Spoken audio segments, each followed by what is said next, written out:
Welcome to the free reading of the novel Eaten Alive by me, Tim Galati. Tim Galati's breakthrough novel Eaten Alive is an exhilarating and at times heartbreaking look into mental illness and the desire to escape into a new and better life. Embry struggles to find love, peace, and freedom in a tornado of events that consume every fiber of her being and redefine her notions of suffering. She partakes in a nightmarish adventure across New York in search of the lifestyle and independence of her dreams while enduring heartbreaking traumas, mental ruin, and nothing short of an emotional apocalypse.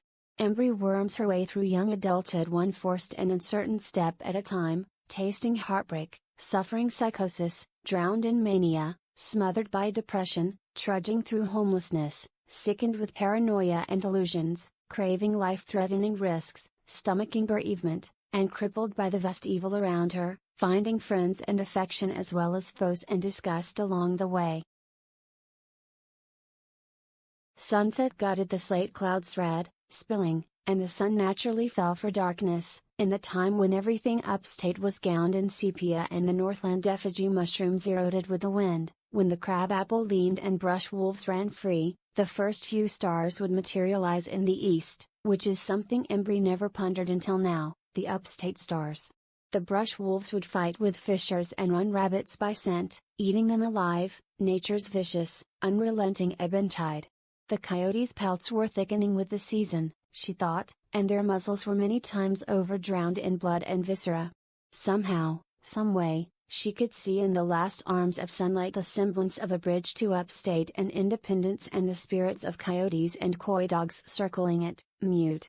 Who could know she was an adenium in bloom? Bless the Creator who made the galaxy and the planets and the frothing circle of life whereupon love runs red and dreams walk on. The Brooklyn evening fell awash with cursed passions natural to Halloween. Street lights lit and the homeless and pigeons withdrew to their sitting spots. From her fenced-in corner of Stateside Cemetery, Embry heard the urban sea swell street by street with hip-hop bass, grandfather oak leaves rustling alongside her, the clanking of faraway high-track transit rails, and traffic's endless hum and honks. She sat cross-legged by a tombstone, Allison Jean Turcotte, 1972-2014, beloved mother. Grass and ragweed smothered the engraving. She left cold and winding down the pathway, careful not to touch the other plots, and looking back she saw the oaks silhouetted against sunset's afterglow. The decrepit caretaker stood at the gate. "How was your sunset, Ms. Embry?" he asked in his Harlemite voice. Embry stalled for a moment, tongue-tied. "I couldn't really find a good spot to see it, but it doesn't matter much. And how are you? You couldn't tell?" Embry said dimly. "I keep seeing her as she was when she was last alive, too pale, breathing shallowly, but there. I keep expecting that if I dug her up, she'd look the same." He slouched with his skin ragged, dark, and splotched from poor blood flow, his infantry eyes. He rubbed a gray mustache, his hands so calloused you'd expect dust when he clapped. "How's work? We lost a monster thresher the other day, might have been a New York record. Then the client got pissed at us even though it was his fault and the mood went to hell. You wanna hear a story?" he asked. Embry shrugged. "When I was a kid I lived in Appalachia, the foothills. We lived in a hovel. My father was a garbage man, and I hunted what I could for the table. 6 of us lived there, my uncle, brother, 2 sisters, mother. I spent day after day in these woods looking for deer, and most years I'd get one. During the rut one day, I kept having flashes, like a vision, of this giant buck standing. I probably seen it 5, 10 times, like God himself standing before me. The valleys held with a thick fog. The trees were dripping. I figured I was seeing things because I was let down, seeing what I wanted to see. The woods were no better than a desert. I gave up early that morning, hours in, and on the walk home I happened to look up and see this giant deer. All I remember was there was too many points to count and the spread on the antlers was wide, Brooklyn to Chicago," he said, smirking. I wasn't surprised because I'd been seeing him all morning, but I pulled up the shotgun and my scope was fogged over. He just kept standing there, in the scrub by my hovel. It couldn't have been. I realized I hadda just point the gun at him and shoot, so that's what I did. Did you get him? No. I took a shot at God and came out swinging. We didn't eat any meat that season. Too expensive. What does that mean? Embry asked, her voice picking up just enough. Ain't no one answer to it. For the longest time I thought it was truly about being ready and second chances, but no second chances ever came. Looking at you now, it could have meant enjoy something pretty for what it be, however short. Hell, maybe it even meant if I didn't get my act together, I'd miss out on a chance bigger than that, dear, like my move to Brooklyn. What the hell do I know though? Make of it what you will. You know a lot, Boone, sir. It's a true story, you know. Really happened. Just like that. And you know I'm sorry, Ms. Embry, Boone said, pausing. I've lost all of mine too. You know, everyone has their struggles. Embry chuckled and cocked her head, grinning. I love you too much to tell you how I really feel about that line. I'm sorry. I didn't mean no offense. I know you didn't. The skin around her eyes warmed, and she hugged him. You know, Boone said, it really looks like it wants to rain. I swear it. Heading home, Embry remembered her father on call with the undertaker and his slurred, misplaced anger the week before he didn't show for the funeral. Still, she could feel a warmth from her boyfriend, Jason, in her whirlwind thoughts. She took the S train and watched the world outside. Partygoers sat and stood around her and lined the sidewalks below in cliques, a masquerade of more characters and blurred colors than she could hope to hold to memory. She wore shorts, a camisole, and sweater, picking at her nails and crossing her ankles as she sat. 2 days ago, Embry had gone to Cassandra's complex where she had one pigtail dyed pink and the other blue. They bullshitted while Cassandra raked the goo through brunette locks. Embry made her way up the craggy, mold-bit, concrete porch steps through an open door, and already her father harassed her from across the complex with slurred hollers and senseless requests, beer, dinner, where she's been, where she was going. He's too far gone to get up, she thought to herself, and in thinking such she felt a strength. The bathroom was littered with mildew, 2 boxes heaped with junk, and tissue scraps. She had a small corner on the sink for her toiletries and makeup, which she paid for herself. Locking herself in, she started to change, taking off the camisole and sweater and staring through the crack in the mirror, crossing diagonally down the offset curves of her breasts and waist. When she was done, she sported an off-white t-shirt trimmed above the hips and catclawed around her belly button, laid taut against pale skin and underneath a half-red and half-blue jacket. She wore a faux gold choker and red and blue short shorts, gold-studded belt, and a layer of foundation across her face, decorated with red and blue around the eyes respective to her pigtails. Embry slipped into the bright Brooklyn night, finding Jason leaning against the outside of her complex, smoking a joint and half-eyeing the streets, boots planted in the only small grass patch for 2 blocks. He was 6'1" and built like a linebacker, wearing a brown-gray suede jacket. He was already 18, a bit older than her but both high school seniors. Happy birthday, lovely, Jason said, laying into her with a hug. I love you, but you are lawless fuck, Embry thought, smiling. Jason led Embry down the boulevard past its 3 lifeless trees standing apart like the teeth of a crack addict, past the fenced-in barbed wire block where last week Jason, Embry, and 21 other residents had looted bare the Hurricane stores when the lock was found broken, taking dining chairs, patio umbrellas, water cases, and boxes of chips, past bumper-to-bumper cars tiling the roadsides, and past the graffiti taller than teens could reach, rich and over generations, harkening back to calligraphy learned in the 3rd grade. The sidewalk rumbled with chatter and, near and far, certain complexes boomed with bass. They crossed yellow-lit intersections half-filled with colorful figures until arriving at Jason's residence 2 streets down.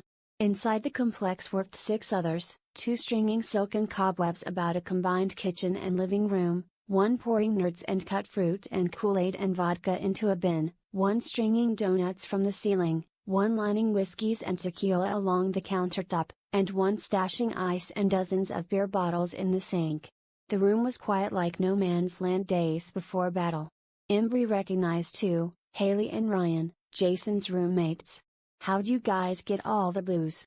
Embry asked, walking in with her bat skidding like a troll's.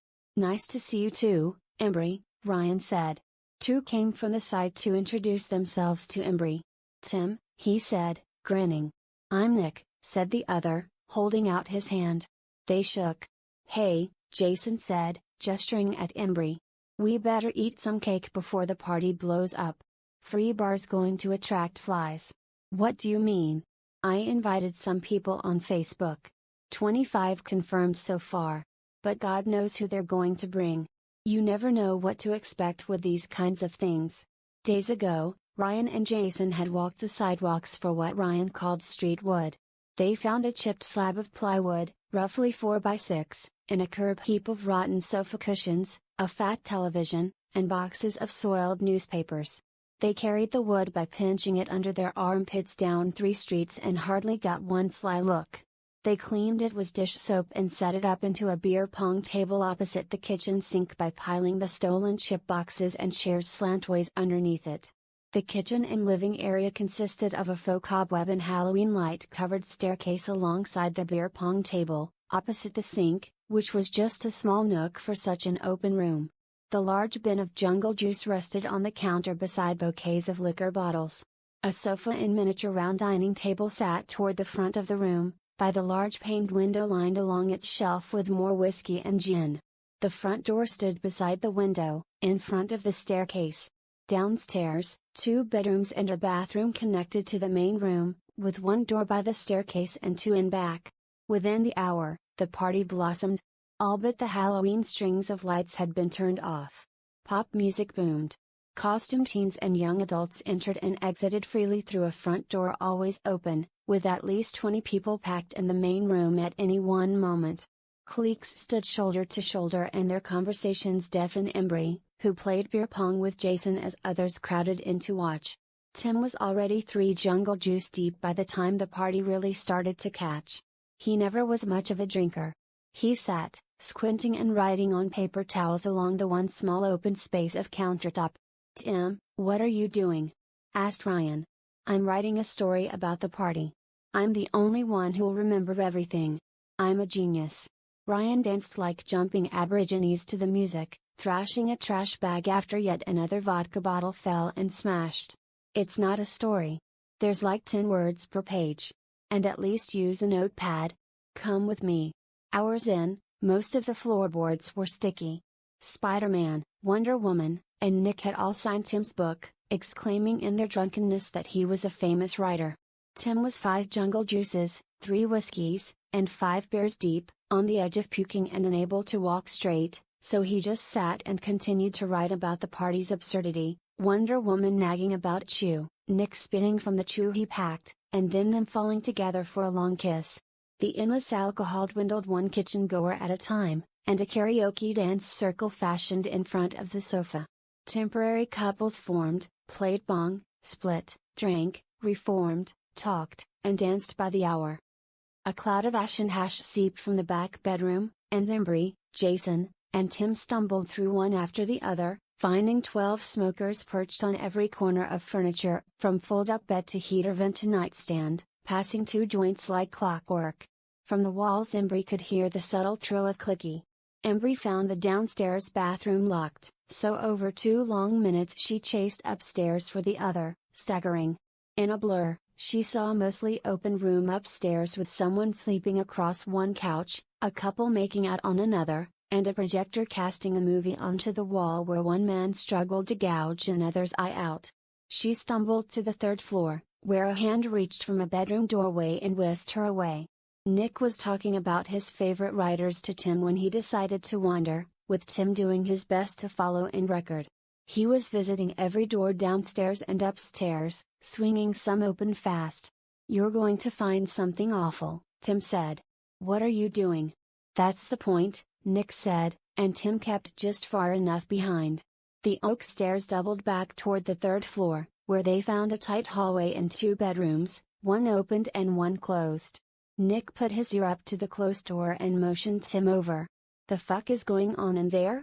Nick said, trying at the door handle quietly. The faintest squeals, like a dying rabbit, leached through the door jamb. "Think we should get Jason?" Nick said, riddled. Tim blundered downstairs through the trenches. "There's some awful squeals coming from your room," Tim said, touching Jason's shoulder. Jason looked through the crowd and started pointing. Haley, Ryan, Jordan, little Steve, John, who knows, who cares, where the fuck's Nick and Embry? Well, Nick's up there still. He was with me. Both wormed their way to the stairs, climbed, and snuck up the second set toward Nick. The fuck is going on in there? Jason said, drowned out by the bass below. He rapped twice on the door and the squeals stopped for a moment, then loudened, followed by silence. He took 4 steps back to the crown of the stairs, then charged the door shoulder first, rebounding. Ouch, goddammit, Jason hissed through his teeth, bracing his shoulder. Jason charged again, this time leaning further into his steps. The door frame cracked like the limb of an old, dry grandfather oak kissed by lightning, and the door swung free but sloshed back against his full weight before anyone could get a view. He heard sobbing. "Shut up, bitch," someone said. "Keep that fucking door closed." Jason worked at the door with a godlike grip and prying with his elbow and boot as the fingertips from 3 other hands wrapped back around from the inside. "Keep everyone downstairs," Jason strained to tell Nick. Jason squeezed through the door, which slammed shut as Vittoria Scott and Owen Kirshner slipped to the floor, scrambling to get up. Rod Bennett stood blurry and bloody before a queen-sized bed, where Embry lay stripped down, a hand on her neck and his devil's prong whipping about and dripping red toward the denim bunched up around his ankles. Jason squinted, trying to make out the girl sobbing while Rod's friends dove in to grab his arms. "Go back out the way you came, man," Rod said, staring down Jason. Jason wrestled free, throwing Vittoria through the drywall. Rod hurried to throw free the pants binding his ankles, bending over while raising a switchblade against Jason's lumbering, visceral approach. Vittoria stumbled to her feet and squeezed through the door right behind Owen, slapping Tim aside and barreling down the stairs before exiting with the last few partygoers. Jason and Rod and wailing Embry weighed on the floorboards, their world alone. Embry crashed at Jason's, alone for the first few hours but eventually by his side, stacked on the sofa and bound in his embrace. She didn't sleep and soon morning light bled through the blinds. "Please, don't leave me," Embry said, quivering. Embry stirred, chased home, and showered, scrubbing the makeup and clotting blood off. Finally, she changed, with her father asleep on the sofa, the TV blaring, and Jason staring him down, waiting. The sidewalks and crossways began to swell with people once again. The streets were dark from the early morning rain. Walking back through the drone of engines and conversation, they heard a kid shout across the street. "Middleview has a 2-hour delay." Jason checked the school website with his phone, and his throat swelled as he read the news. "Rodney Bennett has passed away. In order to provide counseling services for students, we've issued a 2-hour delay. This can't find its way back to me, Bree. I'm just starting to get recommendations for school. Even something as small as holding that party, the booze and drugs, can't get out." Jason touched Embry's arm gently as she zoned out, staring at the overhead transit cars, and she jolted, nodding in time with her lips ajar. "I'm cold, Jason. I've got shivers." Jason took off his jacket and set it upon her shoulders. "Okay, so the party was getting out of hand, and that's when I kicked everyone out. Rod, Owen, and Vittoria left with the rest of them. Right? What about what Owen and Vittoria say? They'll make some shit up long before they tell." "Don't leave me today," Embry said, choking up. "I can't go to school like this, with them. I won't." Most cliques in the hallways were mumbling about Rod and would be for the remainder of the week. Teachers improvised shorter lessons, trying harder to quiet the kids before every class. In the chaos between classes, Jason found and escorted Embry every time. At the end of 5th period, an announcement boomed over the loudspeakers. "Jason Newfield to the principal's office, please." Jason Newfield. Eyes fell upon Jason as he swayed through the halls, guiding Embry by the hand, who only looked down as she shuffled. He arrived at the office 10 minutes later, seeing 2 NYPD officers through the great glass panes. He entered, calm and silent. "Jason Newfield?" "Yes. The officers have some questions for you," said a secretary. An officer motioned him down the short hallway to a back conference room. It was beige, carpeted, and smelled of the cedar table at the center. "Please sit," said an officer. Are you familiar with Rod Bennett? Not really, but everyone knows, Jason said. He died yesterday. Did you host a party last night? Yes, a Halloween party. And was Rod there? Yeah, I think I saw him. Was alcohol involved? No. Hey, we weren't born yesterday, the other cop added. Someone brought booze. They brought hard drugs, too, ketamine. That's why I ended the party. I didn't know the guy and didn't want that shit in my house. You're not in trouble, one cop said, writing something on a notepad. We're just trying to piece Rod's night together. We're not on a witch hunt. What time did you kick everyone out? The other officer asked. Around 2. And what did you do after that? Slept, sir. Dreamt the pigs were coming, he said, cocking his head and rubbing an eye. Got it, smartass. Get to class. That night, cold showers continued to fall. Embry made dinner of macaroni and cheese for herself, her father, and Jason before heading back to Jason's apartment. She stuck to Jason like history to a felon, that is, until Jason spotted far down the lane the NYPD parked outside his apartment. You better go home for this, Jason said. Here, I'll walk you back. Returning, Jason trudged up the porch steps, swung open the cracked door, and smiled at the detective. Remember us? One cop said, proudly flashing a search warrant. I'm Detective Bacon and that's Sergeant Ham. They swept over his apartment for 4 hours, the tight back bedroom, the downstairs and upstairs bathrooms, the kitchen, the upstairs living area, and the second-story bedroom, scanning for blood, tearing through drawers and piles, sometimes more than once. Jason sat on the sofa near the entryway with his roommate, Nick, legs crossed, playing with his phone until the police left disappointed. Don't get comfortable. We'll be back, one warned, staring down Jason.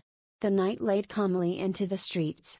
Jason watched a rat scurry between alleyways and garbage bins after the crowds of people dissipated.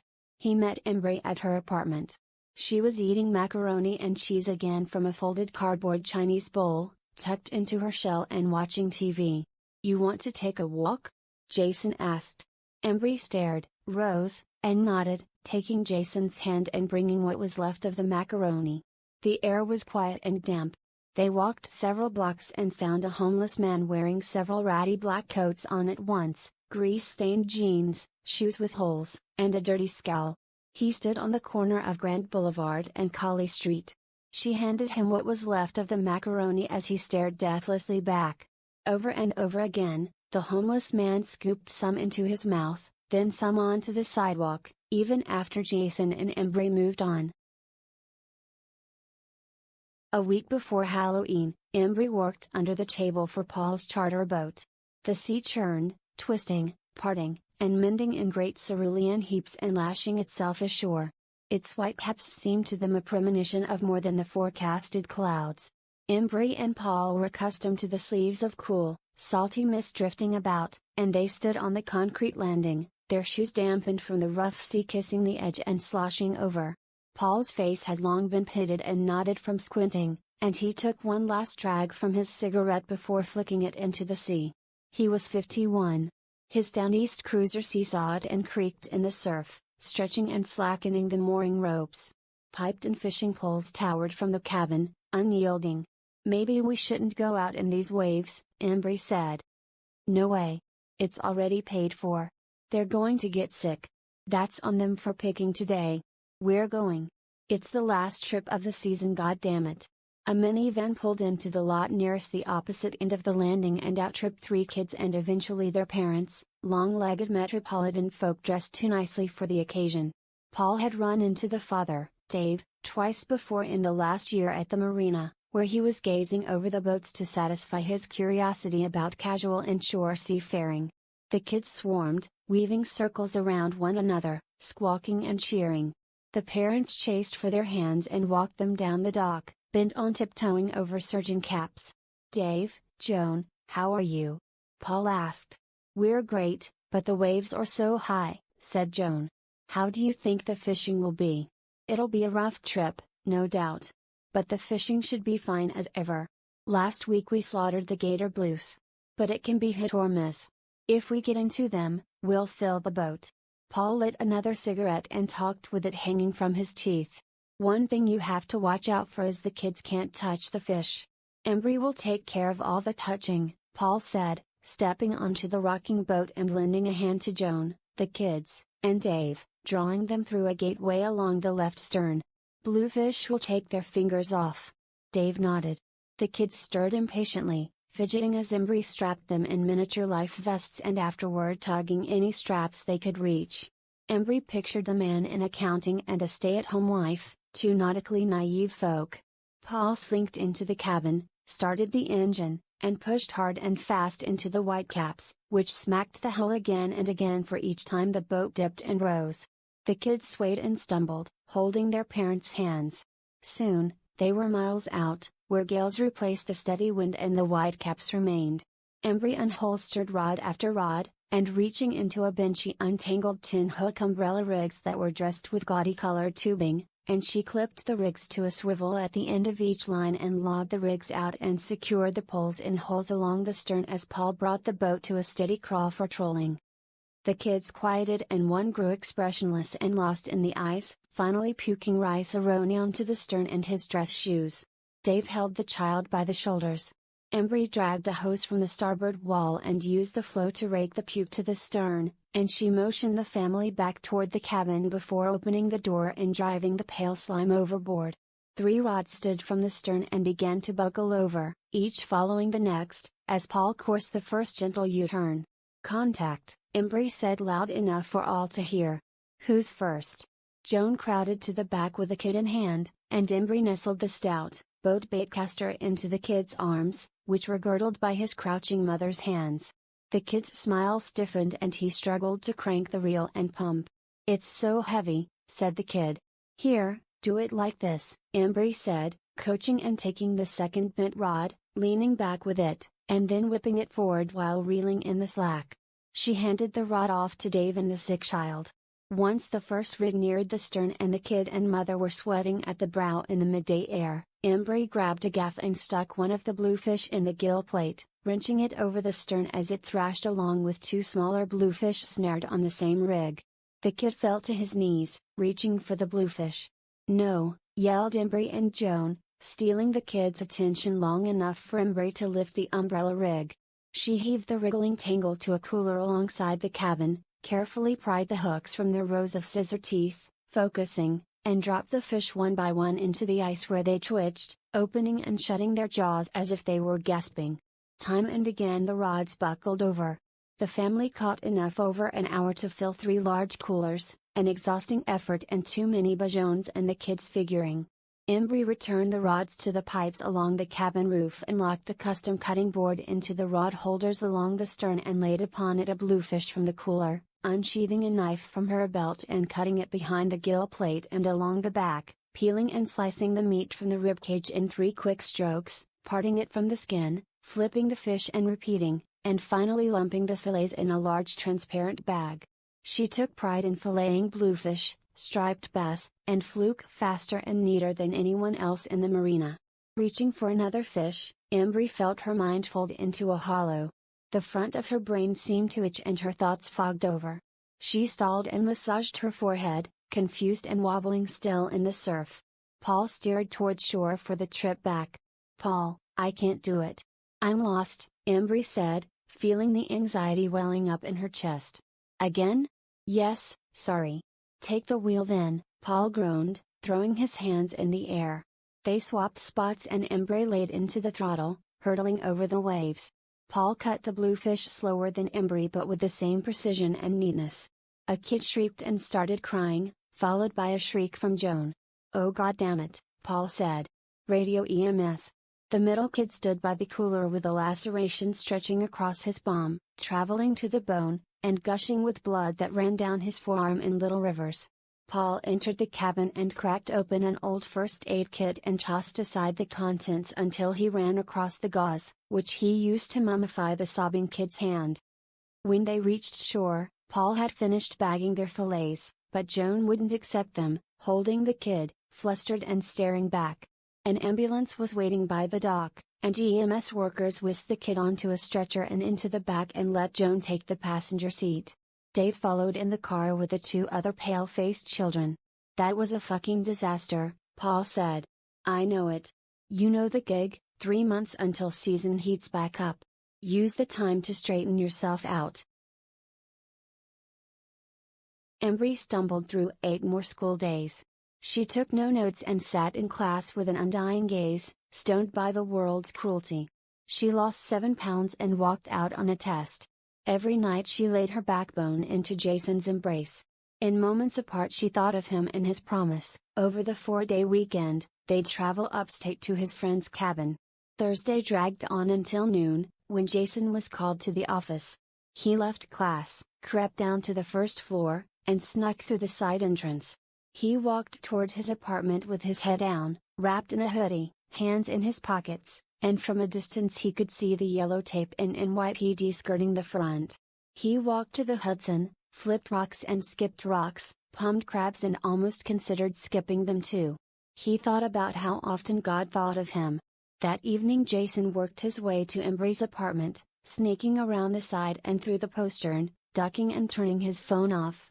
He flipped off her dad, who was sleeping in the lounge chair. He made his way to her room where she sat on the bed's edge, broken and concerned. "You know, this might be the last I see you for a while," Jason said. "We've got to make the best of it." They left through the back with Embry's clothes and toiletries and made for the M train under the cloak of evening traffic and crowded sidewalks. Pigeons smothered the park bench bread tossers. The alleyways of the subway were dark and the rails guarded with great, aged wood beams and a few candy wrappers between struts. They emerged near Atlantic Avenue and already the crowds were starting to die down. Jason found his black '08 Camaro sandwiched bumper to bumper along the curb. "Kind of lucky, you know?" Jason said. "That there's so few places to park, so I had to park this far away, that we're nowhere near the cops." "Yeah. Never thought I'd say those words," Jason said. They grabbed the roof and swung down into the front seats. Jason pulled out, teasing the engine into roaring, and zigzagged his way through the avenues until meeting the Manhattan Bridge. They met traffic on the last stretch exiting NYC, and through the stop-and-go crawling he leaned into the passenger seat and kissed Embry's cheek, and she rolled her head onto her shoulder nearest him. He took the arterial interstates. They stopped in Jersey City against a fierce sunset for gas, where he paid the attendant in cash and watched Embry sleep, collapsed into herself, her small figure. A great divide separated interstate traffic, the northbound and southbound headlights. They wormed their way north over the course of 3 more hours. He took the gravel back roads of Shenango County through wilderness populated with bobcats, hares, fisher, and wild dogs. A plume of dust followed him in the dark, stones popped from his tires, and half the intersections had no right-of-way signs. The Camaro growled past the few cottages among the pine forests, the apple tree and briar-matted hills, the swamps, and the cold meadows rustling in moonlight glow. Ahead, a white beam of light flashed back and forth on the side of the road, and Jason slowed and rolled down his window, thinking it was an emergency flagger. The cold November night touched his cheeks. "What are you doing?" Embry asked, groggy and squinting. "I'm not sure." Jason crept to a stop and found a scarred, bearded man roadside with camouflage shorts, a gray t-shirt, and a small backpack waving a flashlight about. "Thank you so much, man. I've been walking for 2 hours and nobody's stopped. Can I borrow your phone?" "What happened?" Jason asked, handing him his Android. "I don't think I get service here either. My bike ran out of gas maybe 4 miles up the road. I thought if I could just make it up the next big hill, I could kick it in neutral and coast to the gas station." He stared at the Android. "Any chance I can get a lift, man?" "Yeah," Jason said, musing and holding his hand over the pocket where he carried his switchblade. He got out for a moment. "Bree, can you sit in the back for a few minutes, behind me? Push all the bags over." Embry nodded, got out, slid the driver's seat up, and squeezed into the back. The wondering man took the front passenger seat and started rummaging through his backpack, and Jason slipped his hand deeper into his pocket. "Thank you, I've gotta find a way to repay you guys. Do you smoke weed?" "Not much," Jason said. "But maybe it's time we did a little." The man took 4 joints from a pill bottle in his backpack and piled them into Jason's cup holder. I have PTSD. The Veterans Association gave me pills but they don't cut it, so I got medical marijuana, he said, pausing. Can we stop by my bike first? They pulled up to the bike, and he got out and grabbed his helmet. Damn, that's a really nice bike, Jason said. Yeah. It's an R1. Had it imported from Hawaii. Damn. Someday I want a bike, Embry said. They took the man to the trailer park back along the highway, where he got out and thanked them again, and Embry took her seat back. Only then did Jason look at Embry, raise his eyebrows, and chuckle. Jason shot back down the back roads, drifting along corners and spitting up gravel and dust, as Embry breathed heavy through a grin and clutched her seat. They turned onto a long, public dirt road winding through forest bluffs and little moonlit meadows, riding the median berm to one side and to its end, where a yard appeared cradling a 2-story cabin that silhouetted against the stars. Jason reached back for a flashlight, held it out the window, and scanned the cabin, eyeing its burgundy shingles and tin peaks of roofing. An engraving was nailed to the front door, Poacher's Den. He took her hand and led her around the back, shining light on all the windows and crowns, the mowed yard, stone walls and Virginia creeper, and Itchy, the outhouse. I basically grew up here, he said. A good family friend owns it. You're safe here. He unlocked the door and let her in. There were 6 rooms downstairs, 2 living areas with 9 head mounts of big bucks staring in different directions, posters of women in bikinis, turkey tail fan mounts, kindling, log stacks, and wood stoves, dusty sofas, tables with ashtrays and magazines, a spread black bear skin, a kitchen with a sink draining into open rocky basement and jugs of stream water alongside, 2 bedrooms with a cabinet holding fuel and dozens of oil lamps, 2 dressers, and mouse shit strewn over the bed sheets, and finally a narrow, locked-off spiral staircase leading upstairs to a main room and another bedroom. This is amazing, Embry said, hugging him tightly. Here, look at this. It's all the tickets me and my buddies got. Embry walked toward a glass display case filled with translucent yellow and white receipts of their wrongdoing. She read a few, smirking. Bill Wade. Improper tagging and transport of a deer. Jason Newfield. Taking a deer from the wrong wildlife management area. Christopher Wade. Baiting deer and hunting without a license. Jason brought Embry's clothes and the joints inside, and he grabbed oil lamps for the living areas and kitchen, filling them and drawing out the wicks from the burners and lighting each. The lamps smoked lightly and a black soot collected around the glass chimney's rims. He worked his way upstairs as a bat cried from slits above the rafters, and he came back down with a loaded MP5, complete with extended magazine, shoulder strap, and red dot scope. This is what keeps you safe. Nothing will come between me and you. Embry smirked and shook the dust from a folded blanket, and she laid upon a couch, watching Jason start and stoke fires in the wood stoves. The stoves hissed, spitting a slow heat. He placed the MP5 on the bottom shelf of the gun rack and picked her up newlywed style. Jason.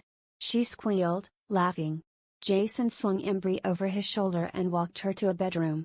With his free hand he opened a tote in the closet, pulling out a sleeping bag and slinging it over the sheets. He laid her into the left gently, then jumped into the right, dragging another unzipped sleeping bag over top in the thin November air. He hugged her and played with her fading hair until she fell asleep. Good night, chica. Embry watched the nightstand's oil lamp cloud with soot. Jason gripped her hard, she couldn't move, and with each moment she felt the stress well up, ashamed that she touched him, or at least so it seemed, while he slept. A half-lit buckhead stared down at her with its freakish features, caught in the moment it died. She rolled on her side, trying to hide from what she thought she'd done, from the nonsensical trauma-born nightmares, and finally she snapped free and woke, panting and sweating.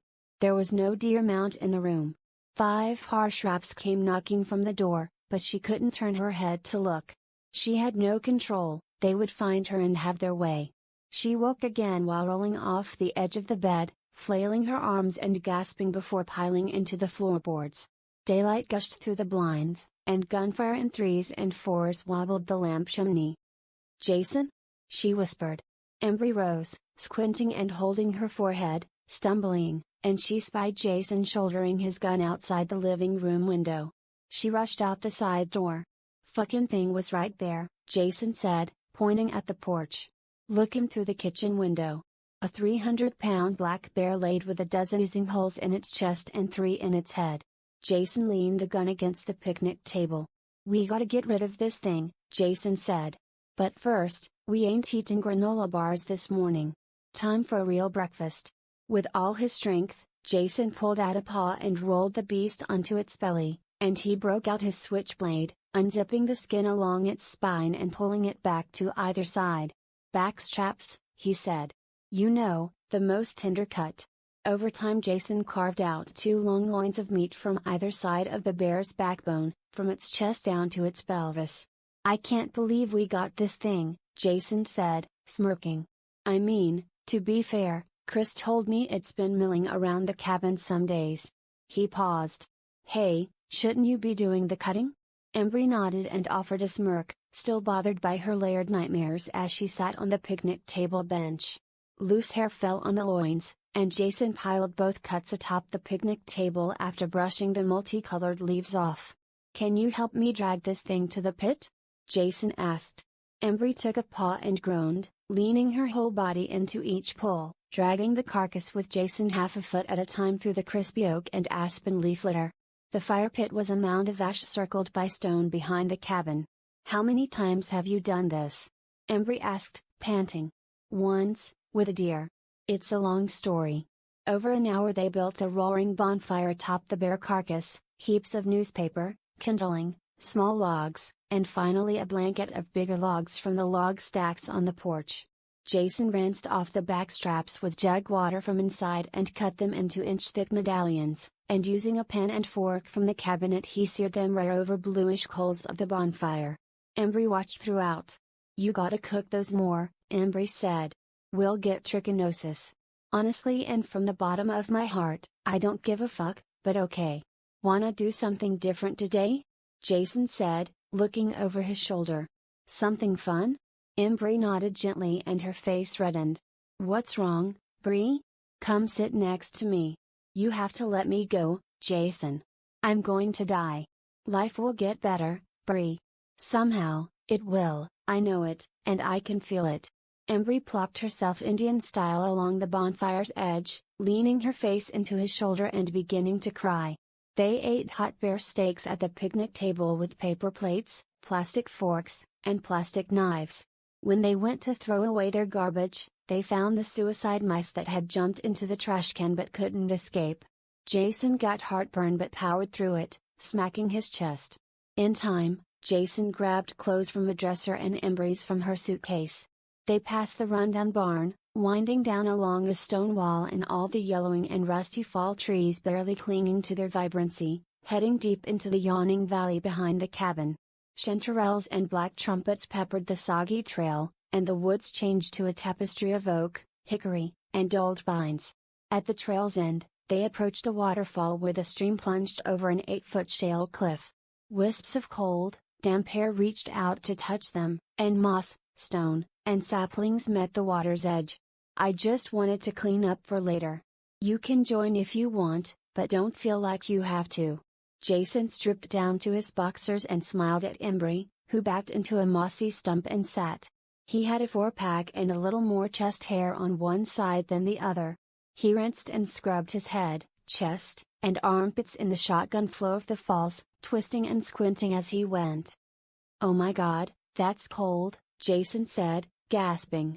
That evening, the sunset seeped through the clouds a cold and distant lavender.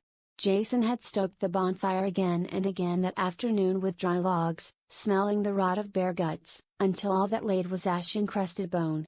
Embry stayed by his side. "I set something up for us tonight, Bree." "Just now?" "A while back. Some friends will be in town." "Why, what would you like to do?" "Oh, I don't know, Jason. How about beer and bowling?" Embry smiled and hugged him, giggling. "Okay, but I wanna drive," Embry said.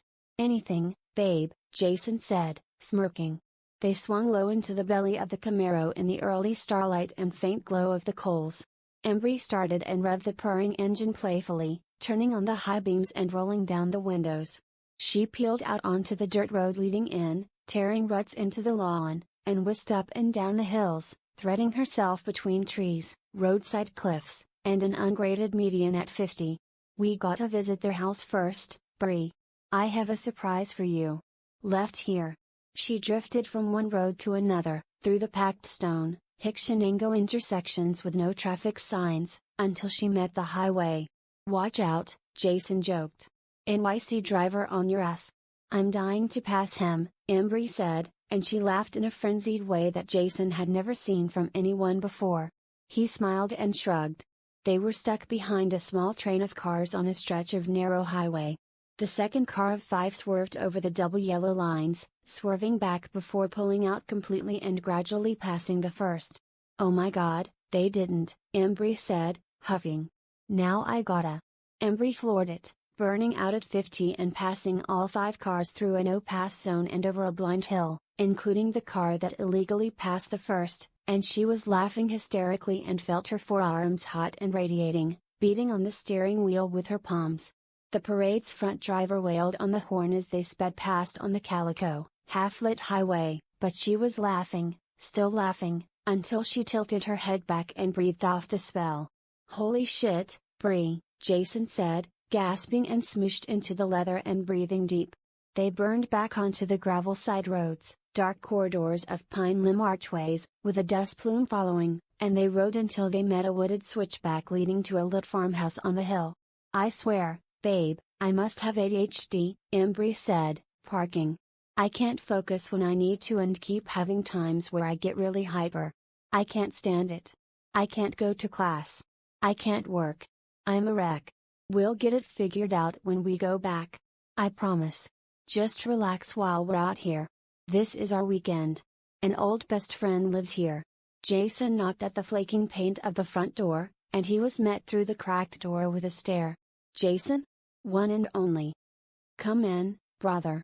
Landon and Camilla approached the door, swinging it wide and with Landon coming at Jason for a handshake and hug. Landon was a short stud with huge calves, and Camilla was a short, beautiful Mexican-Italian brunette. "It's been too long, buddy.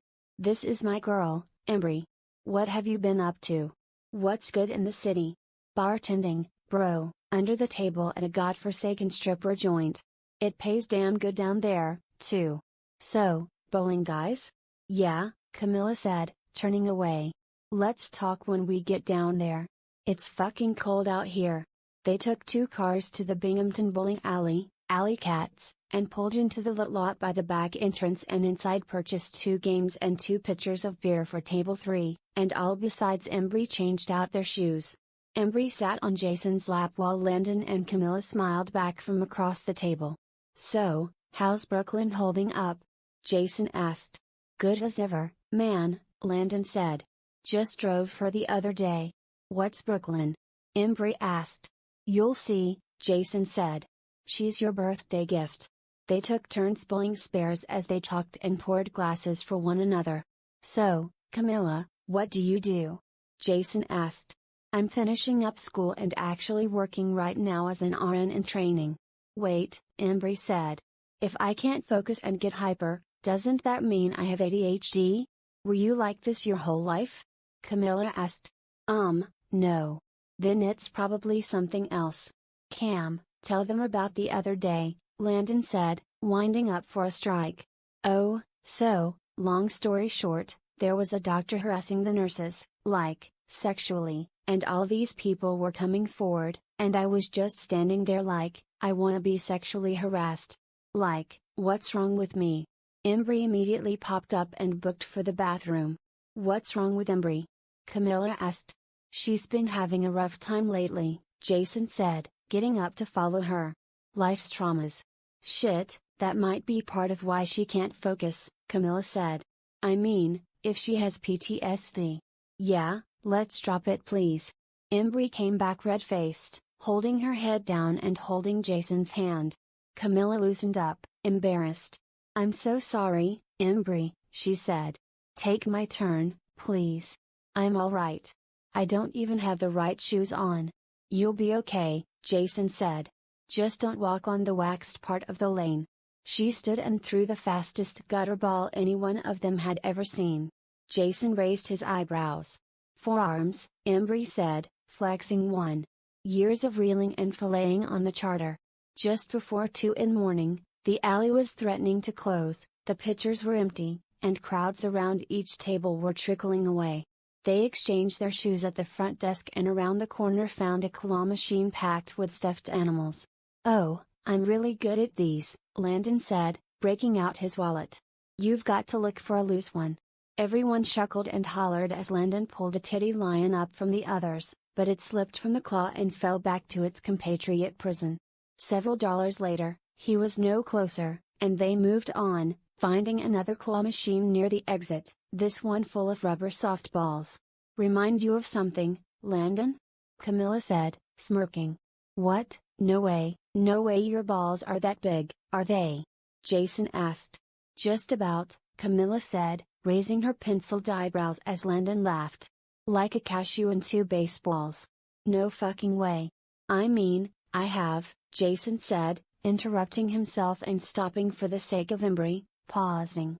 "Show me. I'm gonna get you drunk later, and I'm gonna see those things." Landon put quarter after quarter in, and on the 5th try a thin rubber ball came up with the claw, swinging, shining, and falling near enough to the prize chute to catch the lip and fall in. Everyone cheered. Landon held the ball far above his head, and it immediately deflated in his hand. "Oh my God," Camilla said. "That didn't just happen." Everyone laughed, swayed, and paced in frustration. Jason took the flat ball and reached up into the prize chute, throwing it back into the heap and rolling a fresh ball out with his fingertips. Embry followed suit, grabbing another ball through the chute. For an hour they threw the balls to one another in the dimly lit parking lot by the front entrance, at times missing and losing and finding the balls in the fenced hedgerow or the building's corner shadows, kicking, smacking, volleying, and bouncing the balls still to one another until they faded once again into adulthood. At Camilla's, Landon led the other 3 to a gray, tin-roof garage in the back. "Taking you guys back to Brooklyn," Landon said, throwing up the door. "What a cute name. Leaving Brooklyn for Brooklyn. She's all yours, buddy." That night, Jason rode back on Brooklyn, his BMW dual sport motorcycle, and far ahead of him Embry took the Camaro. As she punched it down the dark cast highway, she laughed in maniacal bursts, ripping at the steering wheel with all her strength and over repeating lines of conversation from earlier in the night. She swore she could almost see the light and heat radiating from her forearms. Embry curled in bed, spooned by Jason and fed by the bear meat, which they wrapped and stored outside in the cold November shadows. She couldn't sleep. An hour after he fell off, she got up and started to pace about, circling room to room and around tables, beds, and nightstands, twirling and giggling. In the living room, from the edge where the ceiling met the wall, a crack began to form, and she stood, head cocked, grinning and watching in ear-ringing silence. As the gap grew, a rotting, tentacled face wormed through and stared down at her, clicking. It warped and flowed and dripped with time. She didn't know what to make of Clicky, and an energy like none she'd known flowed through her, sparking and tingling along her skin. Embry paced the night away, confused and contented at once. Dust and soot smothered the soles of her feet. An hour before sunrise, she tucked herself back into Jason's embrace and played with his hair, exhausted. She watched the wall melt in the glow of the oil lamp until sunrise soaked the room. Jason woke around noon, rocking Embry's shoulder until she fell out of her trance. 2 options, brie, old granola from the cupboard or find some fish. What's left of the bear has to not be fresh by now. Jason found an ultralight spinning combo, some split shot, and a pack of tiny hooks upstairs, and he flipped cinder blocks outside and gathered a handful of cold worms in a cup. They returned to the falls where he showered, and he handed Embry the pole. She threaded a worm onto the hook and clamped on a small split shot. He pointed in front of the waterfall at the stream's edge of loosely layered shale and the recesses between. "Cast there, Bree, and give it some slack." A chunky trout darted out from the cracks, grabbed the worm, and looped back under the shale. "Wait, give him a second to eat it." She waited as the line ticked, then set the hook gracefully, and the rod bent over and flexed repeatedly and the drag clicked as the fish circled left and right, finally jumping once and landing with a slap, and it chugged downstream into the riffles before she managed to turn the tired fish to its side and rest it ashore.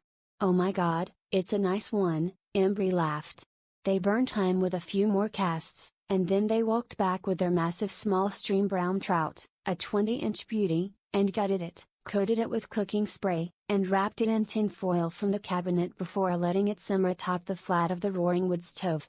They flaked the hot red meat from the wild trout and peeled off the skeleton from the lower fillet, sharing it with one paper plate, one fork, some sea salt, and pepper. The red meat dripped a rich oil. "Oh man, that's fucking good," Jason muttered, letting the heat vent through his teeth. Embry nodded as he fed her a mouthful. They finished and Jason whipped the carcass out the door into a patch of forested brush, slapping his hands past each other. Embry sat Indian style on the recliner while he sank into the couch across the table. "That bike is yours, Bree. Want me to show you the ropes?" She smiled and hugged him, calm and collected. He mounted the bike and explained everything, the throttle, clutch, lights, brakes, and more. First she circled around the lawn, making a few ruts, but by afternoon she was ripping up and down the long dirt road leading to the cabin. Miles away, dogs barked back at the sputtering engine. That evening, they found a jigging combo and tackle box upstairs and drove the Camaro to the north end of Whitney Point Reservoir. She sat wide-eyed and tingling in the passenger seat, still sleepless. Just down from the Upper Lyle Bridge, at the mouth of the Upper Otsellick, they noticed a fire, a run-down car, and 4 people standing or sitting on buckets while bait fishing.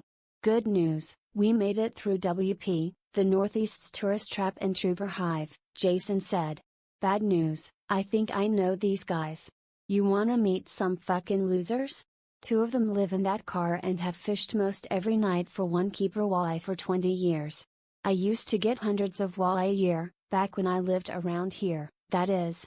These guys are so sad it's funny, I'll show ya." They crossed the final bridge and pulled into the dirt lot beside it.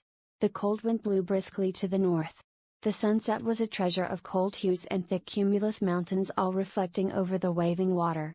Embry noticed the black shadowing of beard and mustache growing from Jason's jawline, much like the trees against the lilac blue sky. They got out and slowly approached the losers, with Jason thinking it worthwhile if not for any other reason than to get a rise. "Dakota, Gary," Jason shouted. "Who's there?" "It's Jason. I haven't seen you guys in years."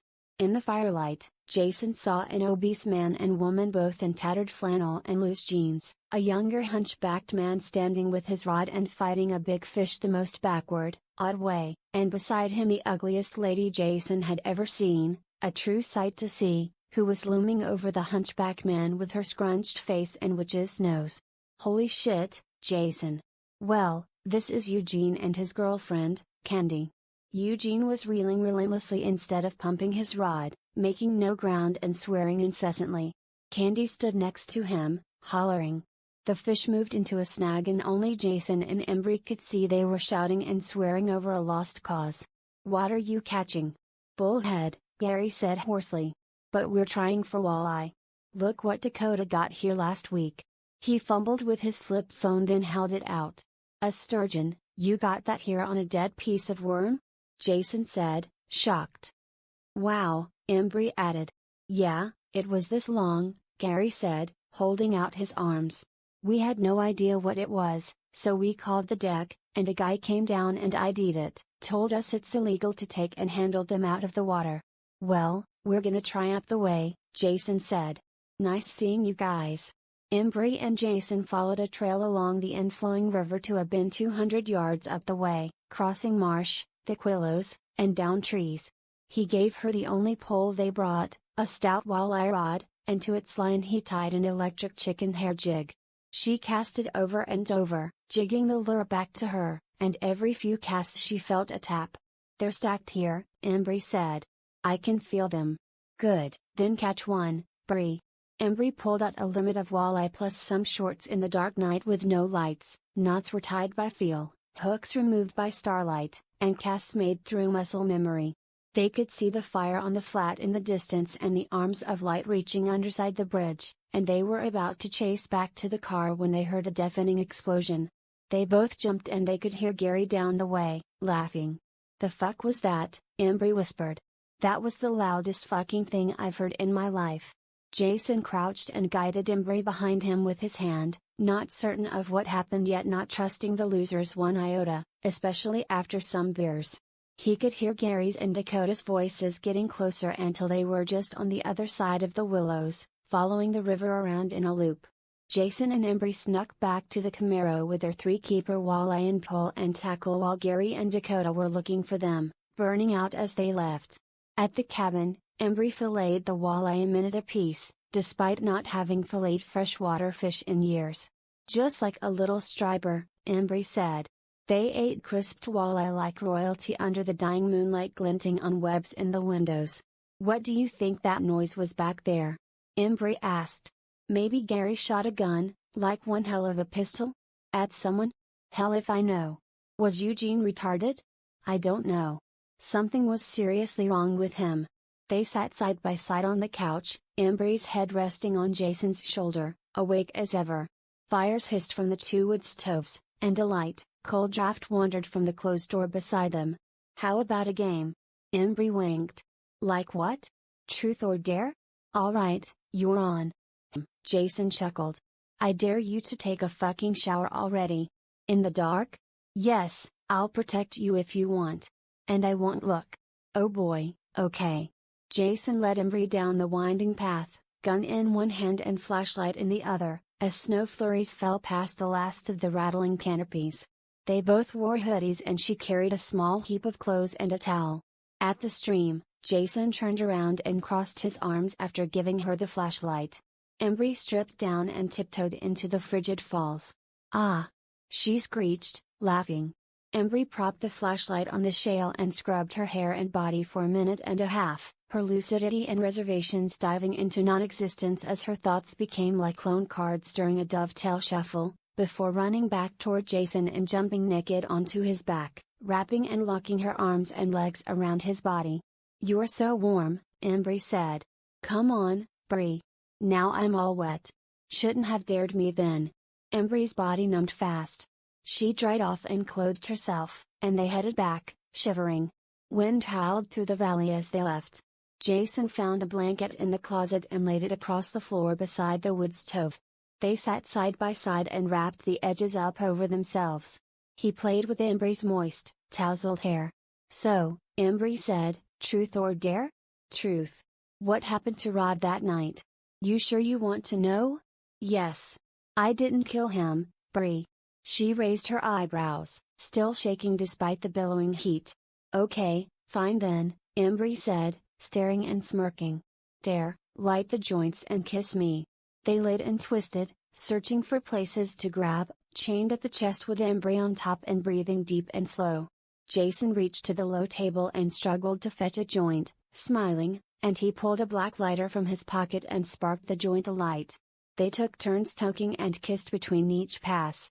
He wrestled his shirt off and went for her shirt at the waist when she gently grabbed his hands. She felt witch trial stones on her heart and a chaotic pathos on her soul and mind. "I just can't. I know it's you, and I love you, but I can't keep my mind off what happened. I'm terrified, and I can't breathe right thinking about it. It's more than okay, Bree. I love you, too. How about we unwind tomorrow? I know the perfect spot. You're gonna love it. I don't want this to end, babe. Let's never go back." They made out for an hour until they laid back, side by side, exhausted, and they fell asleep late in the night, their arms tangled and finally warm. Embry was the first to wake to the sound of clicky louder and louder haunting her nightmare. She dreamt again that she lost control and took advantage of Jason, and she jumped from the floor in a panting fury. Daybreak wept through the east-facing windows. "Sleep, Bree," Jason said groggily. Embry couldn't. 2 hours left her more awake and alert than ever. She paced in circles about the rooms and for a moment swore she saw Clicky's rotting face jutting from a fissure in the wall. By late afternoon, Embry had fallen in and out of a confused and frenzied mood several times, and Jason woke right after she fell back in. Babe, let's go for a ride. I want to see the beautiful place, Embry said, grabbing him by the shoulder. In the Camaro? No, on the bike. It's not really a two-person bike, Bree. Embry scowled. Okay, Jason said, but I should drive. We were almost there last night. It's off a dirt road in Shenango Forks. This time of year it's full of, well, I'll let you see for yourself. They boarded the bike in the late afternoon, Embry hugging and smooshing herself into Jason's back, clothed in jeans and a hoodie, and laughing madly before they took off. What's gotten into you, Bree? You okay? Embry didn't answer, rather, she kept laughing on and off. Jason started the engine and revved it, creeping toward the dirt road and turning hard over old ruts before quickening. She tucked her legs up with nowhere to rest her feet, barely fitting her ass on the seat's edge. Dieter first. I gotta know what that was last night, Jason said. Let's stop by Point and check it out. Gary and Dakota were already in their usual spot fishing by the parking lot, and Jason and Embry pulled up alongside them, keeping the engine running, with Jason shielding Embry from the losers with his body. What the fuck happened over here last night? Jason asked Gary. Dakota was on the phone. Oh, I threw a can of bug spray in the fire, Gary said. Jason killed the engine and laughed hard. Eugene, Dakota said over the phone, why don't you tell Jason how you were so scared last night from the blast that you pissed your pants? All they could make out was Eugene's flood of cussing sputtering from the phone. They left, en route to the beautiful place. It began to sprinkle as they sped down the back roads. Nearing the highway, Embry began to shout. Faster, open her up. Jason got the bike up to 45 and began to lean into a turn, gunning it and cutting the turn sharp over the gravel shoulder, when the tires squealed and started to slip out, and the bike collapsed, sliding and grinding and sparking ahead of them both, and they skidded on their backs down the next wet straightaway until the clothes burned from their backs and asses, spinning with their limbs out until he could sit up and grab Embry and wrap his body and arms around her, his treasure, before skidding backwards neck first into a guardrail, and she slipped from his grip as the guardrail gonged like a cathedral bell, ricocheting off his body and tumbling and sliding to a stop. She rose and stumbled, bending her head back and laughing wildly, cherry red along the backs of her arms, shoulders, and thighs, and she skipped and stumbled her way to Jason, staggering in circles beside him. I'm so sorry, Jason, they're going to think you hurt me and they're going to put you down. I'm so sorry. Embry kept repeating herself and pacing, confused and beaming with energy and dripping blood at her elbows. Whenever she looked up, a head-hung demon was standing still off to the side, first rotting at the skin and afterwards not. Fuck off, Vinny, she shouted, charging him before he disappeared. A bystander parked with his flashers on and called EMS, who arrived and strapped Embry to a stretcher. You're not putting him down, Embry shouted, laughing the next moment. She's delusional, one EMT said to another, loading the stretcher. Clearly having an episode. One looked to the side. What a fucking mess. Yup, that's why you wear a helmet. As a child, Embry's hair shined a beautiful brunette black, and the rare times she smiled revealed her little dimples. Before her move to Brooklyn during middle school, she was a single child in a volatile one-story home in Gloversville, a town as dystopic as her parents were dysfunctional. She watched women fight in the streets, pulling at each other's hair and kicking. At the diner, scumbags would never tip. The lanes of houses stood decrepit like sets of gap teeth, and year by year, more people sold their houses and left than moved in.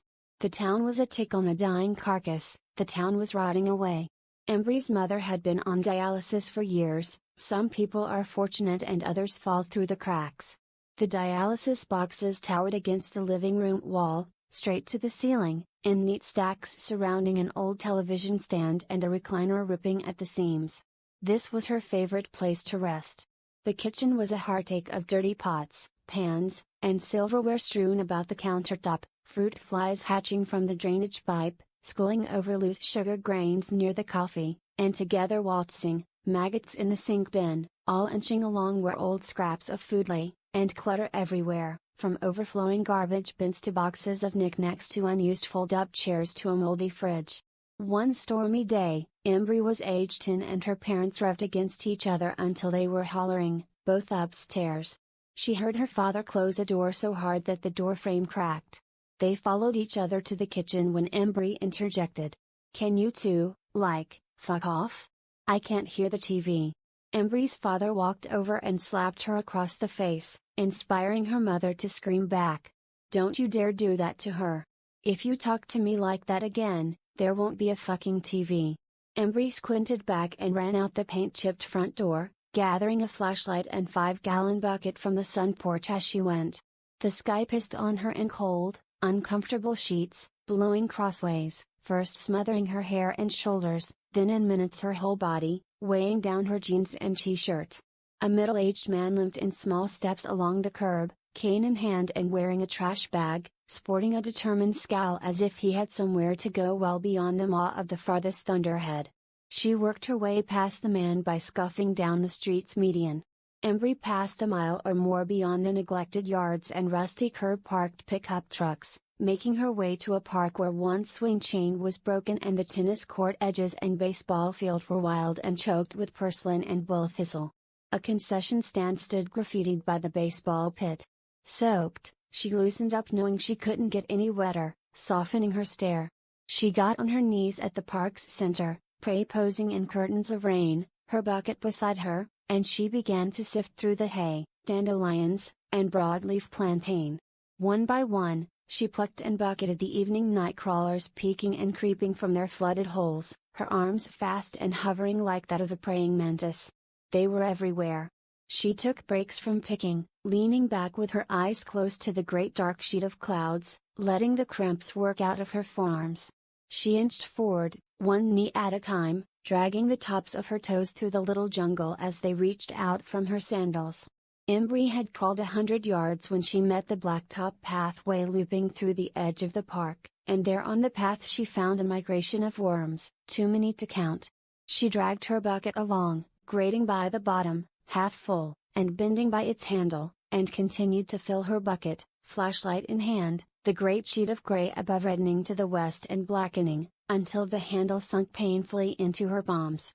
Exhausted, Embry stumbled back to the main road, sweating in the cooling nighttime showers, and 30 feet at a time she dragged the bucket, lumbering backwards and looking over her shoulder.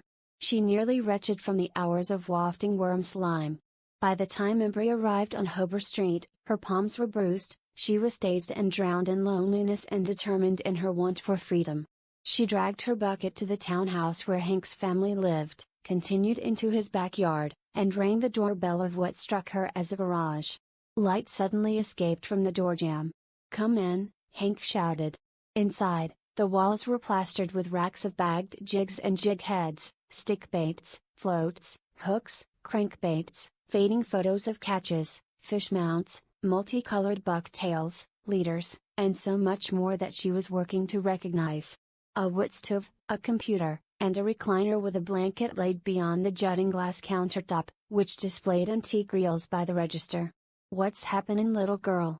"I want to make a deal," Embry said, two-handed dragging her bucket up to Hank. "Oh, you got a lot of worms there, sweetheart. I know you'll give me a deal," Embry said, twinkling and holding up her palms and head-to-toe soppy. "You dragged that bucket all the way here?" Hank paused. "Dear God. How's $20 sound? Is that what the Asians get?" "Oh, I've told you that before," Hank said, lowering his voice. "Well, I'll cut you a deal better than I do for them. They only get a quarter. I'll give you half. How's that sound?" Embry nodded, smiling and twinkling, cuteness her only recourse. They walked into a side room, which was well insulated with the air conditioning blasting. Deep tubs held clouds of bait, minnows, shiners, suckers, and more, and a net, bucket, and scale hung from the ceiling. Hank poured her worms across an acrylic countertop, spreading them with his fingertips and sliding them across in fives before slipping 25 off the edge and into a styrofoam cup. He made fast work of them, filling dozens of cups and setting them aside to be packed with dirt later. He rinsed his hands and waddled back to the register. "Shut that door, please." Hank handed her a small wad of 20s. "Thank you, Hank. Rule 1, count your money. Rule 2, never trust a fisherman."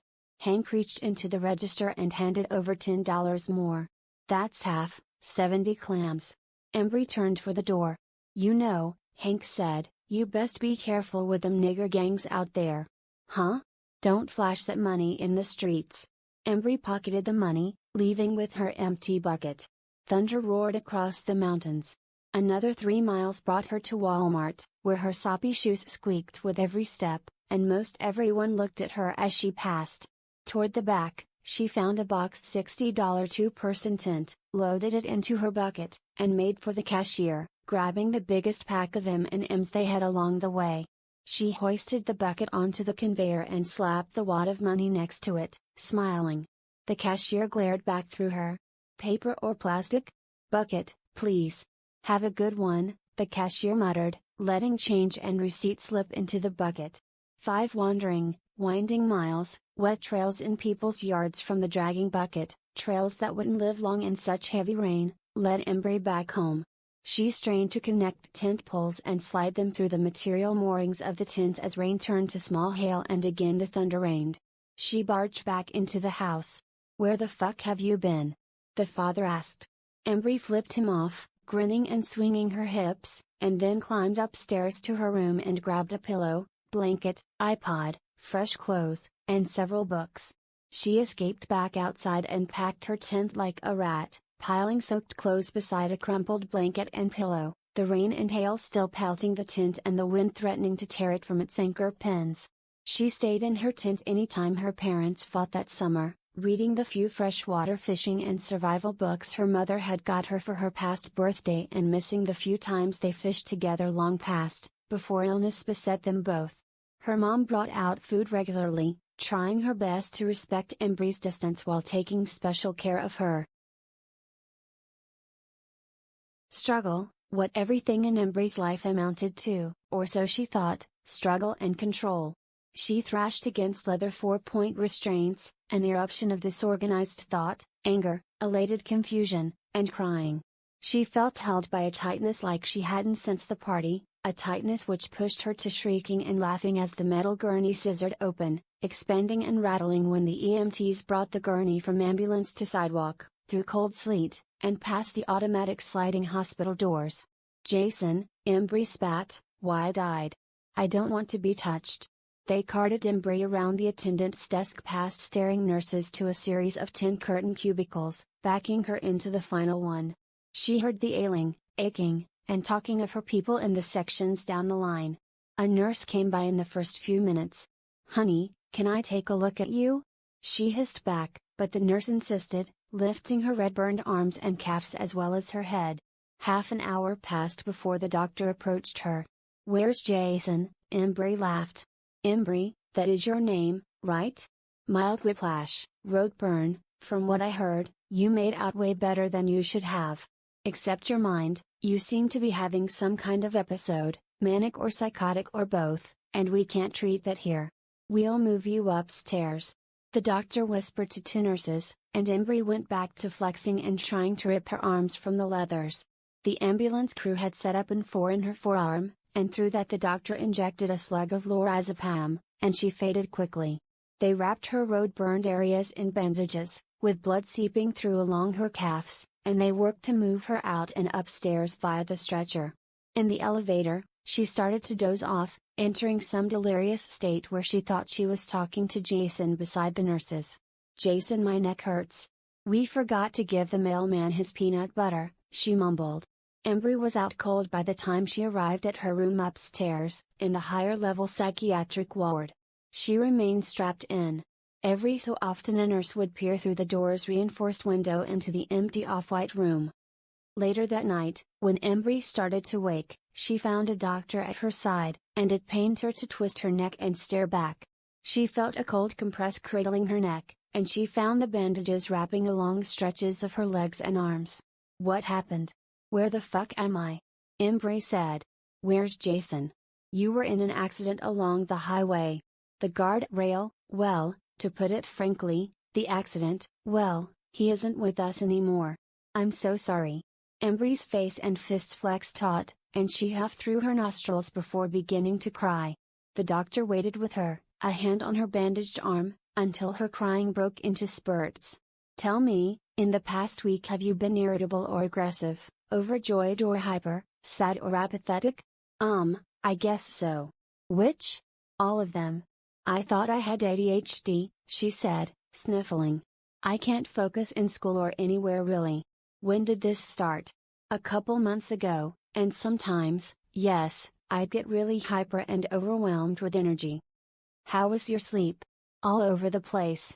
I slept in and missed classes some days, and other days I was awake for days, energy like nothing I've ever known, like I said. And did you feel anything else in the past? There were a couple stretches where I felt depressed, one worse than the other. I tried taking supplements and they sorta helped, I think. I figured I had a problem, but I was afraid of this place, here. What is wrong with here? I wanted control and freedom, the opposite of psych wards. That's the old days. Now we're a psychiatric hospital. We operate almost the same as a regular hospital, and we care about all of our patients. The biggest reason you're strapped to the gurney is to protect you from yourself. Embry noticed the good doctor's white button-down coat. Vinny appeared alongside her, dripping. Wait, who are you again? I'm Dr. Halsey. What are you staring at? Vinny. Who's Vinny? He's an asshole. That doesn't really answer my question. Good. They paused. Embry, I'm on your side here. Do you want to get better? I don't fucking care right now, Embry cried. I want Jason. I want out of these things. If I let you out, will you cooperate? Sure. The doctor left and returned with a nurse and a cup. Are you familiar with bipolar disorder, Embry? Not really. Why, you think that's me? She choked. Perhaps later would be a better time, no? Embry nodded. Would you like to try this before I go? Embry nodded again, her risk-taking once again unrestrained, and a final tear fell, meandering down her cheek. The nurse and doctor unleashed her wrists and ankles, handing her the cups as she raised, wobbling, and she tipped forward, zapped by the lorazepam, taking and swallowing the pill and water and falling back. Thank you, Embry muttered as they left. Embry woke to the plainclothes doctor looming over her with a professional name tag and a clipboard while saying her name. Embry, your father's on the line. Embry rolled from the stretcher and felt the blood rush to her extremities, standing. They walked to the landline in the hallway outside the room where a nurse handed her the phone. Dad. I can't believe you. Don't bother coming home. A click shot through the phone before she could answer, but she tried anyway. How's it feel to kill another one, Dad? Embry handed the doctor the phone, brushing the hair from her face. Can I take a shower here? Yes, of course. Follow me. Dr. Halsey escorted Embry with a hand on her shoulder down the hall to the humble restroom barren of grooming tools and other amenities where she slipped inside, and the nurse waited for her just outside the closed door. Inside she removed her bandages, stretching in view of a mirror to see the brandished backs of her arms and legs and rubbing them. She stretched her legs one at a time like a cat across the sink basin, and she stripped down, throwing the clothes in a basket. In the shower, she scrubbed her body and the few pieces of grit collected still on her feet with generic soaps, remembering the feel and sound of the gravel during the crash but nothing more of it. Stepping out, she sighed, the comfort of her toes on the mat, the towel raking her scalp and breasts and limbs, the coolness wrapping around her and, in that, the taste of captive freedom. To the left, she chose from a shelved cabinet packed with t-shirts, jeans, underwear, and loose socks, everything else fitting tight. The nurse guided her back to her room, and the doctor entered shortly thereafter. Embry, have you heard of bipolar disorder? Yes, you mentioned it yesterday. Funny, do you know anything about it? Nope. The doctor paged through a copy of the DSM-5. You're having mood swings, right? I guess, she said, nodding. Well, just hear me out. Mood swings range from depression to mania. Mania includes difficulty concentrating, insomnia, restlessness, irritability, hyperactivity, hypersexuality, impulsivity, rapid thoughts, frenzied speaking, and in serious cases of bipolar 1, delusions, hallucinations, and paranoia. Depression usually includes lowered energy, motivation, concentration, and interest in activities, as well as too much or too little sleep, changes in appetite and weight, and thoughts of suicide. Oh my God, Embry thought, letting her lips part. You don't need to have all the symptoms to be diagnosed, but I'm guessing some of those ring true for you? Embry nodded. Are you finding this interesting? Do you want to hear more? Embry nodded slowly. There are different categories of bipolar. Bipolar 1 includes psychosis or mania severe enough to require hospitalization, and it usually includes depression but doesn't have to. Bipolar 2 is like 1 but includes no true mania, only depression and a lesser version of mania known as hypomania, so it includes no psychosis. Then bipolar 3, or cyclomania, includes periods of mild depression and hypomania. And bipolar 4, or BNOS, is where someone falls if they show signs of bipolar but their symptoms are non-traditional. Embry took a deep breath amongst dead silence. She was starting to cry again. Embry, are you seeing things or hearing voices? Yes, Embry sniffled. Vinny and Clicky. Usually, Vinny drips and Clicky clicks. Do you want the good news, bad news, or worse news? Embry nodded. Which? All of it. The good is that mood disorders are treatable and many people go on to live productive, happy lives. The bad news is hypomania can actually be a productive state for bipolar people, and because of that bipolar people are the #1 group that defects from their medication. The other bad news is that finding the right medication regimen can be a frustrating, long, even painful process. The worst news is that a petition was filed with no certificate, so we can't legally hold you here more than 48 hours, unless of course you'd like to admit yourself as a voluntary patient. We can consult you, however, on how to get help when you leave. The doctor found her pen and clipboard, flipped to the back, and began to scribble. You should see a psychiatrist regularly. You can choose whoever you like, but I'd recommend Dr. Noam. Do you want her number? Embry nodded, weeping now over memories of Jason. The doctor flipped back and forth through her notes. I gave you a low dose of lithium yesterday to start. You'll likely need more than that, including an antipsychotic. Embry stared to the side, crying. Do you want to get better, Embry? Of course. Then I recommend strongly that you follow through with this, the doctor said, handing her the sheet. How about some breakfast and a new room? Now that you're more stable, I can take you to the first floor. You can interact with other patients, watch television, have your phone and wallet back, and have your own bed and restroom. Embry's teary eyes lit up. Together they descended by elevator into a catacomb of her people, the schizophrenics, the personality disorderlies, the mood abjects. Walls fused to tiling off-white all around in the tunnel filled with shouting, crying, a strapped patient, strolling unstrapped patients, patients lost in the eyes, nurses, and themselves. I don't want to be here. I've been here 11 years. Nothing works, one shouted. They walked to her new unadorned room, scanning it over, and then strolled to a lounge with sofas where 2 patients were watching medical documentaries, psychiatric week specials. Are you going to be okay down here, Embry? I guess, yes. I'll be around if you need me, and I'll send a nurse for food. Embry ordered buttered toast and eggs and wandered to a window and cried, eyeing the urban squares below choked with drivers and dog walkers and bench sitters and parkway trees and all of their simplicity and freedom. Air blasted through the ceiling vents.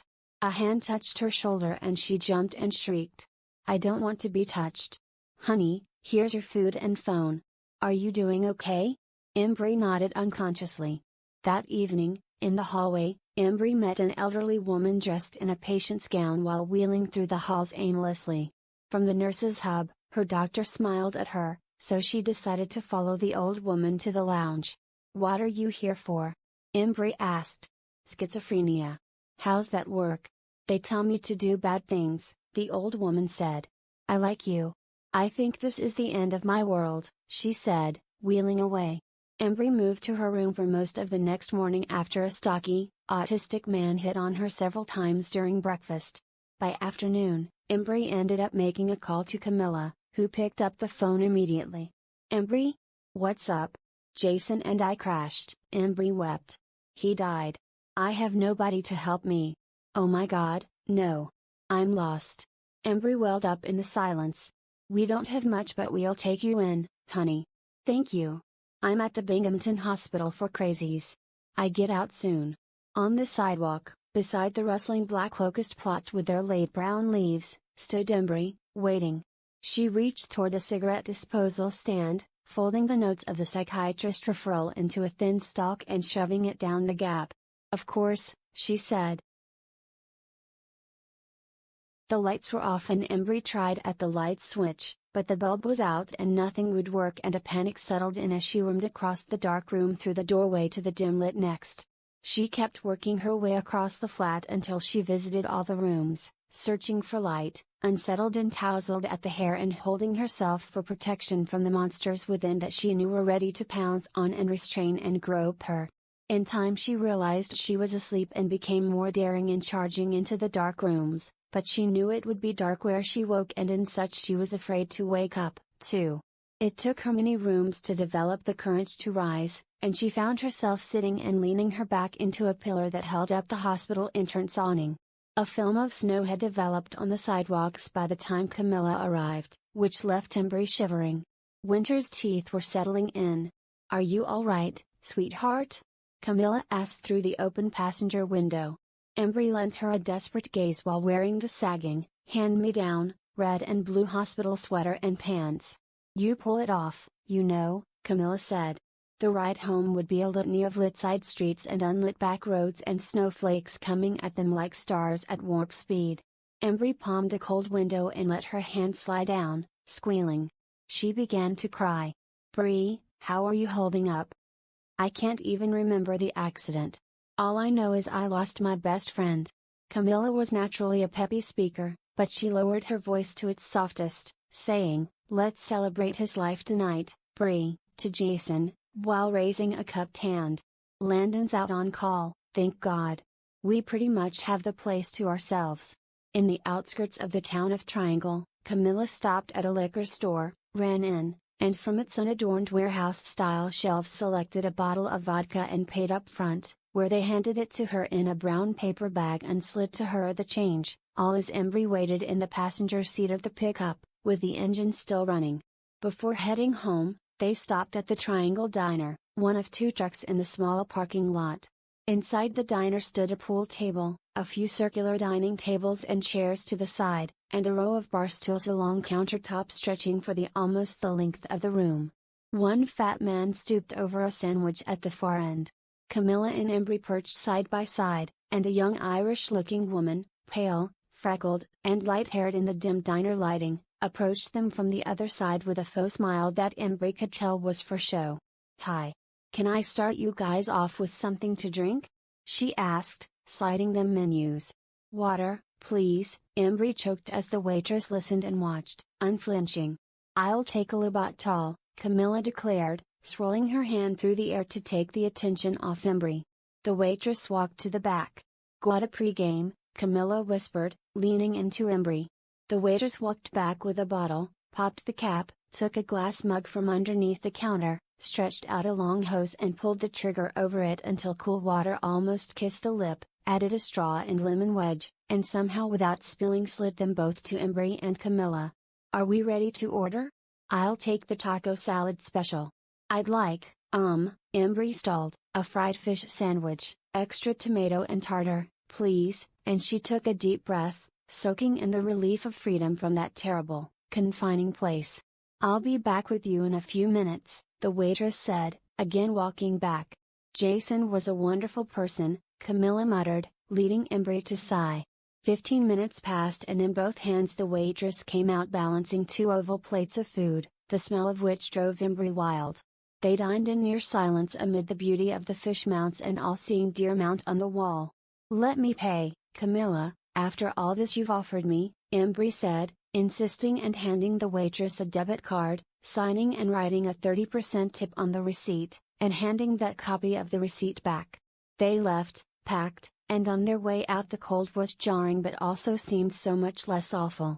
Gray-green pods of firs and hemlocks passed from their view among the groves of barren oaks reaching over the road and a few elms touched lifelong by Dutch elm disease. As they pushed into the countryside, great escarpments of crabapple and twisted, snow-dusted vines bordered the roads. This was the start of the wilderness of upstate New York, holding wild dog packs, bobcat, fisher, bear, and snowshoe hare, all of which Jason once hunted. They pulled down potholed Hattie Clark and into a long driveway of stone, dust, and snow. Camilla's house had a dreadful grill, doormats, and some children's toys strewn across the porch, but Embry had higher hopes for the inside. What do I have to lose, she thought. A child cracked open the front door and peeked through at cross-armed Camilla and Embry making their way up through what had turned into a heavier snowstorm. The trails of Embry's tears stung cold in the gusts, and she winced and covered her face with her forearms. Embry, this little spying monster is Lorenzo, my son. He'll be 11 soon, won't he? The dark complexion of Lorenzo's face disappeared from the crack of the doorway. He's a little shy. They could hear his galumphing laughs from a back room and the escaping pitter-patter of his short, quick strides. The entryway was of dull beige with duller plastic matting and old, steam-cleaned circlets of piss stains every few feet, the family room. The couches were old but refurbished, and the TV sat small in its stand. Fruit fly shit trimmed the upper edges and corners of each room. They wandered to the kitchen. A thin, black Siamese cat perched atop a charging laptop on the cluttered kitchen table for heat, and Lorenzo came back running headfirst toward them. This is Ray, our cat. He's sick. Lorenzo, say hello. This is Embry. She'll be staying with us for a while. Rat, get off the table, Lorenzo spat, picking the bony cat up and plopping it on scarred linoleum. Lorenzo. Camilla barked, raising her eyebrows, say hello. Hola, he muttered, rushing off again.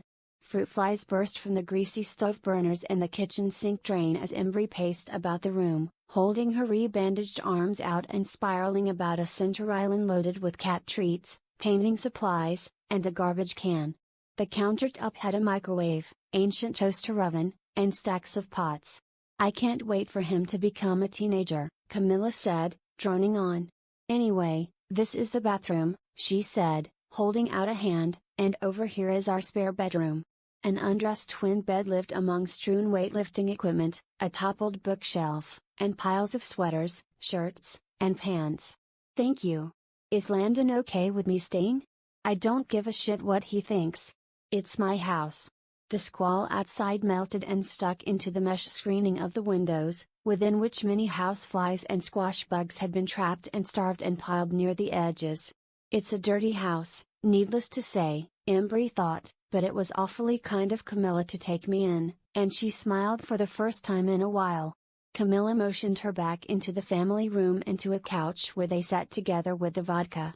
So what's on your mind, Bree? I wouldn't even know where to begin. The days are so long, and I'm haunted by so many things. Where can I even begin, she said, holding back her tears. Well, at the beginning, honey. I keep seeing Jason, I see Rod and my mother. I see them, rotting. I hear them, screaming. For better or for worse. Honey, what are you talking about?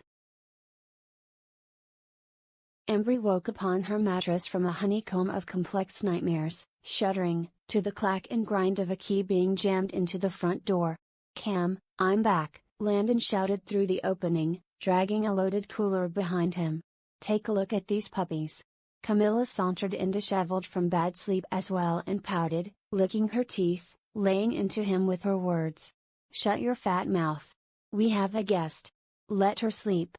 That's more like it, Embry thought, smirking and diving backward into her cocoon of blankets. It was Saturday and after some coffee Camilla had settled into her usual cheerleading.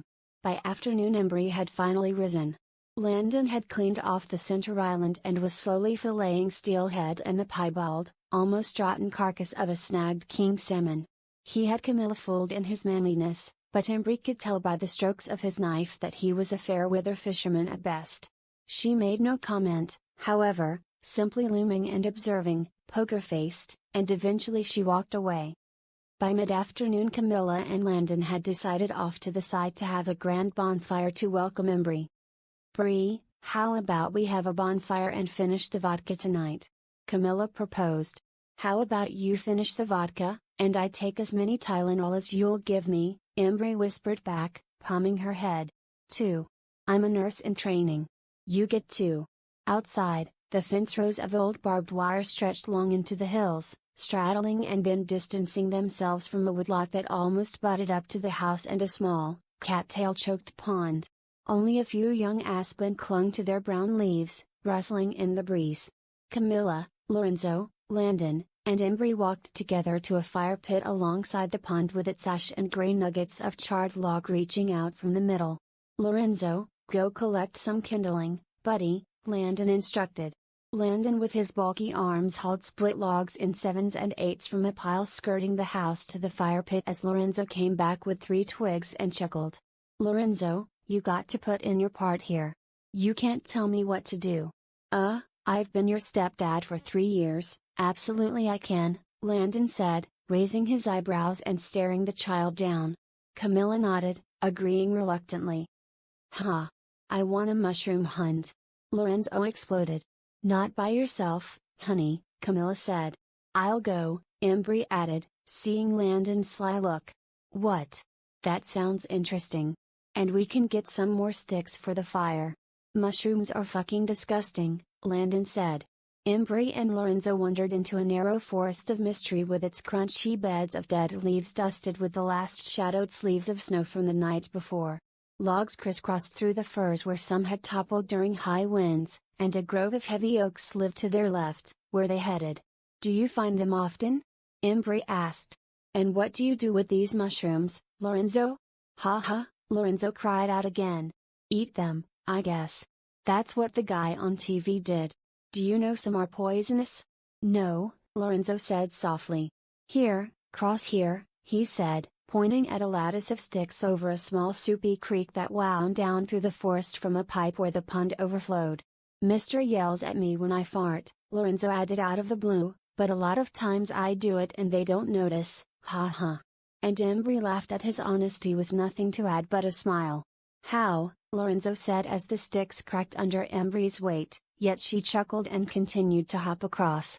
"Mushroom thingies," Lorenzo shouted, pointing. At the base of the grandfather oak, in the crevice between jutting roots, stood a hoary gray-brown contraption like the fronds of a palm tree but also twisted like the antlers of an atypical monster buck into a round, almost brain-like blob. "Lorenzo, don't eat that shit," Embry sighed, intrigued as she was. Embry knelt and scraped at its fronds with her fingernail. It was firm and desiccated, and spores drifted from its fronds as she continued. Landon has a point, Embry thought, circling the base of the tree to look for another but simply finding leaf litter, acorns, and a sifting of snow. Near the great-grandfather oak was another fallen oak and along its backside she noticed a majestic mushroom, gray and dull orange in color, with thick fronds like shelves layering sideways along the length of the tree almost as if a colony spanned 9 feet. "Whoa," Embry said, amazed. "Lorenzo, look at this. That's like one on TV," Lorenzo yelled, running over and reaching for it. It was wet, melting off and falling to the ground in half-frozen chunks as he poked at it. "I think it's dead, Lorenzo. I'm no expert, and I have no idea whatsoever if they're poisonous, but I think all these mushrooms are so rotten that you'd get sick even if they weren't toxic."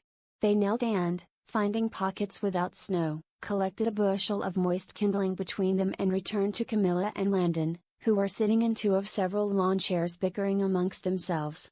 They poured the kindling atop a generous pile of crumpled newspaper, and Landon leaned in, lighting a match. The sun dipped fast into the west behind a smooth November cloud, and against the gaining fire one light traded for another, violet blue eaten by blood red. "Camilla, Landon, I want to potty," Lorenzo said, tugging at Camilla's shirt. "It's pronounced Mr. Lorenzo," Landon corrected. "Mr." The next cold morning, well before sunrise, Landon and Embry rose to go steelhead and salmon fishing in Pulaski, which they had agreed upon with Camilla late in their drunken night before. Embry at first had hesitation, honestly, who could she trust so soon? But her balkanizing mind in the moment began yet again to long for the gambler's high and the gambler's peril. In the darkness they found the world blustery, howling, and unpleasant with early morning snow flurries rocketing sideways in bursts. Landon and Embry took trips from the garage, carrying a duffel bag of fishing gear and other comforts and stout, long spinning rods loaded with 12-pound mainline and each dressed with a breakaway split-shot leader and fluorocarbon down to a snelled octopus hook. They loaded the fishing rigs and bag over the flaking rust of the pickup's edges and across the bed, reaching. "Gonna be a bear of a morning," Embry said, "but I'm just happy to get out," she sighed. "It's too windy," Landon said, shaking his head, but still almost instinctively he pushed about and fitted the gear in the back so the tips of his poles weren't propped or otherwise bent, for against his wishes and better judgment he was going. "You're such a pussy, Landon," Embry thought. Aggravation well beyond what was called for welled up in her chest as stress, and she continued to carry it, like the antithesis of a little lost love in her heart, with her without speaking. The drive to Pulaski was dark and foreboding in the underpowered and close-range yellowish view of the headlights. A gray fox a little bigger and puffier than a house cat bolted across their view, but they said nothing until the back roads were history and until they had moved onto the northbound highway. "Bree, what exactly happened with Jason? I know you and Camilla talked about it, but..." Embry remained silent, crossed her arms, and closed her eyes, leaning into the old seams of the truck's seat with the back of her throbbing head. Yet again, vodka had gotten the best of her. Pulaski was the sort of town where you'd imagine a small motel murder scene or imagine a mall erected and dying within 10 years. They arrived by 5 in the morning, and Landon knew the two-way traffic on the town's potholed roads was 90-some% anglers driving back and forth and inspecting spots where many anglers had already parallel parked upon the side of the road and hiked to the wooded river, waiting. They stopped at Chunky Chinook's in the dark, and the expanded parking lot was a beehive of activity within which they barely found a slot to park. The ride had been quiet besides the offset-sounding churn of the engine and rattle of the paneling. "Come in if you like," Landon said, slamming his door. Inside were massive lines of fishermen, some scuzzy and less clean-shaven and many loud and most in waiters, leading to the few cashiers who hurried to process the morning's peak activity. People clogged the aisles, bending over and kneeling to look at overpriced salmon beads, egg mesh, egg sacks, hooks, line, leaders, weights, and other terminal tackle. A 55-pound Chinook salmon mount jutted from the wall high above the entrance among archways of smoothly processed logs used as struts, giving the place a log cabin look. Landon waited in line for 15 minutes to buy a small pack of pink salmon beads for $8. In the lot, Landon found Embry leaned back and napping with her mouth ajar and tongue rounding over her lower incisors, snoring. He was gentle with the door and sorry for prying earlier, but it was past the time where he could comfortably apologize, and now he had to live with it, buried deep in his gut where only time could mend it. They drove by the ballpark where already almost 50 cars formed a long parked procession in the park grass, as Landon saw their silhouettes in the pre-dawn glow. "Who deserves to slip through the cracks? My father does. Rod does. Jason didn't." Embry dreamed such that the words echoed throughout her head. "Do I?" Sunlight began to bleed past the slate-gray nimbus clouds of the east. The flurries had died down. In time, they arrived on a busier street and parallel parked beside the pizza joint in one of the last few free spots, and Landon woke Embry, who looked at him angrily. They stepped out and suited up in waders that were tucked in tightly behind the bench seat and grabbed their equipment from the bed and began a quarter-mile hike along the sidewalk, skirting the whole way the bumper-to-bumper vehicles of anglers that seemed to line the street endlessly. They made their way to a bridge where 11 people stood and looked over at a giant oval of silhouetted anglers forming below, 300 yards long by 100 yards across at the widest, the anglers themselves a giant fish trap, and the seeping sunrise lit the wakes and riffles of the headwater a dim and silvery navy blue. They had arrived at Snagger's Paradise, the town pool. Making their way down the giant rocks and finally the mesh-caged wall placed for erosion control, they walked the shoreline down, far down, until reaching one open pocket of 15 feet near the back of the oval but still along the side. Most people were casting out a bead with split shot on spinning rigs, ripping the rod back once, and then reeling in the rest of the way. Some were ripping over and over without care or regard to the rules. Salmon and steelhead were jumping and slapping the water near and far, hooked in the eyeballs, fins, and ass and desperately trying to shake the hook, making fast, real burning runs up to the head of the oval and darting back down over and over. Fish on. And on. and hooked up," and other alike phrases shouted time and again from the fat lips of the fishermen up and down and across the oval. Their early morning pep and politeness was showing, and most resisted casting over the lines of those fighting fish that had rocketed far up the oval, tautening the monofilament main lines to their breaking points, wherein the luckier anglers stood no chance in getting the fish in once others had crossed their lines. It was a shit show of humanity, and the worst was yet to come. "Ah, Pulaski, asses and elbows," Landon said. People were nearly shoulder to shoulder, maybe a foot apart in the thicker spots with a few wading along the shoreline, with the growing stringers of light red coho, zombie kings, and striking silvery pink steelhead all behind the wading anglers. Landon fought 3 fish and lost 2 to the hook popping off, finally giving Embry some instruction. "Embry, do it like this. 1 hard pull back, then reel it in the rest of the way. Not more than 1 pull though. That's illegal." She ignored him, thinking, "I'm not interested in snagging, pussy. I thought we'd be fishing." Upon netting his second salmon of the day, Landon noticed Embry had softened up a little, as time outdoors is a great relaxant, and she had her eyes on him and began to pay attention to the details of his dance. He got on his knees and wrested the hook out of the gut of the salmon, which had come in sideways and belly up when the bystander netted it for him, and she let the stress of the situation well up once again in her heart, adding to that of before.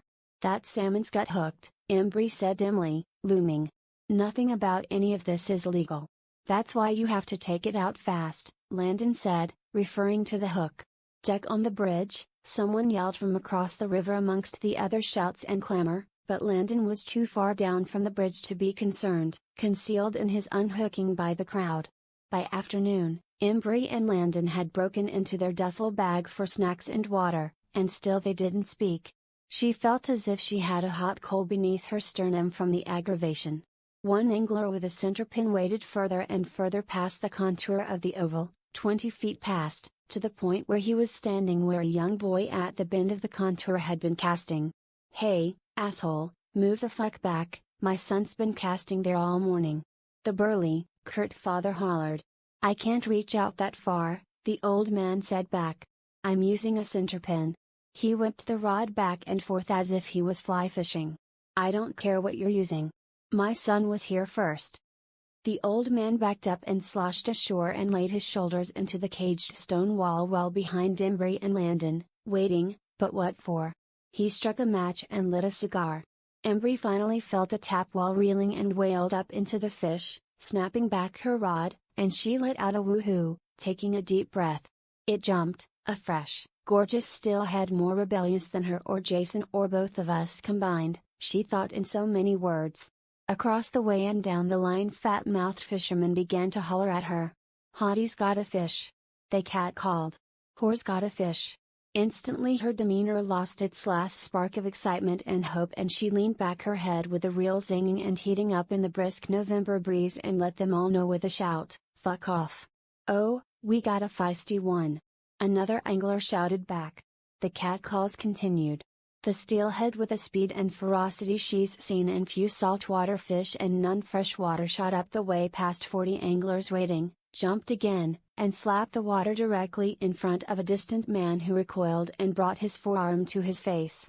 The afternoon attitude had devolved into every man for himself, and about half of those 40 anglers while watching Embry cast it over her line selfishly, and a grand knot began to form in the middle where all the lines had slid together after hooking hers. "Come on, you fucking morons! Don't cast over," Embry cried. "You, cut your lines," she said, pointing while perched atop a tall rock.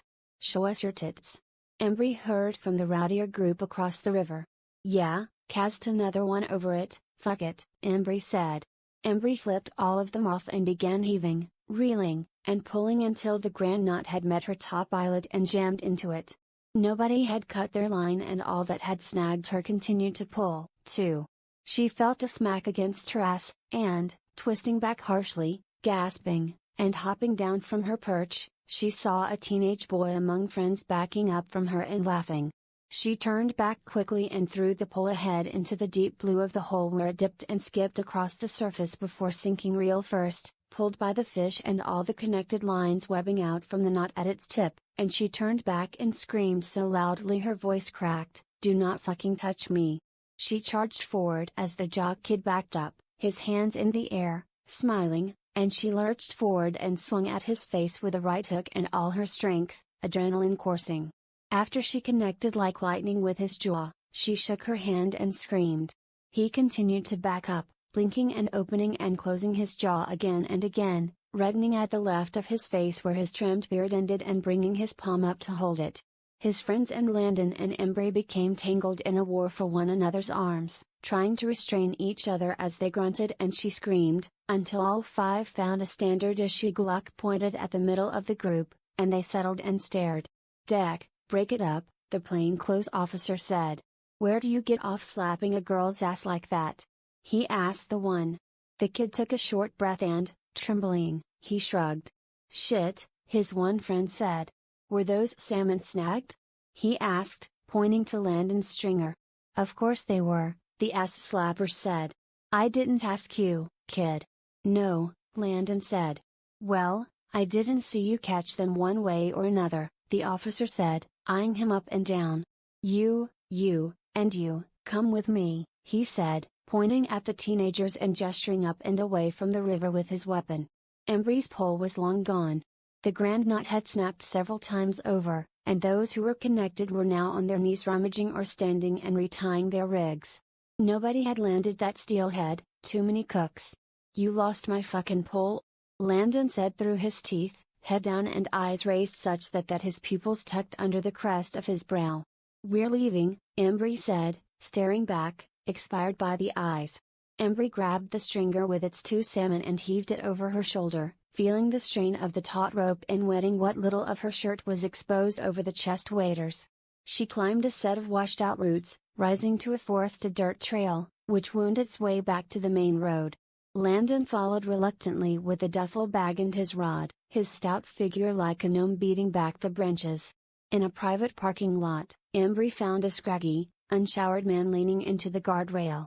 She wanted nothing to do with him, and he reeked of pot even from a distance, but he began to speak and, out of some shred of politeness she had left, she stopped to listen. "Yeah, the deck was on the bridge, man, and they was picking out all the people snagging, and one of them walked down and gave all the snaggers tickets, man. Must have just been at the head of the pool," Embry said, sighing and walking on. The smoker kept talking even as she fell from earshot. Landon had passed her and would have the truck running by the time she arrived. She heaved and slapped the salmon into the knuckles of the truck bed. The ride back was silent for the first half, and Embry wondered about her future, near and far, to the point where she began again to cry and choke on her little gasps of air. "What's wrong? I'm sorry for getting pissed back there. I didn't mean to get angry at you. I was tense." Embry nodded while crying. Back at the house, Embry laid into her mattress for the afternoon, cried, and rolled in her discomfort trying to find the right position. Her headache re-emerged, the soft pillow felt hard almost immediately. She was restless, getting up and pacing about the room some hours, playing miserable hopscotch around the floor's magazines, piled furniture, weightlifting equipment, and Lorenzo's scattered toys. The resentment from earlier, and earlier yet, burned low and for the most part remained concealed in her chest. By dinner time, Camilla had heard from Landon of Embry's hardship for the day. She knew Embry was in the spare room for hours, sulking and sleeping, so she'd prepared a special dinner of angel hair spaghetti garnished with red sauce, cheese, and fried green tomatoes before checking on her and rousing her from the mattress. "Hon, it's time to eat if you want." Embry strolled into kitchen where Lorenzo circled the center island hyperactively, dancing and pirouetting as he went. "Mister, when are you gonna be done with those fish?" Lorenzo asked. Landon hung over the center island and cringed at the question, slowly and deliberately peeling back the fillet and working the knife in small strokes. "I'll be done the day you stop asking questions, you ad twat." Camilla glared at Landon, and Embry stomped over to the kitchen table. "Rat, get off the table." Embry barked, picking up and plopping the cat on the floor. "Hey, you can't do that to him," Lorenzo said. "He's not supposed to be on the table." "Shut up you little bastard." "Embry," Camilla cried. "What? What are you thinking?" "You can't talk like that to him. Why don't you fuck off?" Embry shouted, picking up a porcelain salt shaker and throwing it into the wall, denting the drywall and watching the piece explode. Embry opened and stormed out of the front door without thinking, spiraling in a red-hot fury, slamming the door behind her, and feeling an attitude in the cold wind on her skin, an attitude not unlike her own. In socks, jeans, and a sweater borrowed from Camilla, she began first to walk, then run, across the snow-dusted grass of their front lawn, through the ice-slush ditch that soaked her socks, across the street, and into the shaggy, twisting hickory and crabapple before anyone could think to look out the front window and try to spot her. Past the crabapple thicket, the parcel expanded into an extensive meadow hundreds of yards deep. Old goldenrod stalks and a few tufts of hay poked from the ground here and there among the odd crabapple clusters and a peninsula of hardwoods extending up and into the meadow. A late woodcock flushed from a pocket of saplings with its constant tweeting and corkscrew flight. Embry's feet felt a cold burn at first, soaked since crossing the culvert, but she was resolute and delusional and panicked and simply wanted to die but wasn't sure how and didn't want to commit to it herself. She somehow wanted to die naturally, then and there. As she approached the wooded edge, dark in form yet bright in between with the shades of snow-dusted bark, Clicky startled her, coming from the burl of a grandfather oak, but still she marched on, finding a tall stump, which she climbed and sat on Indian style, shivering. The entire meadow had been a downhill crawl, but the forest dove sharply ahead of Embry, part shale-encrusted hill and part sheer cliff, diving 50 feet down into a gorge where a half-frozen creek snaked through. Embry sat perched atop her throne for a while, sobbing, gripping her feet for warmth and repeating the words from the day's conversations over and over nonsensically. "Why don't you fuck off?" Embry whispered. Broken and confused and light-headed, Embry descended the cliff and crossed the cracking ice of the creek at its edges, hoping she'd fall through and freeze to death. This chance brought her comfort and entertained her. Tiptoeing one small step at a time, she breathed and let out a shivering sigh time and again, for with no recourse from anyone else, she was letting the comfort consume her. In time, when snow showers turned to sleet, the little wet crystals piled atop her shoulders and pelted her scalp. Embry's face soured. Delusional, she tried to climb the opposite bluff, grabbing at roots that pulled loose, dirt that broke free, and rocks that pried out like rotten teeth, first working her way up 10 feet, pressing her body whole into the frozen edge. She swung from a hemlock sapling that hung from the cliff, hearing it crack at its base but bending enough to bring her gently back to the creek. She slid along its icy edge in her socks, spying the tumultuous riffles that never iced over between her icy bridges. Finally, the cracking ice gave way, and she fell through, soaked up to her knees and gasping, and she fell forward and grabbed the broken edge, almost falling through completely. She belly crawled out like a troop under fire, eaten alive yet not knowing yet what true suffering was. Embry didn't notice the sunset, but the woods were fading quickly and harshly in the thin November air. She climbed the cliff, curling her toes to grip the rocks, and returned to her stump, sitting Indian style again and shivering violently. She peeled back a sock to find her petite foot lightening. In the vanishing daylight, Embry found a grove of young firs between the meadows and forest sedges and pushed into it, confused and exploring for a cure. The trees were bedded in circles of yellowed needles, the snow settling on the ground in lines in between. She crouched and stalked through the pines, bending back the boughs, unsure of whose property she was on but straying in thought and interested. A small, square foundation of sticks appeared in an opening along with an old beer can propped up on a stick, perhaps a property marker. She pushed on until finding a winding trail in the pines, which led her to another meadow, and she spotted within it another house with its horse farm and a man moving hay bales from the back of the barn to the front, so she skulked backwards into the pines again. Emerging from the head of the pines, Embry could see through the sleet and so much crabapple the headlights of a truck peeling out from the house of Camilla and Landon, and she knew it was them, looking for her. She figured after they made their rounds on the back roads that next would come the cops if they were daring enough, and, screaming at the skin, she still had just enough clarity to know she did not want the cops involved. Embry's stomach growled, but this was the least of her worries, if she had any. Life had devolved into a sad and unlucky joke. She scuffed with her numb toes and feet through the slosh of the sleet and the hay until she finally reached the road, hundreds of yards up the way. The stones of the road stung deep and oddly in the soles of her feet as she marched back toward the house.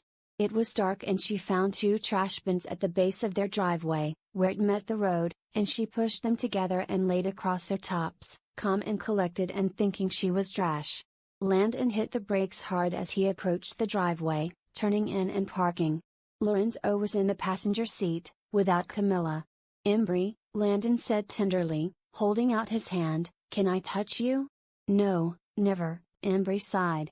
"Nobody can touch me anymore. Come on back inside with us, please. We can work this out." Embry agreed and slumped into the house where Camilla stood cross-armed and clearly unwilling to compromise. "Camilla, we found her." "I see," Camilla said. "And are you sorry?" Embry stuttered, shivering still and barely able to speak in a low soft voice, I'm not the one who should be as sorry. You don't speak to my boy that way, Puda." "Ladies, please, stop and sit down," Landon said.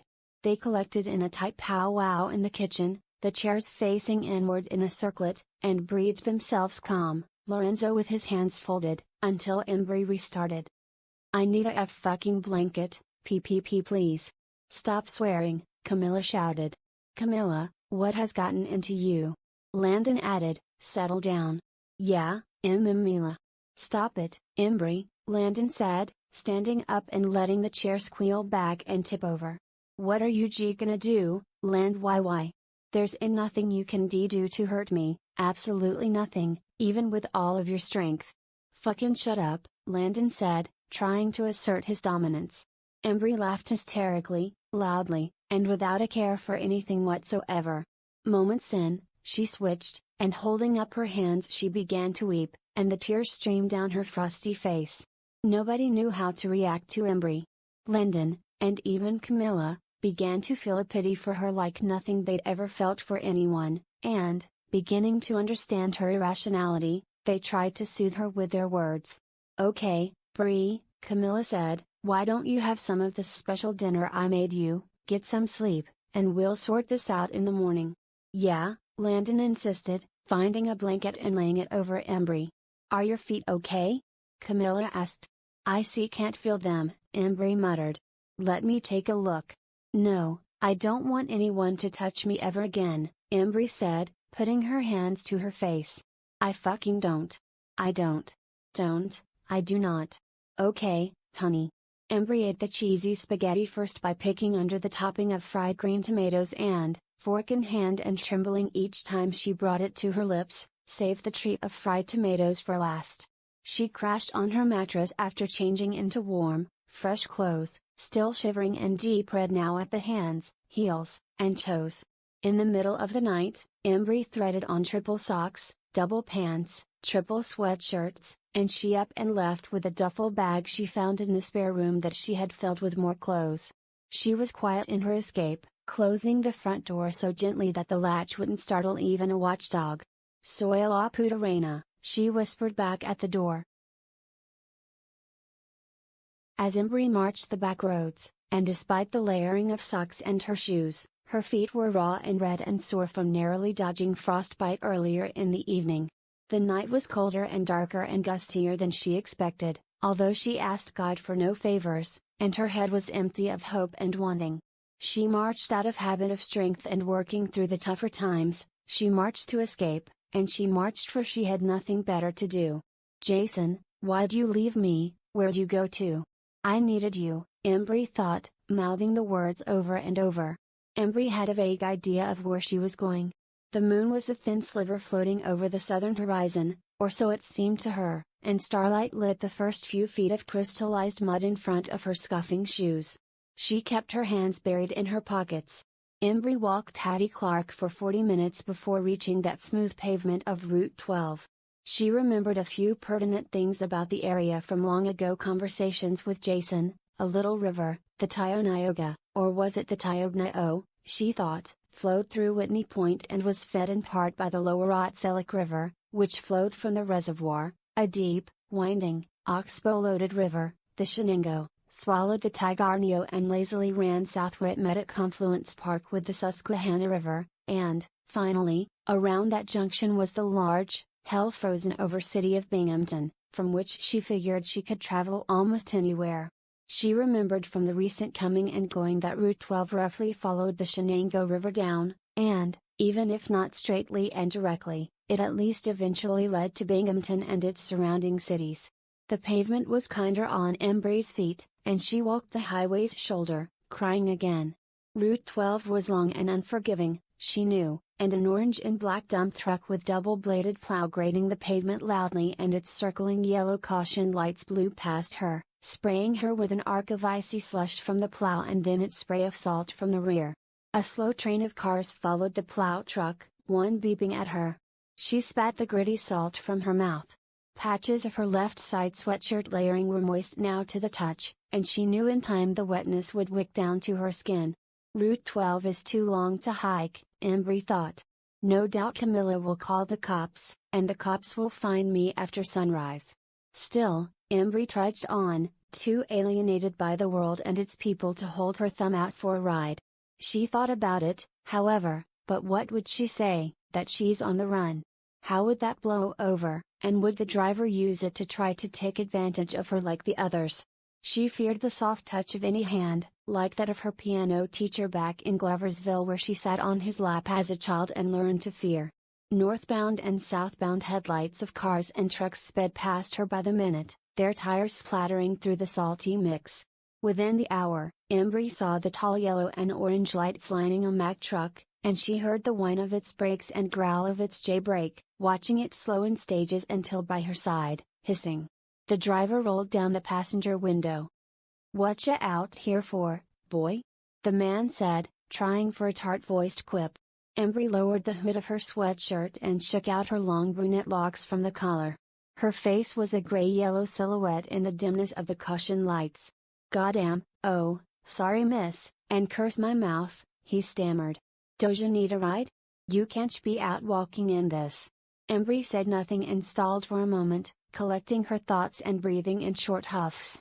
She reached and grabbed the handle of the passenger door and locked her shoe into the strap, unlatching and rising into what she reckoned was the lesser of two bad decisions. The bench seat of the 18-wheeler was of old, crack leather that squished beneath her sitting, and behind it was the dark cabin where the chubby, mustached man wearing ratty flannel and jeans slept away the off days. "How long have you been?" he asked in a soft voice. "Too long," Embry interrupted. "I've been walking for too long. I've been hoping for too long. I've been living for too long." "Wow, okay, where do you want to go?" he asked. "Where are you headed?" "Cleveland," he said. "That sounds like a miserable drive." "A little bit at a time," he said. "That's how everything gets done." He had moved the truck out of neutral and was now merging back into the traveling lane, gearing up the truck as he went.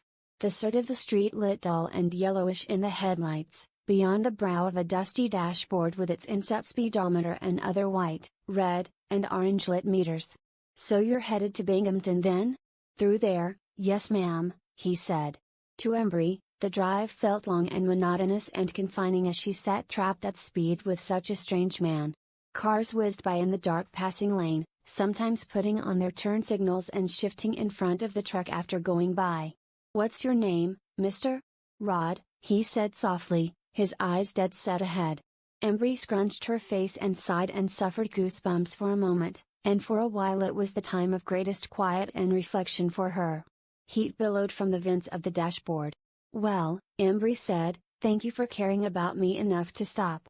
Embry felt a soft touch upon her thigh in the dark for just a moment, then gone, and she gasped, mouth agape, and looked down to see the silhouette of a hand groping about blindly.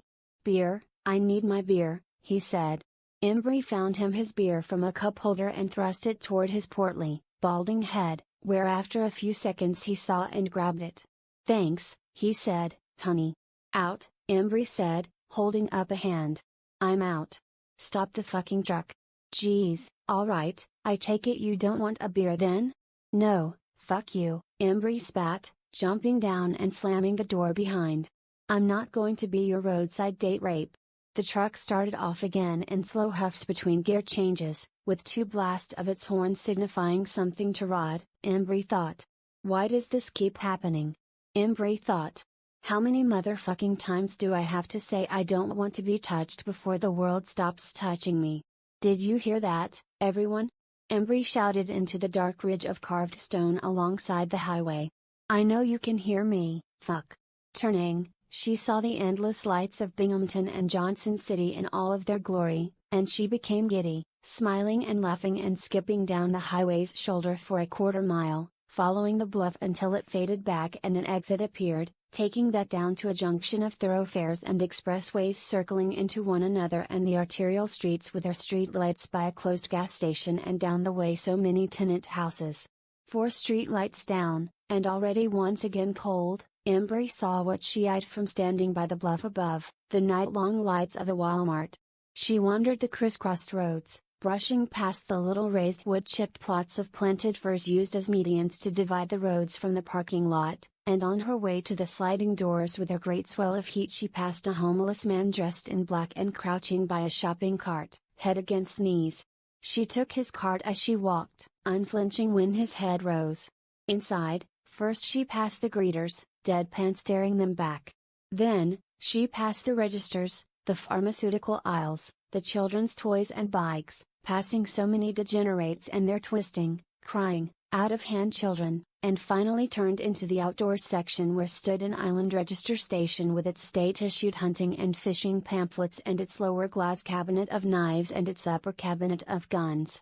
Beyond that, one aisle was loaded with locked-away ammunition of most every type and rows of air guns and machetes and camping gear while another was rich with all the fishing tackle she could hope for.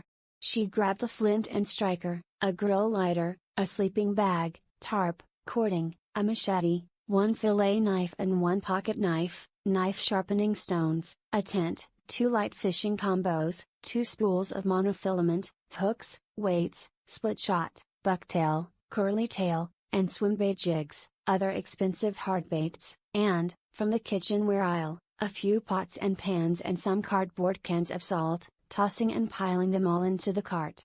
She was for the most part clear-headed and thorough. She planned as if this was to be her coup de grace, her final trip. At the register, the melancholy attendant raked all the items past the laser, sometimes twice, and bagged them in gray plastic bags. Teehee total came out to $232.43, which Embry paid with a debit card in her otherwise empty wallet, raising her eyebrows at the cost and thinking and finally figuring she had just over $1 left. The cart was hers, too, she decided, and she walked out the sliding doors. "Spare change?" asked the middle-aged homeless man. "You should be paying me," Embry said, walking on. Jason's words from years ago echoed through Embry's head. "I basically grew up on no man's land by the Susquehanna. You can do anything there. J.C. Galati down to Murphy's Island and down further, Miles, and some other spots if you look hard enough, too."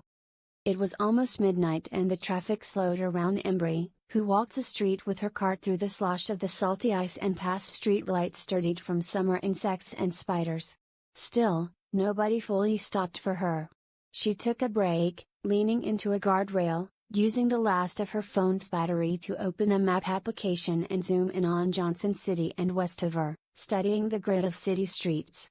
She would take Leicester Avenue to Main Street to 17C, past all the perpendicular roadways connecting and past the exits leading to and from the 201 bridge, and finally she would take Avon Street and Elbon Street to its end.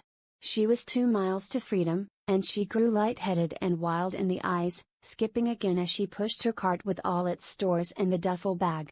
Even at midnight, the interstate was a hive of big trucks, pickups, cars, SUVs, and most everything in between. Reina, she thought. Embry hadn't known much Spanish from her studies, but it was the crude, jesting lines from classmates that stuck with her and stuck with her well. 2 miles, Reina, she thought. Embry sweat from her feet into the tight layering under her shoes, and by now the wet mix from the snowplow had completely soaked and stained Camilla's sweatshirts with splotches of brown, cooling her comfortably and not yet freezing her. She could hear the nighttime coos of a pigeon flock perching in the structure underneath the bridge, though, staring up, she could neither see them nor the beams they rested on. Everything in little steps, she took away from the truck driver, thinking. Squeaking into the urban zones, Embry followed her heart past the dilapidated two-story tenant houses of Johnson City with all the junk collecting on their porches and their switchback stairways snaking up the sides.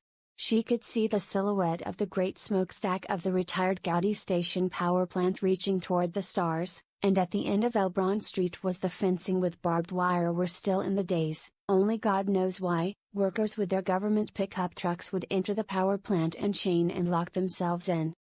At Elbron Street's end, William Hill Park was beautiful and simple in the falling moonlight. A sign of the hours and short drive led to a parking lot, barricaded by posts and chained from the great swathe of mowed ballpark grass surrounding it, on which a lot-side gazebo stood. Already, Embry could smell the septic from the sewage plant outflow a mile upstream. She knew the river was near, perhaps opposing the hedgerow at the far side of the grass. She pushed her cart over the soft earth of the ballpark and down the way where the river drew near to a tall berm behind Home Depot, following a trail until she met woods, and she knew in her heart and gut that this was it, this was the start of no man's land. "I am the queen bitch, and this is my kingdom," Embry hollered into the dead night. Embry left her cart in the woods and, unboxing and pocketing the smaller knife, decided to go exploring in the heat of her overblown excitement, which was something she never wanted to end. Her arms ignited with radiant energy that seemed to flow out as the sun. She ran for warmth in the film of her cooling sweat, crossing back over the grass and culverts along the trail, around another berm at the upper end of the ballpark, past its rock-loaded drainage ditch, and it was then that she spied the strikingly handsome and complex and noxious Galati. To her left, in the dim moonlight, Little Choconut Creek spilled beyond the berm through the woods and around a metal barrier and those rock cage erosion control blocks. Past that, the Susquehanna roared over an old, broken metal and concrete dam, bordering the wooded bluff and splitting in its white water in wild curls and wakes around a rocky island before ending up near the beach by her, the shallow riffles. Far away was the railroad's H-trestle bridge and, far beyond that, the faintly silhouetted bridge of Route 201. She could see the wandering of flashlight beams over the concrete of the dam. "I miss the fireflies," Embry thought, skipping about the shoreline. The trail followed the contour of the creek, dropping off sharply at times as a root-crusted cliff, and up the creek, where it was rather deep and full of microwaves, shopping carts, bicycles, and so many limbs and other wood. A thick metal pipe, shiny along its top from the tiptoeing fishermen, connected one side to the other. Embry balanced with her arms out and a smile, making quick work of the pipe. She climbed the soft incline of the other side past dying stalks of Japanese knotweed to a platform that overlooked the Galati in its septic splendor, a walleye factory, by Jason's assessment, which she had always trusted. She leaned her belly hard into the railing, raising her arms, and she took in the starlight, eyeing Virgo and Sagittarius and Arcturus. "And this is my kingdom," Embry softly said.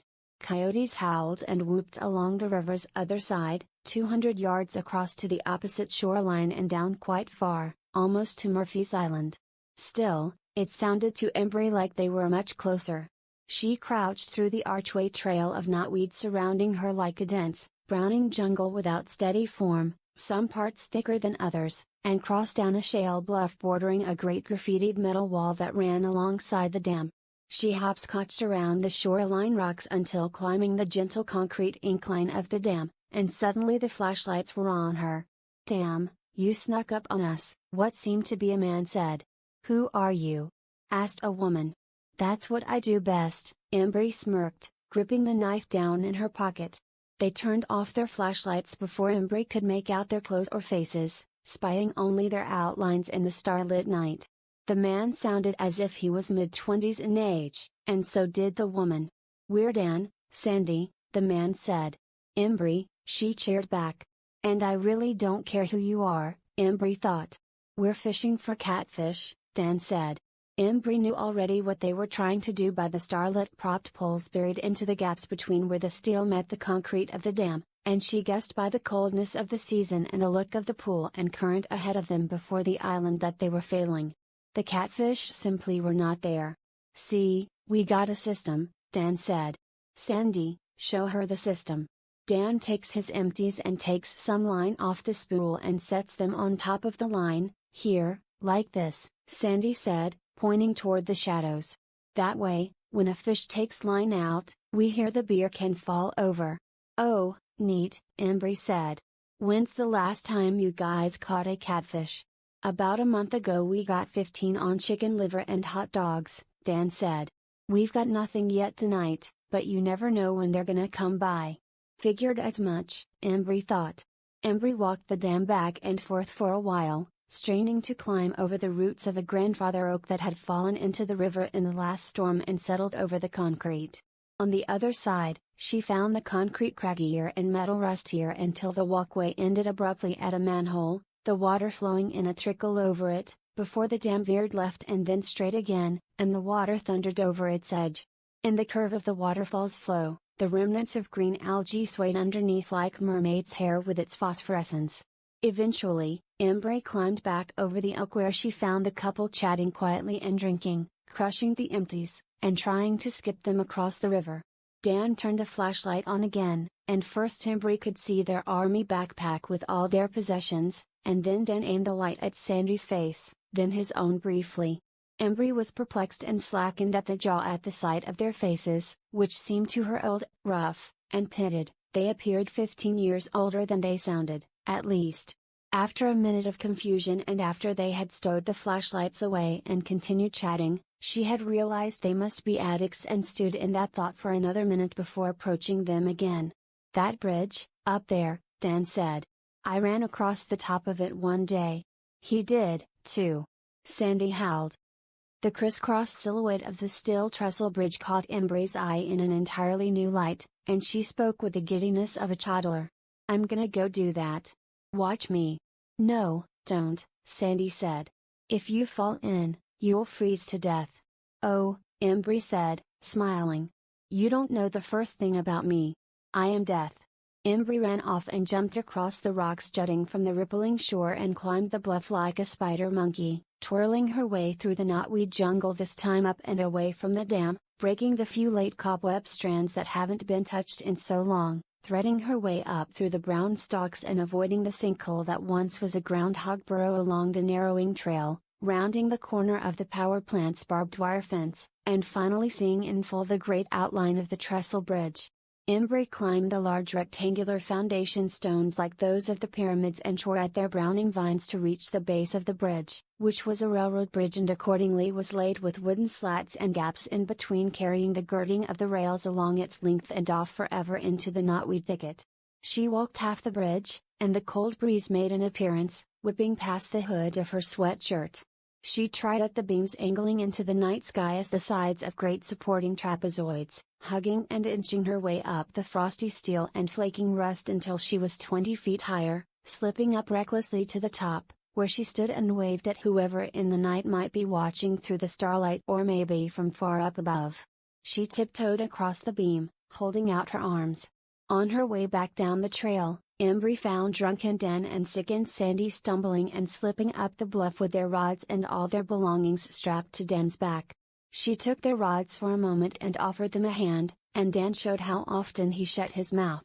"I was here in the spring," Dan said, "and I was having a hell of a day, muskie, pike, walleye, bass, but the deck busted me for fishing out of season here and gave me a ticket.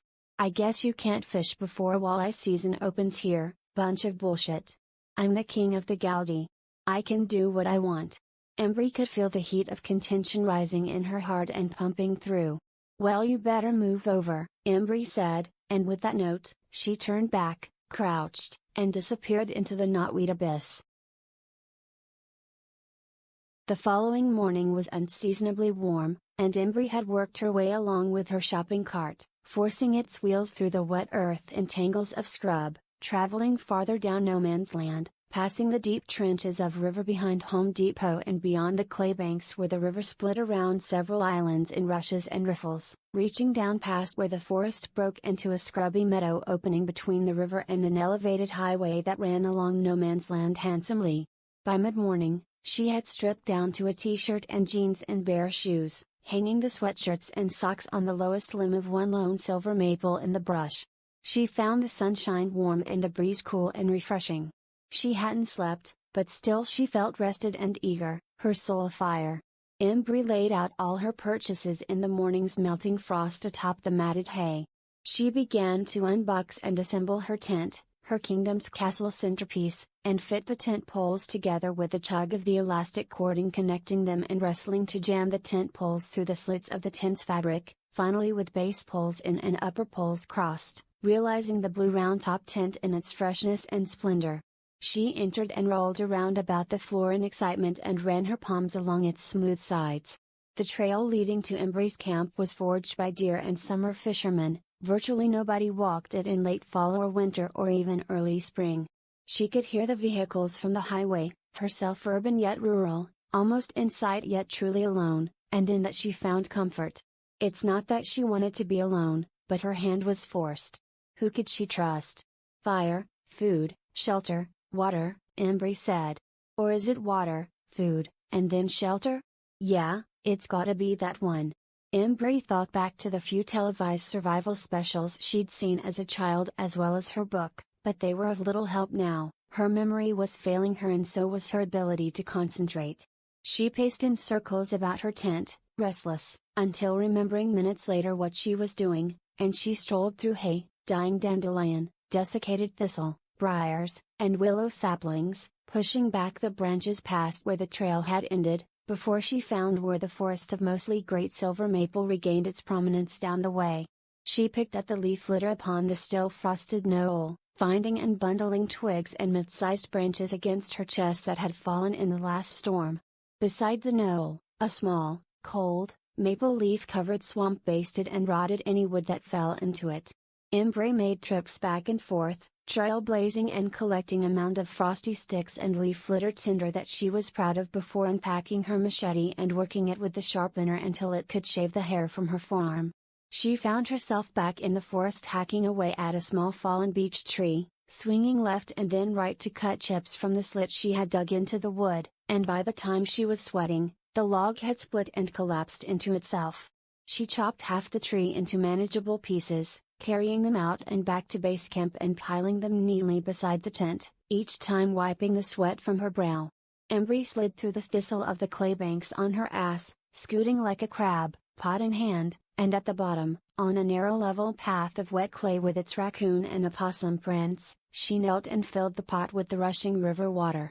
She reached deep off the shoreline's edge, grabbing dozens of rocks from the freezing river bottom and hurling them to the top of the bank. Ouch, the water's so bitter, Embry thought, shaking her hand. Embry knelt and then slowly crawled back up the bank, balancing the pot of water in one palm like a waitress. She took the stones scattered in the weed growth one by one and walked them over to her tent, fashioning the border of a fire pit alongside. She took the tarp, spreading it and unfolding it by shaking its corners, and she tossed and worked it over the tent. With the machete, she took her time to sharpen 4 sticks thick like her thumbs, then burying them deep into the edges of the tarp where it met the ground, pinning all together tightly, and finally, with her pocket knife, she cut out from the green tarp an arced entryway complementing the tent's zipper. The cut edge of the tarp was frayed. Within the tent, she shoved in her sleeping bag like a field mouse's tousled nest. Boil the water first, Embry thought, but she hadn't drank since before her blowout at Camilla's house and was so thirsty. The tinder had moistened from the frost warming in the strong sunlight. Embry tried to make a pile of it in the pit, throwing sparks at it first with the striker, then torching it with the grill lighter, but neither worked immediately, and she grew aggravated and soon after drank from the pot of water raw. There, that was easy, Embry thought. Fuck you, fire. Embry paused, soaking in the sunlight, leaning into the heels of her palms and breathing, and for a moment the spirit of the world and its ragweed grass and archway briars seemed all the less cold. Food, Embry thought, pondering. There was one way which Embry had trained to catch food, and that was through fishing, but she knew in the back of her mind there were many other ways to eat, even if these ways didn't come to her mind's forefront right away. She took off her shoes and sat in the grass with her legs out and, taking a stick, stuck it through the spool of line and cut the plastic wrapper off and unspooled some line and tied it to a bare fishing reel with an arbor knot. She held the line against the pole with one finger and stuck the stick holding the spool between her toes, adding tension by squeezing her feet together. She reeled, and the spool spun until the line burned through the band of her index finger, and she kept reeling still for minutes, loading the reel with line and then cutting the line from the spool with her teeth and threading it through the eyelets of the pole and finally tying on a jig to the line's free end. Embry slipped with her pole down the clay banks to the headwaters of a wicked run, shallow but ripping with a current break along the far side and its sheer drop off on her side where she earlier picked the stones. She jigged for 40 minutes, popping the rod back and reeling in slack, covering every stretch of the run over and over, and she finally felt it tap and ripped the pole back so hard the fish broke the surface immediately. She horsed in the small walleye where it lay flapping aimlessly on the thin stretch of clay bank on which she stood. Embry filleted the walleye boneless in a matter of seconds against a stone. Staring down the damp fire pit, she bit into the fresh and bloody flesh raw and ravenously, and her incisors ached from the coldness of the fillet, so she huffed and breathed past them between bites for warmth. The flesh tasted plain and dull and a little dusky, but it was firm like thick gelatin. She ate both fillets in a few minutes and drank with them the unclean river water from the pot. Is this sashimi or sushi? Embry wondered. That afternoon, Embry's guts knotted and ached and she had a spell of diarrhea while exploring the forest beyond. She spread her cheeks and pissed at the same time, relieved. Time healed her bellyache. She felt a pinch on her knuckles, and she found the year's final mosquito, fat and translucent with blood, taking advantage of her. She swatted it flat and smeared it across her skin. "Fuck you, fire," Embry said again. The night fell cold and crisp with a burgundy sunset past purple cirrus clouds. Embry wrestled with the fire that evening, tediously drying the tinder with her grill lighter before the fire finally took. She built the fire with sticks and logs gradually and also positioned 2 tall, flat stones within the circle of the pit to hold over the fire the boiling pot of water. The fire roared and crackled with orangish flames and a bed of red embers, casting her shadow after sunset across the face of her tent. She slept comfortably in her soft sleeping bag in the tent, even long after the fire and its embers died out. The following day, Embry stuck to her developing routine, except she had her period and cut a rag of linen shirt to wear under her jeans, and for all her misfortune on this god-forsaken planet, she sighed a spell of relief for never becoming pregnant from being raped. She explored. She stepped cautiously and patiently through the frost-bedded forest and wooded marshland, making her way a mile downstream along the river, past beaver slides and squirrel nests, before reaching the hard-packed dirt, weed tufts, and interspaced maple of no man's land's end. A short trail appeared beside a cove and rope swing along the river, and she followed the trail up a hill and to a gate, past which she dragged her feet over the parking lot and down River Road, spying cottages and a Victorian house and all the signs saying walleye season closed from March 15th through the first Saturday in May and posted signs Riverside signed by the bitch living at the end of the road, who Embry already hated and felt persecuted by, just upon seeing her signature. Stress welled up in her heart. Embry scuffed down the road's shoulder for what felt like most of a mile, and she re-entered the forest where the barren road bent back toward the highway and the posted signs ended, stepping into a new swathe of no man's land with its drying knotweed jungle in between maples. She crossed Patterson Creek, crawling up the other side of its great gulch. Beyond, quad and dirt bike trails wound through the forest. She followed the trails deeper and found dirt mounded into jumps, twists, turns, and hay pipes as tall as her for as far as she could see, all swallowed in forested meadow and many laid with a puke green ragged carpet for grip. She wondered how such an abandoned park could be made without a bulldozer, which never could have passed between the trees. In the expanse, Embry spied a barking squirrel clinging to the side of a maple, and she could almost see below its rippling skin the nourishing muscles. On and on staring, this led her to think about how she could catch it. Strolling through the stalks of knotweed, she saw, first in glimpses, then, walking up to it, as a whole, the chassis and engine block and slate blue paneling of an old shit Chevrolet half buried and clutched in late brown vines. Tassels of wiring coiled about struts and through the car's cavities and over the rusted battery terminals. She gawked for a moment, tapping her fingers against muddy denim, then started ripping and cutting with her pocket knife long and short strands of wire, bundling them all together into a great multicolored knot before heading back, inspired. At base camp, the morning sun shone white off the frosty grass, scrub, and weeds, and at times Embry shielded her eyes but still tried to soak in nature's glory. In an instant, her mood dive-bombed, she spiraled quickly into deep depression. She held the fillet knife to her wrist, sat in the cold clumps, and cried for some time, comforted by the pinch of the blade against her skin and the promise of escape. In time, Embry raised her head and stopped weeping and soon after stopped sniffling. She untwisted the bundle of wiring and laid out the wires neatly in matted weeds beside the fire pit, experimenting. She grabbed her coil of cording, unwound and cut 3 feet of it, and pulled free all the thin, loose strands from the cording's material sheath, splaying the ends out in her palm like a bouquet. She took one thread, which she could feel and guessed had a breaking strength of around 70 pounds, and tied it into itself with a polymer knot, forming a noose of sorts, and she stripped down the coating of the wire with her pocket knife and tied the other into the wire's copper with another polymer knot, looping the copper end back around several times for strength. She held up the stiff, arced wire with its paracord loop, her first snare. Embry made 10 more snares for a total of 11 and tested the connections, tugging each taut. The paracord loops were short but the wire leaders were made long so she could tie them off to a tree or drag. She wandered through the desolate part of no man's land, snares in hand, tying the first one off to a chewed-off sapling stump and positioning the loop to one side of a beaver slide. She tied others by their wire ends in the willow saplings that clustered between the forest and highway berm to the side of the marshy edges where rabbits had made obvious runs. A few she tied and propped along low limbs for squirrels, searching hard for and finding and balancing acorns on either side of the loop for good measure. Embry returned to her tent, zapped by the earlier depression and shuffling along before crawling inside and resting. The tarp kept the harsh sunlight out, the dark predator's den. I'm gonna build this castle up tall, so very tall, Embry thought. Embry had gained all with time without faring well. A hard month and change passed. The frosty ragweed was buried in inches of snow, and even river riffles had iced over. Her castle was a masterwork of large logs bracing one another, crisscrossed with paracord and capped with snow, forming a tall fence around her tent and cart and fire pit and the magical barren spot where she sometimes laid and reflected and cried.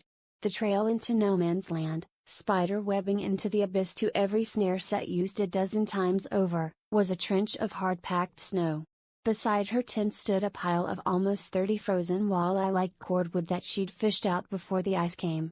Strung between the fencing were the tails of many rabbits, gray and red squirrels, and even the flat leathery blackjack of a beaver tail drooping heavily in the middle.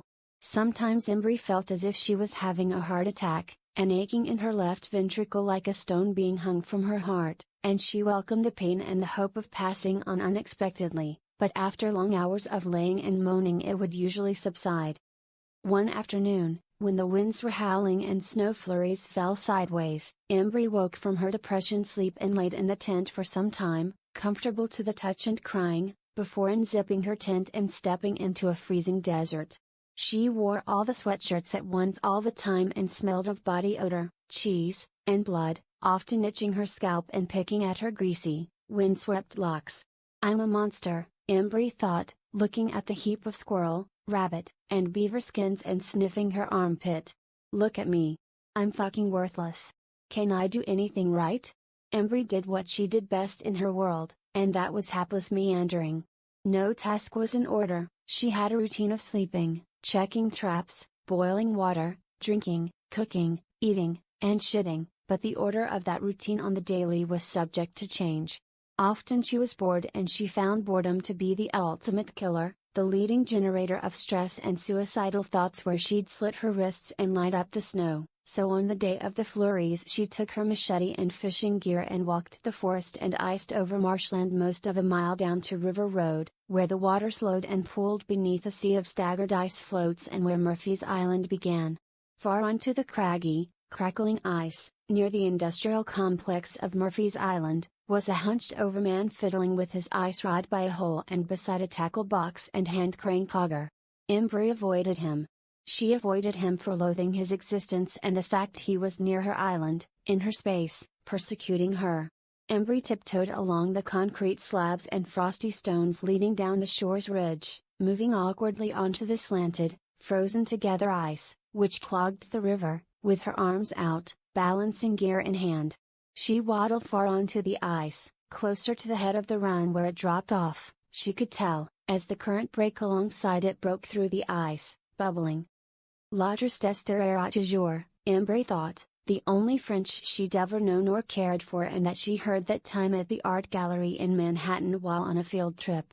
Embry slid to a stop and plopped down her rod and tackle in its gray Walmart bag and took swipes at the ice with her machete, leaning left and right with her swings, shaving away, the ice chips spraying free.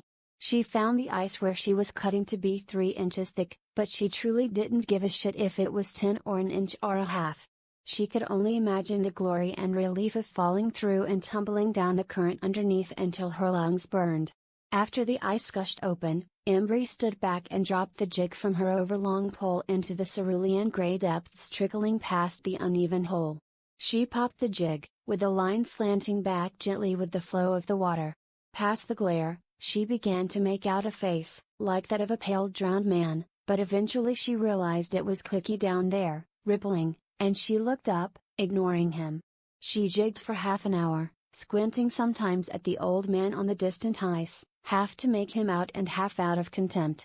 She felt no taps, but the tip of her pole began to bend with her pulls as if she caught bottom, somehow and suddenly, and then the pole bowed harder and the drag began to click as line drew out, first slowly and soon after almost setting the spinning reel afire with a fish's hellish runs. She stuck the tip of the pole into the water so the ragged ice wouldn't cut the line, and over the minutes, the fish burning upstream and tipping sideways, writhing, and doubling back and racing downstream, she kept her composure and backed to the man so he wouldn't see, but then in what seemed like a moment he was on top of her. "You got big fish," he said. "No shit, old man. Why don't you mind your own business?"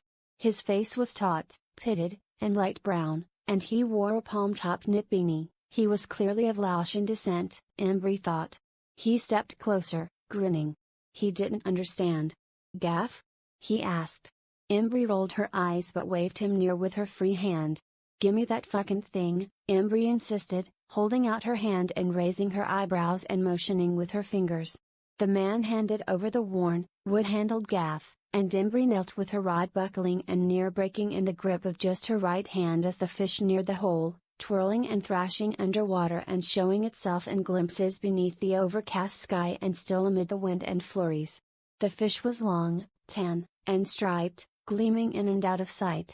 It lumbered, tired under its own dead weight and porpoising, especially as it drew closer to the hole. Her rod was bent nearly into itself.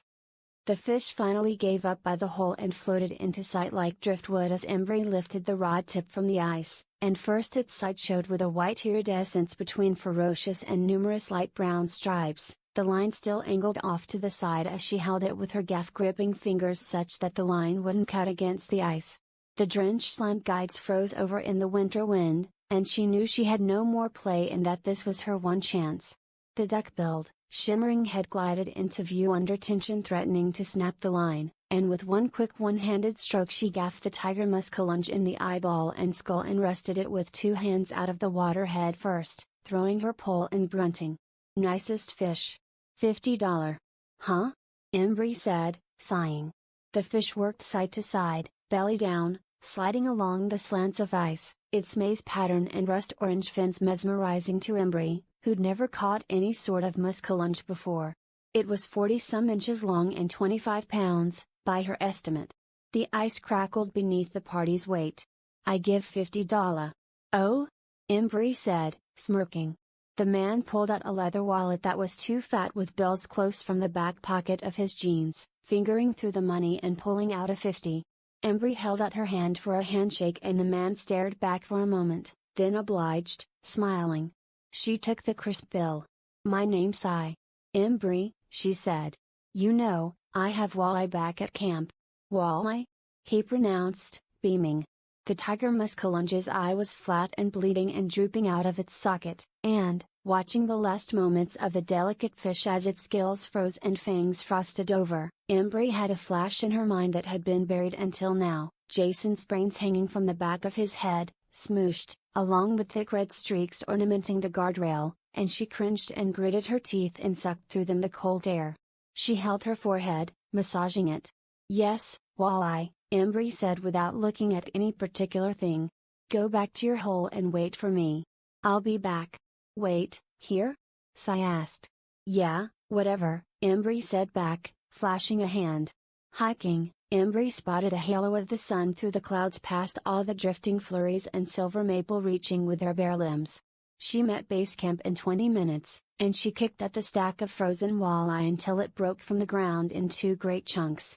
A few walleye were left frozen to the ground, but the deer mice had gotten to them with their under the snow tunnels and chewed at the fish's heads a little, so she'd save those few for herself anyway, she thought.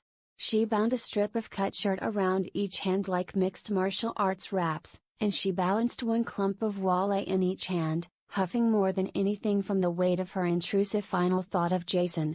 Embry wormed her way back through the dead wilderness, mad at Sai for figuring he left already and aching from the coldness of the fish drawing through her wraps, and she walked the expansive ice clog. Sai was still there. He had dragged the tiger muskie to his near-island hole, and in its time of death pose, like a mounted deer, the flurries were beginning to stick to it. $100, Embry shouted, walking up on Sai and letting the clumps crash into the ice nearby. Embry was exhausted. She held her knees and panted, with greater and greater breaks between breaths. Smiling, Sai broke out his wallet again and handed over 2 50s, which she wadded up and pocketed. She could see he was packing up, having caught and kept for himself only one small yellow perch. "Come," he said, "help," as he dragged the muskellunge and waved Embry toward shore. Embry rolled her eyes and pawed at the freezing walleye again until she had them balancing on her wraps, and she crept across the ice and then the crunchy, snow-packed forest owned by the bitch, cutting across to Patterson Creek's no man's land, following Sai.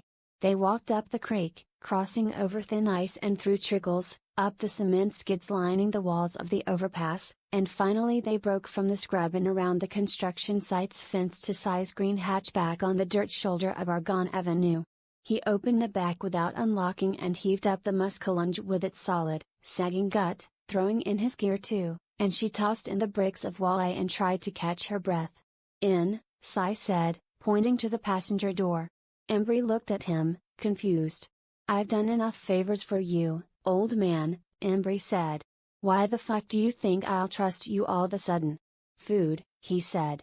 Embry was spent and hungry and tired to the point where she was almost dry heaving. Reluctantly and while holding the grip of the small knife in her pocket, she entered the back seat of the hatchback where nobody could touch her. "I won't make the same mistake twice," Embry thought. Sai drove in Wells' grid of streets for a minute and a half before parking along the right curb in front of a beige townhouse with miniature ceramic blue elephant and orange lion statues guarding the porch. He hollered from the front lawn in a dialect of Lao, and his wife and then son came out to greet them. They chatted in Lao. "Hi," said the older woman, smiling with her teeth staggered like a stepladder. "Hello, I'm Sip," said the son. "Dad says you helped him get a bunch of fish?" "Yup, that's me," Embry said. "What do you guys want so much fish for?" "He is a leader at the local Buddhist temple. We share it with the community." "Oh," Embry said, softening. "Come in," Sip said. "We have snacks from the temple." Inside was a host of men, women, and children, everything from Laotian neighbors to extended family, standing and milling around and talking to one another in English and Lao, but not loudly enough where Embry could follow any one particular conversation. Some stared at her. Sip brought an ornamented bowl full of cracker packs, baby whole zucchini, and sticky rice and bean patties wrapped in plantain leaves. Over half an hour, she opened and ate everything out of the bowl, sitting on a chair alongside a table where Sai and others knelt. "I'm a fucking heathen and these people know it," Embry thought, growing paranoid again. "These are the nicest people that have ever hated me."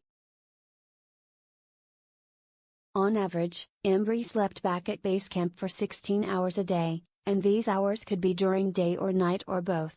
She walked to Walmart from base camp under a midnight meteor shower, scuffing her feet and making cold fists and staring up. She took a cheap red grill, plopping it in her new cart, hers.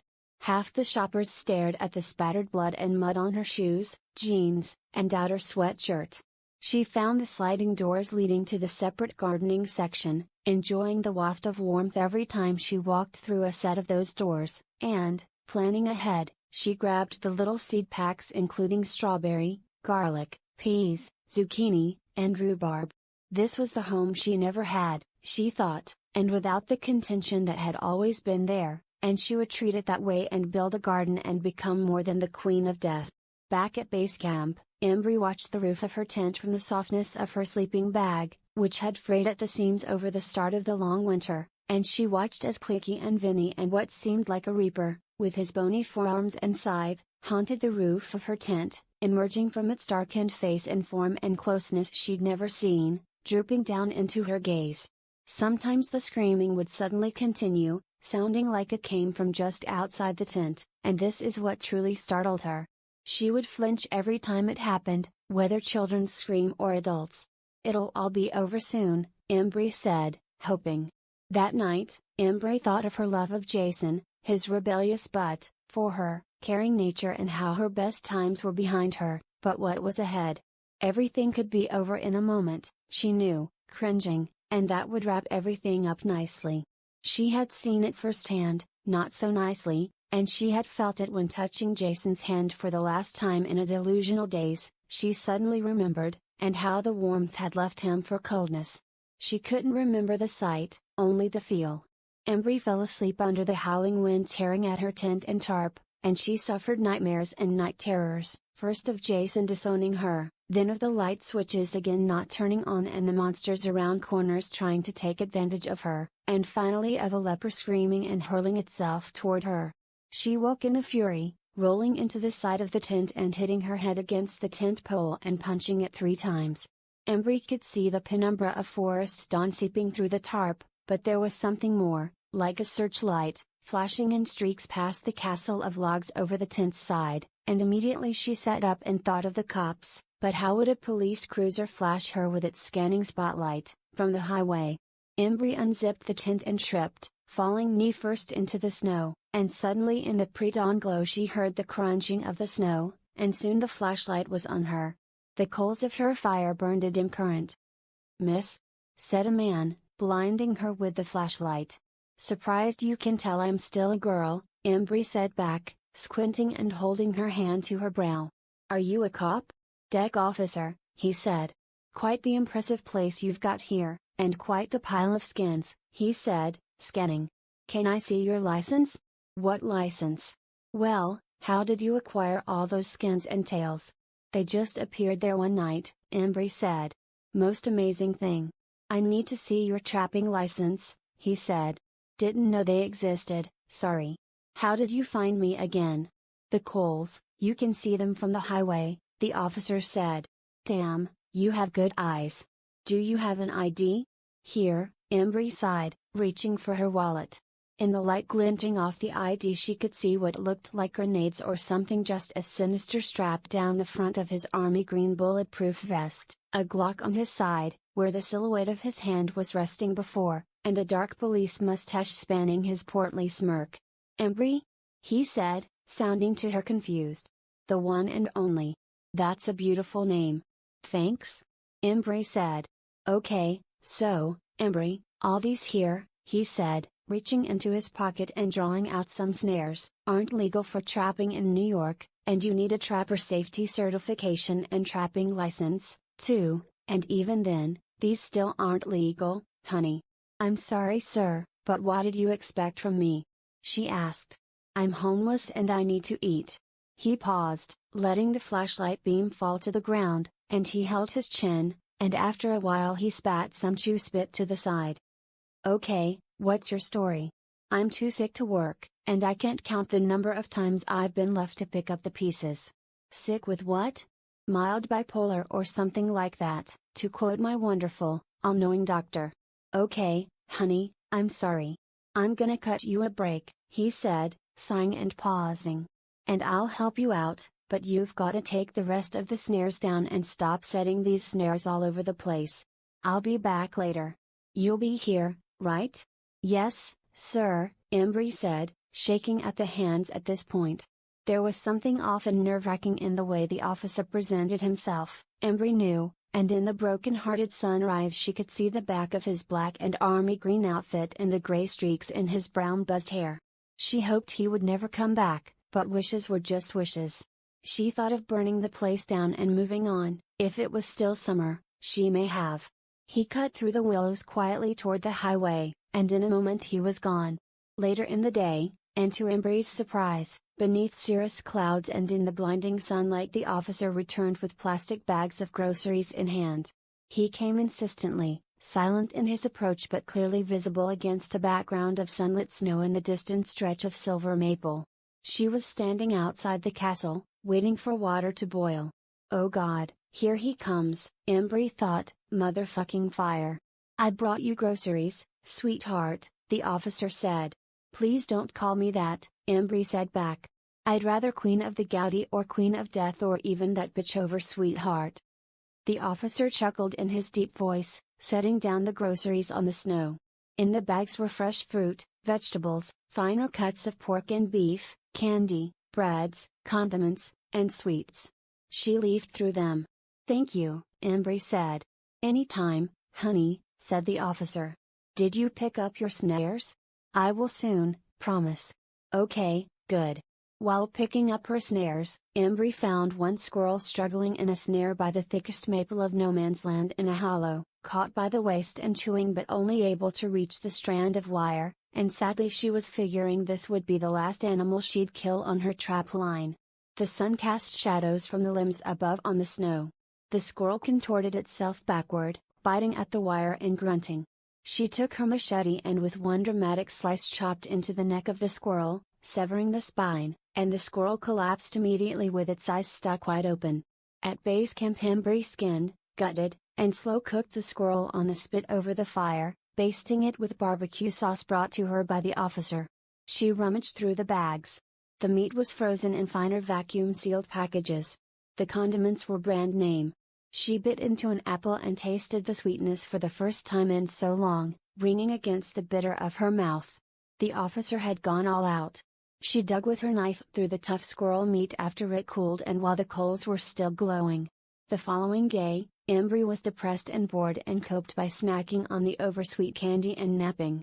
She followed her trails out to where the snares had once been and found another set of prints going to each one, sized like the officer's, but the officer was nowhere in sight. A week passed and the world only grew colder, with temperatures going negative at night and on one occasion up through midday. Embry was often cold in her sleeping bag, napping the days away, but she tried to at least keep a steady fire close to the tent to cast warmth onto the fabric of the entryway, and with that she had to keep finding, chopping, and carrying dead wood. Her food stores dwindled, and she often wanted to try ice fishing again, but she worried about the consequences of being caught. Eyes were on her now. She grew deeply paranoid, at times trying to spot the officer and always failing. By the next day, Embry had run out of food and was terribly hungry, napping and crying on and off, when she heard the light crunching of the snow and plastic bags rustling again. The officer walked up to her with a cheerful smile, groceries in hand, but still she held her fists in her pockets as if she was cold, but secretly on the right she was gripping her open pocket knife for insurance. Hello, Embry said. Thank you. Oh, it's no problem, honey. I got you more this time. Where'd you get that grill by the way? I found it. You wouldn't believe the shit on Townland. The officer got uncomfortably close to her, close enough to elbow her, and he dropped the groceries within the arched fence of the castle, and they crashed into the snow. She took a step back. He held out his hand and touched the top of her shoulder, smirking. Embry, the officer said. You know what I think? What? She said, trembling. That you're a filthy girl. With that sentiment Embry tore her right hand free and, with an awful grimace and a grunt, plunged the knife toward the officer's neck, but he was fast to step back and, unholstering his pistol, the knife landed in his bulletproof vest hard enough to bend the thin blade. He continued to trot back, raising his gun. Hands on your head, knees on the ground. The officer shouted. Embry dropped the knife and folded into herself, falling to her knees, raising her hands to her head and crying. "What the fuck is wrong with you, Embry? After all I did for you, you can't do anything in return?" yelled the officer. "I don't want to be touched," Embry said, sobbing. "Lay down on your stomach, face in the snow, and cross your hands behind your back, and cross your legs," said the officer. Embry followed the officer's instruction and the snow stung against her trail of tears and wind-burned chin. She saw packed snow and the shadow of her own face instead of the .40 caliber muzzle of the pistol. Her head was spinning. "Not the time, Vinny," Embry shouted into the snow. "Poor, crazy, filthy Embry," said the officer. The officer strolled over and straddled Embry on his knees and cuffed her with one hand and, with the other hand, pushed the muzzle hard into her back. She screamed. "Remember, Embry, nobody will believe a crazy homeless girl," the officer said. With that final note, the officer reached underneath Embry's tight waist, feeling the skin drawn taut and cold against the snow, and he undid the button of her jeans and unzipped her pants, sliding himself back and drawing them down. He worked down the same panties she'd worn all winter, and she screamed senselessly and kicked with her heels at his back. "Damn, you are a filthy girl," the officer said, chuckling. Later, he uncuffed her, leaving faint redness and bruising on her wrists from her writhing. He stood up, his one boot planted firmly on her ass, and he began to simply walk away, holstering the cuffs in their special slot. Embry's crotch was numbing at the front and aching at the back. She didn't move, save for her gasping. When she finally looked up, he was gone. Jason was right, fucking pig, Embry spat into the all-seeing void.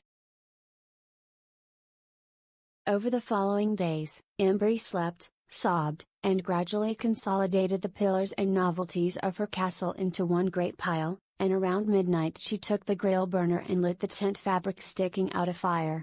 The drying tinder caught next, and soon the logs and cording were smoldering, catching, and finally blazing with a roar that would challenge any beast. Embry stayed for just a few minutes, weeping and crossing her arms and backing up as the headache-inducing heat spread, before charging toward the Galati, nothing in possession except a knife, grill lighter, wallet, pack of clothes, one fishing rod, and a few jigs.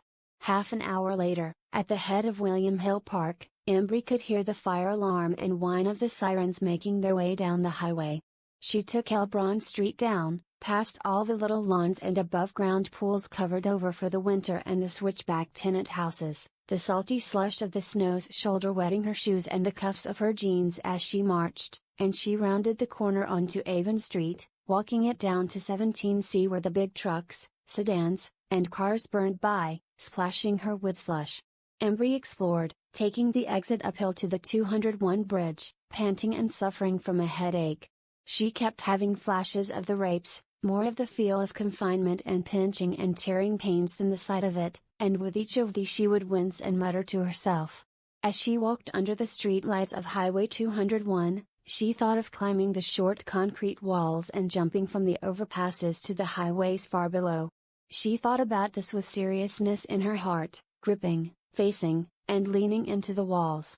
Far down Highway 201, at its end, was a conglomeration of streetlights tipping in the wind, a hotel across the intersection, a closed Papa John's Pizzeria, Pizza Hut, Taco Bell, Dunkin' Donuts, and finer restaurants up the way, a McDonald's on the nearest corner, and, past the glow of the streetlights, the dead Oakdale Mall. As Embry neared the glow, a box truck sped past the middle of night red light. Starving, Embry stopped at the McDonald's drive-thru and spoke into the intercom, ordering from the all-day breakfast menu. "What's up?" a voice said. "Yeah, I'll have 5 Egg McMuffins, please," Embry said. "First window, please." Embry took out the last of her money and breathed deep, holding her hand to her face and scuffing around the corner to the sliding window, where a teenager from the projects greeted her. "You're standing there?" the man asked, confused. "Well, duh," Embry said back. "You could have gone inside, girl," he said. "Just give me my fucking McMuffins," Embry said, slapping the money on the counter. The man handed Embry a hefty bag of sandwiches, a few bills, a few coins, and a receipt.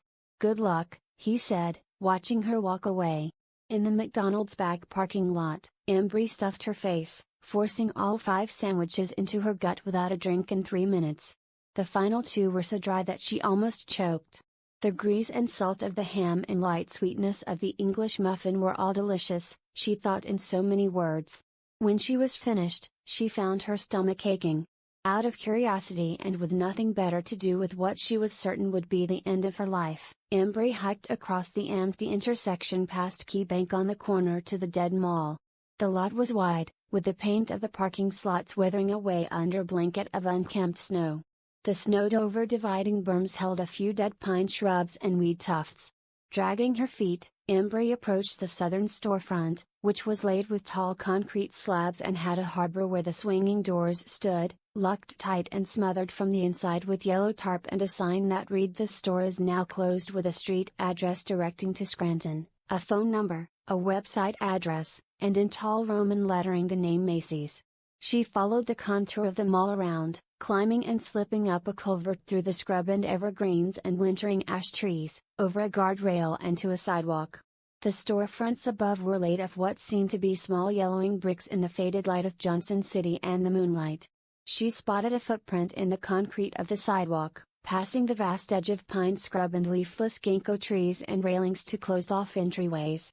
She found it also unremarkable. Embry finally found the smashed glass of an entrance past the Bonton, which she saw with its unlit lettering styled high along the store. The black plastic cordoning off the glass was torn open, and she hunched over and stepped through into a freezing, coal-black corridor. She set everything she owned on the tiling except for the knife and grill lighter, holding one in each hand. She lit the lighter in spurts, seeing the fanning glow ahead and all the filth and clusters of mouse shit upon the floor. Her staccato steps crushed the loose glass. She passed an oak bench, a row of fading blue toddlers' carts, an emptied-out Coke machine, and, in the flame like a red dawn, Vinny in his closeness, dripping and drooling a black puke before disappearing. She cringed, knowing Vinny was an asshole, focusing on breathing softly and taking steps slowly. Embry turned right into a tight hallway scribbled with graffiti. At the end was the locked glass door to an office and two doors to men's and women's restrooms.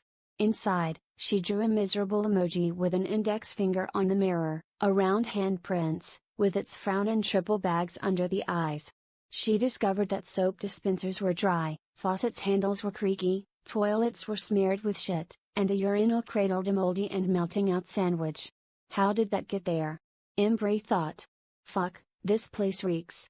Back in the main strip, Embry wandered, thumbing the lighter on and off, until she met the grand collection of benches and dead potted plants beneath the dome paneling of a snow-covered sky roof.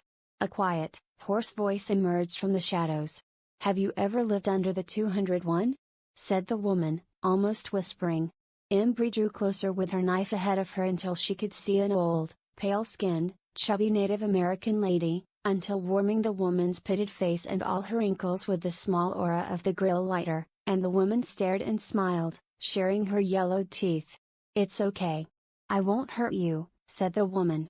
"I couldn't even if I wanted to. I'm disabled." "Well, that's reassuring," Embry said. "Why are you here?"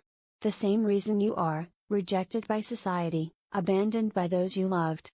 "Have you ever lived under the bridge?" "No, but close to there," Embry said, welling up and confused. "You have struggled," the woman said. "Thanks, Nostradamus. And you will struggle much more," she said ominously. "But you will come out a strong, legendary woman." "Now let me stop you right there," Embry laughed. "See, this here," she said, pointing to the watch she never owned. "This, here, is my death week. I'm finished. I fucking give up. I have nowhere to go and absolutely nobody to trust, nothing to eat or drink, nothing, nobody, zilch." "You will find your way," said the woman. "The fuck is so special about that bridge, anyway?" Embry spat. "The otters, everyone needs something to love." "Otters?" Embry asked. "There's no fucking otters around here. Just when I thought you were making sense, that you had some shred of hope to share, you fucking loon, you start to make me look normal." And, with that note, Embry blew out the flame theatrically and twisted around and vanished into the blackness. The snow blew across in sheets the day Embry crouched back through the broken glass of the condemned mall.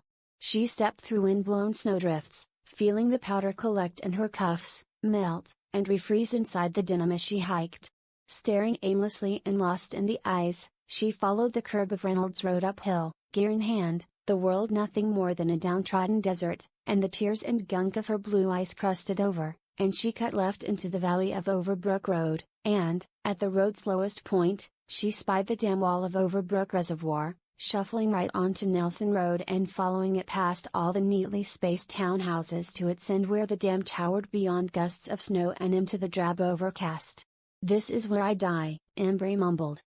Exhausted, Embry attempted to climb the slushed-over trail of the steep dam, slipping and falling hard several times onto her chest and face, the snow slipping under her sweatshirts and biting. She crawled up the final stretch to the crown, leaving prints of her clenched fists and pole and knife and lighter in the snow, with the duffel bag still strapped over her shoulder. "What do I need this heavy shit for to die?" Embry thought, dropping her gear. Embry slid down the hill to the concrete spillway of the reservoir, which was shaped like a puzzle piece and stretched far into the distance, with its wooded bluff shorelines to the far right and left all dead and vacant. A sign stood proudly in the snow, "New York Flood Control Reservoir. Hours 6 a.m. to 6 p.m. No water or ice activities anytime." Embry rolled her tired eyes and advanced onto the snowy ice empty-handed and cold, thinking what she guessed would be her final thoughts. "If I fall through the ice, I'll drown," Embry said, assuring herself. Embry wandered, zigzagging out to roughly the reservoir's middle where she jumped and stomped, trying to break through, but the ice didn't give. Sighing and then sobbing, she laid into the blanketing snow, feeling against her scalp the ice press back hard underneath, and she shut her eyes for the final time. The snow squall cooled her face until the flakes stuck, piling. "My heat will melt some of the ice," Embry thought, "and the world's coldness will freeze it back around me. I'll be a relic until spring, and if they find me they'll wonder how I got here." By noon, Embry was shivering and squinting beneath a thin layer of snow on her eyelids, cheeks, neck, fingers, and clothes, her toes and hands burning with what felt like a biting warmth, and she saw visions of her castle and of Jason joining her in her new life and protecting her, somewhere everlasting. Soon, Embry thought. In the pitter-patter of falling snow, Embry heard the saving grace and quiet curse of footsteps. She wiped the snowflakes from her face with her numbing hand and glanced through the white brightness at the blurred man approaching at a jog, the mountainous silhouette of his ice fishing sled left far behind with its collapsed tent, jig and bait containers, and ice rods poking out to the side. "Are you all right?" the man asked in a smooth voice. "Huh? What are you doing out here? Chilling?" Embry smiled ever so gently back, delirious, her eyes like little slits. Embry felt her nose running and saw the man standing in his glory, his jawline beard studded with fine reddish-black hairs, his face twisted with concern, and his hands out of pocket and waiting to act. He wore boots and a black fleece over coveralls, his face bare and youthful and handsome against the flurries, with his hair black, short, and tousled and his eyes a deep green. "You're shivering?" said the man. "I'll be gone as soon," Embry whispered. "How in the hell did you get here?" he thought, eyeing the lumps of her hair, breasts, and shoes all mummified in snow, pausing and parting at the lips. "I'm Luke. Wait here I guess?" he said, running back to his sled. Luke hunched over his sled, unstrapping the bungee cords, and he rushed back while holding a collapsed ice fishing tent and portable heater under his arms. "Who are you?" Luke asked, plowing swathes of ice bare around Embry with his boots. "Embry," she muttered. "Are you an angel?" "Yes, beautiful, I'm here to save you." "Sit up. Please, don't call me beautiful," Embry whispered, mouthing the words. Luke unstrapped and unfolded the ice tent, popping open its spring-loaded limbs that drew out with a weatherproof fabric like a bat's wing, and he lifted and carefully placed the tent over Embry, who'd sat up and stooped over forward under her own weight and the heft of her confusion, and he moored the tent to the ice with custom corkscrews, working fast and unzipping the tent and reaching in for the heater after, flicking it on. "Here, please, sit on the heater for now. Your hands are turning blue," Luke said, and after she wormed her way up, stumbling and breathing hard, the heater hissed past her pants and dangling fingers a slow heat. Luke zipped up the tent and talked to her from the outside, squatting. Are you okay in there? Why yes. What were you thinking? You wanted to die the most painful way possible? Luke, alright? There is no PP pain like the P pain of my past. Luke raised his eyebrows. Embry smelled the rot of her wet shoes as the heater billowed and air circulated, and she started to feel her legs and hands itch first a little, then terribly, and scratched at them, starting to cry again silently, herself a ghost to him resurrecting. Luke crouched with his hands folded, waiting patiently for most of 10 minutes before speaking up again, calculating his words for fear of losing her before they even started. Are you warming up, Embry? You're okay, right? You have a friend now. Thanks, Luke, she said, beginning to sob, with the tent fabric muffling her words. Luke took this reassuringly and waited again for minutes, racking his fingers, the snow squalling once more and pelting the tent and the canvas of his coveralls and face. Are you still cold? Yeah, why yes. Fuck this, then, can we go somewhere and get warm? Silence reigned for a minute and, fearing rejection, this weighed upon Luke's mind and heart. Please, can we go get warm? Luke begged, mostly for her sake. I don't even know you, Embry said softly. How do I know you're not here to hurt me?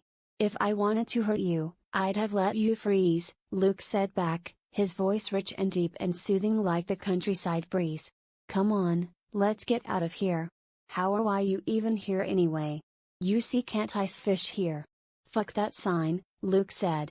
Embry smirked, mustering up her strength and sitting upright and feeling a warmth pump from her heart for the sake of his rebellion, a lawlessness not unlike Jason's, and again her thoughts became like cards being shuffled, and the only thought she could grip onto in the lunacy was that of cathartic risk-taking, overlooking her recent traumas. Hey, let's get out of here, Luke insisted. Along the crest of the dam, Luke dragged his packed sled by its rope in one hand and held leaning, stumbling, shivering, and frail Embry by the shoulder with the other. Fading in and out and in the delicate tapping of the snowstorm, she could feel beneath his coveralls the bulk and curves of his forearms, a true fisherman's quality, she thought, and, in their hiking, she could feel through the bridge of their arms their hearts intertwine.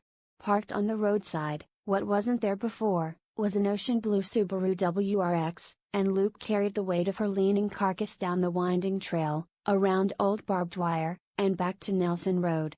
He unlocked and opened the car door for her, leading her gently and low into the belly of the car and its leather seat, and he left his gear outside, jogged to the driver's side and opened his door, pressed the starter button, and immediately cranked the heat to high for her. Just leave me outside. I'm going to stink up your nice car, Embry said. No, never, Luke said back. You're safe now. Embry melted into the seat, comfortable yet ringing in confusion, blushing along blue cheeks. How about a hot shower? That would be so nice of you, but seriously, you have to let me go, Embry muttered back. Come on, Embry. Things will get better. I promise. But I don't even know you, though, Embry said, coughing out the last word into her reddening hand. You have to let someone in for a moment to get to know them, so how about you get to know me, then? Just give me a small chance. Want to get dinner later? What's your favorite? I want a macaroni chili bowl, and I don't want to ever be touched again, Embry said, shivering and reminiscing. Okay, Luke said, smiling. That sounds good to me. Luke drove smoothly but aggressively, California stops. He took Embry down Oakdale Road, the mountainous slopes and twists of East Main Road, past the fire station trooper trap and a piebald mountain range vista, and lastly through the four-way intersection of death with its yellow blinking streetlights overhead, by the lonely Mirabito, onto Ames Road, along which he turned sharply toward a cottage alongside Nanticoke Creek that skirted all the shimmering white farmland that touched distant Route 26. The cottage was a generous gift from Luke's uncle, who had died from the stubbornness of waiting out treatable cancer. The cottage was made from jade green wooden slat siding and flagstone shingles, with 3 burgundy-framed windows and a door hung along its one-story base. Moss overlapped parts of the curved, snow-shoveled sidewalk leading aside from a stone driveway. One old walnut tree creaked beside the cottage, towering before the wood fence that charted the yard's edge, and still the gleaming flurries collected. Embry soaked it all in, hugging her knees and crouching into herself, while Luke revved his car atop the driveway. "I know it's nothing great, but this is my home," Luke said. "I think it's lovely. You're welcome to anything I own in there, of course. Take your time." Embry escaped the car in its heated seat grandeur and beelined for the door, crossing her forearms and burying her hands in her armpits for heat. Luke jogged up behind her and past her, grinding the key through the bolt lock fast, swinging the door open, and throwing her a hopeful grin. Inside were 6 small rooms: foyer, den, kitchen, bedroom, bathroom, and basement, all open to one another. The foyer was constructed of off-white walls and slate stone floor, with a half-loaded coat and boot closet to the right, blossoming into the den, which they stepped into swiftly, leaving their shoes on. Embry first spotted in the den the 8-point and 9-point bucks on the wall above either armrest of the couch, stately, with one wearing an orange hunter's hat. Then she saw the plasma television across from her and gun cases beside a back window displaying the panorama of an iced-over creek and an oak table before the couch with an ashtray, cameras, and other filmmaking equipment scattered across its top. "You're a filmmaker?" Embry asked, still clutching herself. "Here, let's get you warm. We can talk about it after."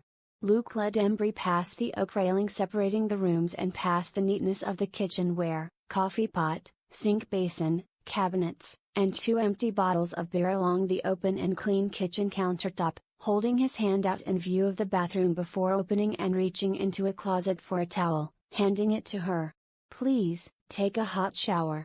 Take as long as you need." "Thank you," she said back. "But I've got no fresh clothes. I have nothing. I'll find you something while you're in there, or we can just wash what you're wearing after you're done." "Yeah, that," Embry said back softly. Embry closed and locked the bathroom door behind her. The bathroom was tight with an off-white toilet, one-piece sink, oak cabinet, and mirror, green tiling, and a shower with white porcelain tub and a curtain adorned with drawings of hooked trout jumping from the water. She opened the mirror cabinet, eyeing and taking out his triple-blade razor and spying a pill bottle labeled with lorazepam, 80 mg tablet, and Luke Bronson. She closed the swinging mirror until it snapped, and she stripped down, shutting the outermost layers with ease and then tearing the innermost shirt and her panties from the clotted blood and crud of her body, suffering waves of chills and goose flesh. In the shower, Embry's skin stung against the hot shotgun flow, and filth flowed from her skin in streamlets and flushed as grayish-black soot into the drain. She simply stood in the flow for 15 minutes, twisting, the bones of her legs and hands seemingly an everlasting wick for coldness, until she could begin to feel the creeping warmth inside her skeleton. She raked her fingers through her matted, knotted brunette locks, and bits of leaves and black specks of bark fell free. She shampooed her hair twice, and she could feel it twisting back into its naturally frayed waves. She considered shaving the hair of her legs, armpits, and groin, but in her cacophony of thoughts she figured the hair could be a shield against Luke's possible advance, and still she soaked in the warmth. She stretched like a leopard and almost slipped on the wet tiling and then tied the towel around her breasts and waist, tousling her fresh hair and feeling her mood freshen as well, skyrocketing unreasonably and inviting rash decision-making once again. She opened the door just a crack at first. "Luke?" Embry probed. "Hey, you alright?" "I'm on the sofa," Luke hollered back. Embry stepped into view and struck a facetious sexy pose, holding her hand to her head and popping out the curves of her towel-wrapped waist and smiling. "Thanks again. Wow. You look, you clean up really nice," Luke said, tongue-tied. "Thanks for not calling me beautiful," Embry said earnestly, pondering and starting to cry again. "But I don't care anymore. You can call me whatever you like. What's wrong? I was supposed to die today. La tristesse de toujours. Only if you let it," Luke said back immediately. Embry stood perplexed, sniveling, and red-faced. Luke wasn't supposed to know what she said, she thought, but somehow he did. "I hope you will never have to understand," she said. Luke laid into the cushions, stoic and patient, and he raised his eyebrows again. "Would you like to see my work?" "Yes, please," Embry replied. Luke rose and escorted Embry just beyond the bathroom to his bedroom, the bed of which was sheeted in Canadian hunting scenery with its moose, undergrowth, caribous, and lichens, and from the wall hung a full black bear skin, an 11-point whitetail's head staring left, and a semi-automatic jet black bullpup rifle hung by a nail through the trigger guard. A cedar desk with more filmmaking equipment and a computer stood in the corner. Embry adored it all, mesmerized. "What's that on the wall?" Embry asked, pointing to a glass-frame silver rectangle engraved with a sideways triangle. "That's my silver play button. You earn one for hitting 100,000 subscribers. I'm an outdoors YouTuber." "Holy shit. That's amazing. I never even thought about doing that." "Wow. How many do you have?" "Thanks, I'm up to 189,000, give or take a little. I think I'm the biggest outdoors YouTuber in New York, at least from what I've seen. The revenue is steady, but the rise in subscribers has slowed down.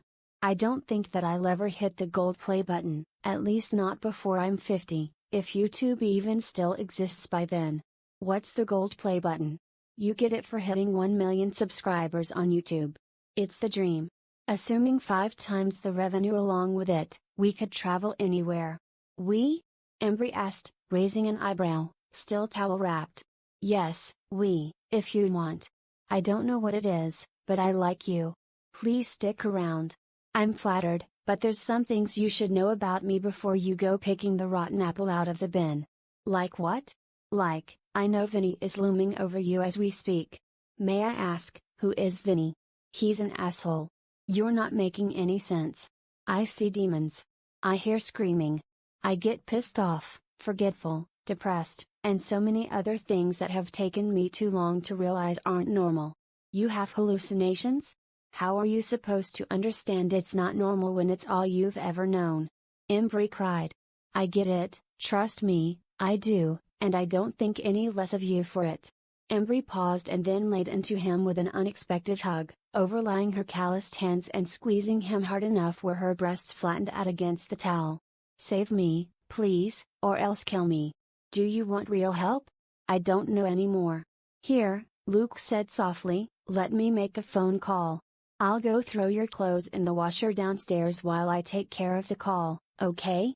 Embry waited on the couch, still suffering waves of chills across her skin, but not from the remnant winter's fangs in her bones. Rather, she got chills from the shock of it all and from experiencing a kindness and altruistic care for once, just once, that rivaled Jason's.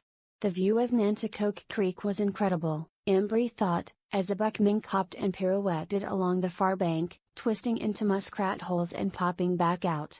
She liked the hunting shows playing on the television, too, and she leaned back hard into the cushion, her belly bent and taut skin rippled into itself. For 20 minutes, she watched the man on the television hunt a big atypical buck over food plots before Luke returned, stomping up the stairs. "I got you an appointment. Trust me, it sucks but it will help you so much in the end." "With who?" "The best psychiatrist in the area." "Luke, I can't afford that," Embry said. "Don't worry. I can." "Out of pocket?" "Yes. I don't know how I feel about this." "What's his name?" "My psychiatrist, Dr. Noam, she's a her." "Your psychiatrist?" "Yes." "Oh, I'm so sorry for what I said earlier." "It's okay. I totally understand. What's wrong with you?" Or, sorry, I don't mean it in a bad way, but, what's?" "I have schizophrenia," Luke interrupted, "and OCD, bad." "What, like, do you feel, the symptoms, I guess?" Luke fell into the couch 2 cushions down from Embry, treading lightly and guessing that he should give her the space she often needed. "I don't really like to talk about it," he sighed, pausing. "I don't want to scare you off. Honestly, I don't think that's possible. How about the schizophrenia now and we save the OCD for some other time?" Luke asked. "Okay. Well," Luke paused. "It's kind of hard to describe. I get hallucinations and delusions, of course, auditory hallucinations, persecutory delusions. So do I. I think? But there's more to it than that. There's a part called flat effect. Back before I got help, I would become stuck, and I wouldn't be able to show emotion, and sometimes I'd sit there and say the same shit over and over again and wouldn't react to people, they told me. I was trapped in my own mind. I'm not perfect still, either. It still takes hold of me once in a while. Wow, Embry said. Want to be crazy together? We'll be unstoppable, Luke said, smirking back. Embry scarfed down 2 macaroni chili bowls and a house burger at Food and Fire that evening in Johnson City, dining with Luke, himself like a stone against all the rumbling footsteps and conversation around. The tables were wooden and the air smelled of various barbecues. They chatted earlier on the sofa about hunting and fishing, their successes, their interests, their near misses, their work, and how it's all affected them.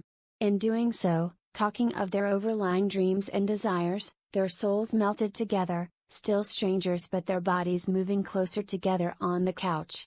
Luke, this chili is the best thing I've ever tasted, thanks so much. You don't have to thank me every time we get something together, you know. Luke, the creamy macaroni, the chili, all mixed together. I know, girl, it's great. Luke ordered another water and took the straw, still tipped with paper, out and blew through it such that the paper shot toward Embry's neck, and she held back a laugh due to her full mouth. So, are we, like, dating? Embry whispered. Well, I mean, isn't this a date? Seems kinda like a date to me. Of course, it's up to you. I dig it, Embry said, smiling back. I just met you this morning, and this is also crazy, but yeah, maybe, just maybe, I think I'm starting to believe in love at first sight. Okay, then, I gotta think up a cute nickname for you, Luke said, jesting. Embry's belly was hard with food, aching and distended ever so slightly by the meal's end. However, having learned the value of food, she made sure to finish her burger and fries. That night Embry slept on the sofa, insistent that she take the sofa and Luke take the bed, though Luke wanted it the other way around, eventually conceding to her stubbornness. The sofa was soft and fresh with Febreze and far more comfortable than anything the pinched nerve in her back had laid into in months. She experienced lucid night terrors and, despite having some control, woke in a fury and fell off the sofa from screaming Clicky hurling himself at her mind's eye. She only slept 2 hours, watching television and pacing about the den in circles the rest of the night. Morning, Bubs, Luke chuckled, eyeing her standing there in Camilla's sweatshirt and jeans all cleaned.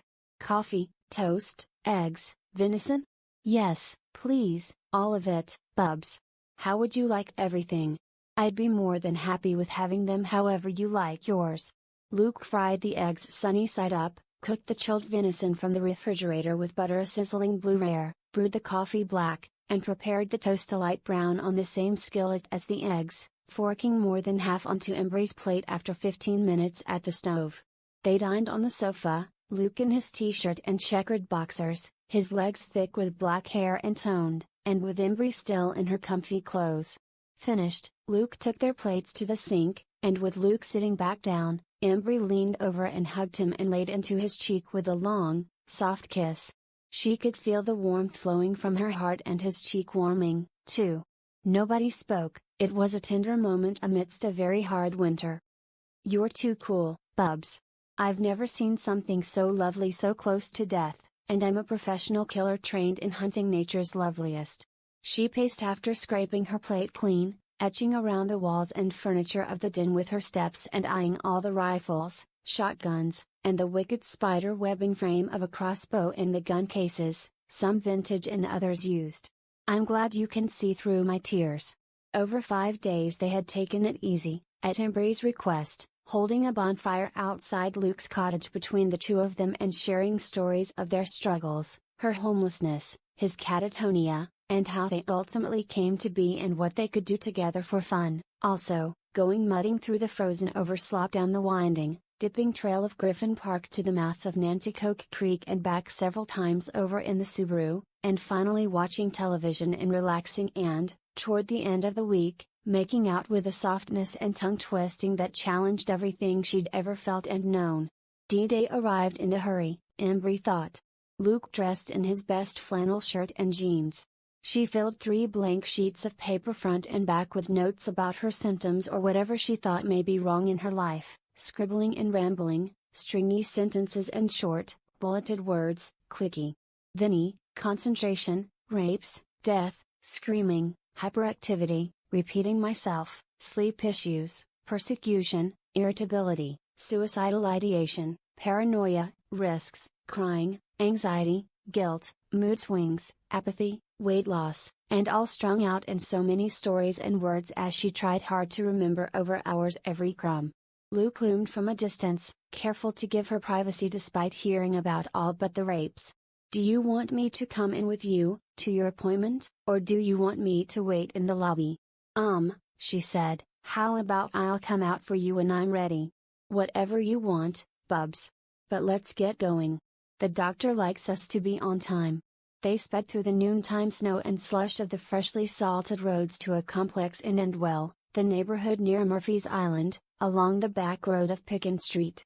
Embry, recognizing the blinking caution lights guarding River Road, was amazed at what was under her nose the whole time, that is, if, as she hoped, this venture was actually all it was cracked up to be. They trotted through the blanketing snow up the staircase and through two doors where the lobby laid.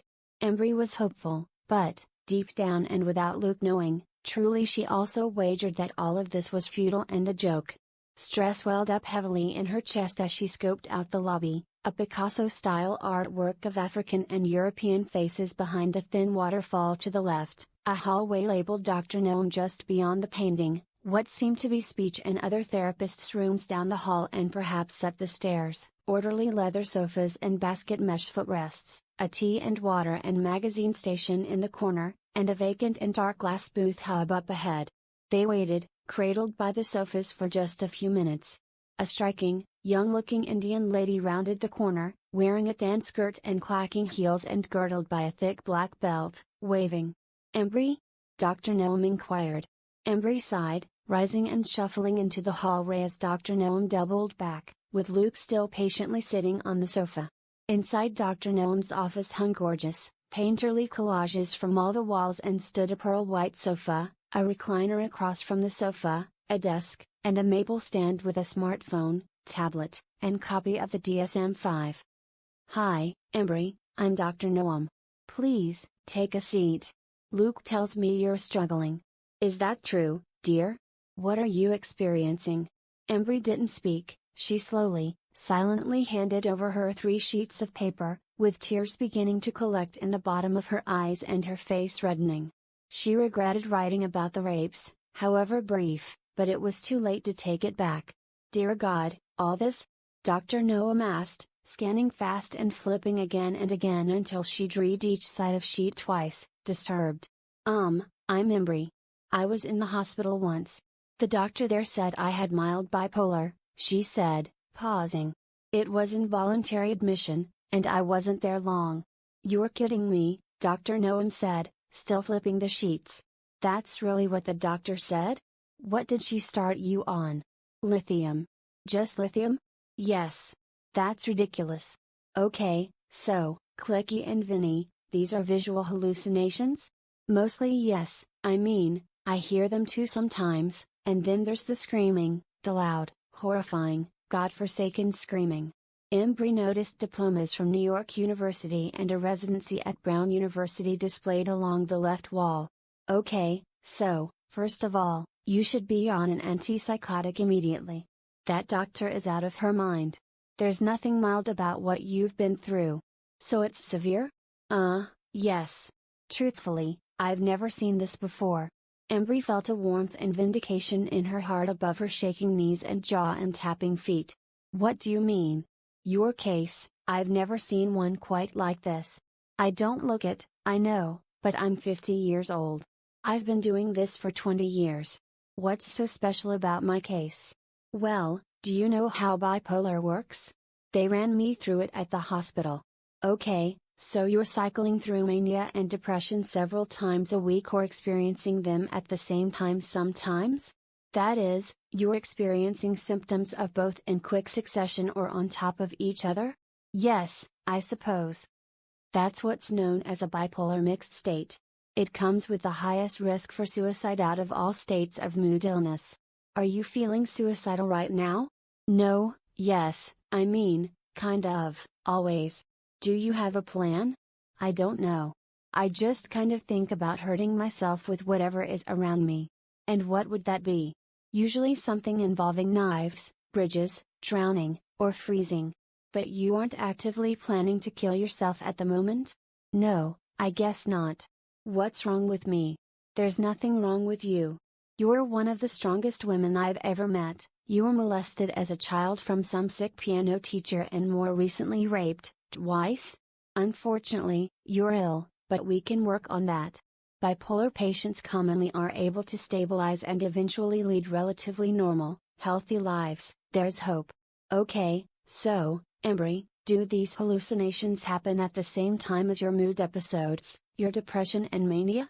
Sometimes yes, sometimes no. Well, here's the deal. You likely have PTSD from the rapes and maybe even Jason's death, all of which I'm so sorry about, truly, but the other diagnosis is more complicated than simply bipolar. Here, I like showing people this. Dr. Noam flipped to a blank sheet of paper on her clipboard, drawing lines with triangular spikes and lines of scribbling fuzziness separately, and then she drew a third line combining the forms into one disorganized, overlapping mess. This line represents every form of bipolar, types 1 through 4, Dr. Noam said, pointing to the triangles. The ups and downs, mania and depression, typify this mood disorder. The line with scribbles represents recurring periods of schizophrenia, hallucinations, delusions, flat affect, and more, of which you only need so many symptoms to be diagnosed. Now, bipolar 1 includes hallucinations and delusions, but they are always mood concurrent, that is, they happen at the same time as the mania or depression. If your hallucinations and delusions continue outside your mood episodes, you have the gray area between schizophrenia and bipolar, or what's known as schizoaffective. So what's my diagnosis exactly? I would say, for now, knowing what I know so far, that it's schizoaffective, bipolar type, mixed state along with PTSD. What do I do about this? Embry was trembling violently at this point, like never before, at the knees and hands and stuttering her words. Are you able to stop shaking? I don't know, Embry said. This doesn't usually happen. White coat syndrome, Dr. Noam chuckled. You might have a problem with anxiety, too. But, anyway, treatment can be a hard process of trial and error, and with most any medicine there are consequences and side effects. I think we should start you off with lithium, valproic acid, and aripiprazole. They should have had you on an antipsychotic, like aripiprazole, from the start. What are the side effects for those? Lithium and valproic acid require blood tests because they have a narrow therapeutic range, that is, to say, they can damage the liver if too concentrated and not be effective if not concentrated enough. That's the main concern. Dr. Noam took out her tablet, touching all over the screen and talking through the motions fast. All three at once? Embry asked. Yes, that's what they should have tried in the first place, I think. Aripiprazole can cause difficulty speaking, restlessness, drooling, stiffness, and uncontrolled movements uncommonly, blurred vision, headaches, eyelid spasms, trouble breathing, increased heart rate, and nervousness, and, rarely, it can cause convulsions, blood pressure changes, high fever, sweating, lip smacking, urinary deficiency, muscle spasms, loss of consciousness, and severe tiredness and muscle stiffness. If any of these happen, Dr. Noam added, handing her a business card, especially the rare side effects, please call me on my main line, and if you're ever in trouble, suicidal or otherwise and just need to talk, please call my emergency number, okay? Okay, but that's a ridiculous list of side effects, Embry said. God help me. You'll be okay, dear. You're safe now, and it may be hard, but we'll figure this out. You won't believe what's ahead of you, something like you've never experienced. Now, which pharmacy would you like to pick up your medicine at? Luke told me that we'll go to CVS on North Street, I guess, please. Dr. Noam fiddled with her tablet and then stood up, stately. I'll work on setting you up with a great therapist, if that's okay with you. She'll help, especially with the PTSD. How about we meet again in 2 weeks? Yes, please and thank you. Dr. Noam walked through the door, motioning Embry into a room alongside with desks, tables, a computer, credit card machine, sample packs of medicine stacked into an open cabinet, a printer and fax machine, and some of her lunch of fruit and sandwiches packed neatly off to the side in Tupperware. A balding, happy man sat in the seat by the computer. "This is my husband, Brian. He takes care of the billing. It was great meeting you, Embry. Please, take care, and don't hesitate to call." "I'm sorry, I have to go get Luke," Embry said. "I'm broke." "Okay, no problem," Brian said back. Luke walked through the doorway and paid with a black Visa, the first visit of many, already having met his deductible for the year. "Productive session?" Luke asked. That evening, Luke looked through the kitchen window at the meadow across the street with its striking, snow-covered anthills like little Kilimanjaros and how the sun set in smiles on their sides. He was washing dishes. D-Day would come over and over, Embry knew, and in different forms, and now it was time to take medicine and cross fingers. "Luke, can you help me open these?" "Here," Luke said, twisting and picking at the plastic wrappers. "I got something for you." In the CVS bag holding Embry's medicines, Luke mined out a pill container labeled by the weekdays, smiling. "Don't smirk at me. That's a shitty present." "Whoa, okay there, Bubs, chill. Don't tell me what to do. I'll fucking kill you. Please chill?" Embry stayed silent, crossing her arms. Luke walked aside and distributed lithium, valproic acid, and aripiprazole into every weekday slot save for this day, which he handed over to her in a clenched palm. "Cheers," Luke said, trying to reach her and handing her some water, too. "Nothing about this is funny. The fuck am I supposed to do about this?" "About what?" "All these side effects. Bubs, look, this is what the doctor told me at first, and this is just how it has to go. You try a medicine, see if it works, then keep trying medicines until you find the right combination. It's a process.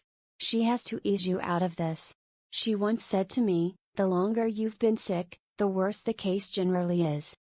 I've been ill most of my life, maybe all of it. Well, don't expect this to be easy then, but I know you can do it.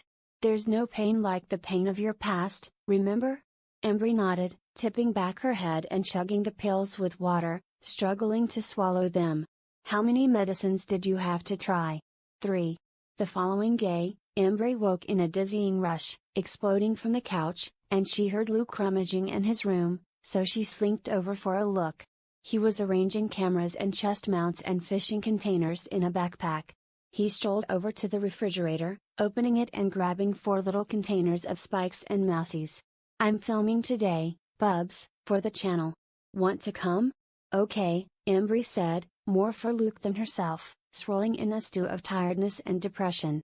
Luke arranged his auger, tent, ice rods, backpack, shovel, cascaded buckets, and flasher in the sled atop the back seat of the car, strapping it all in with bungee cords.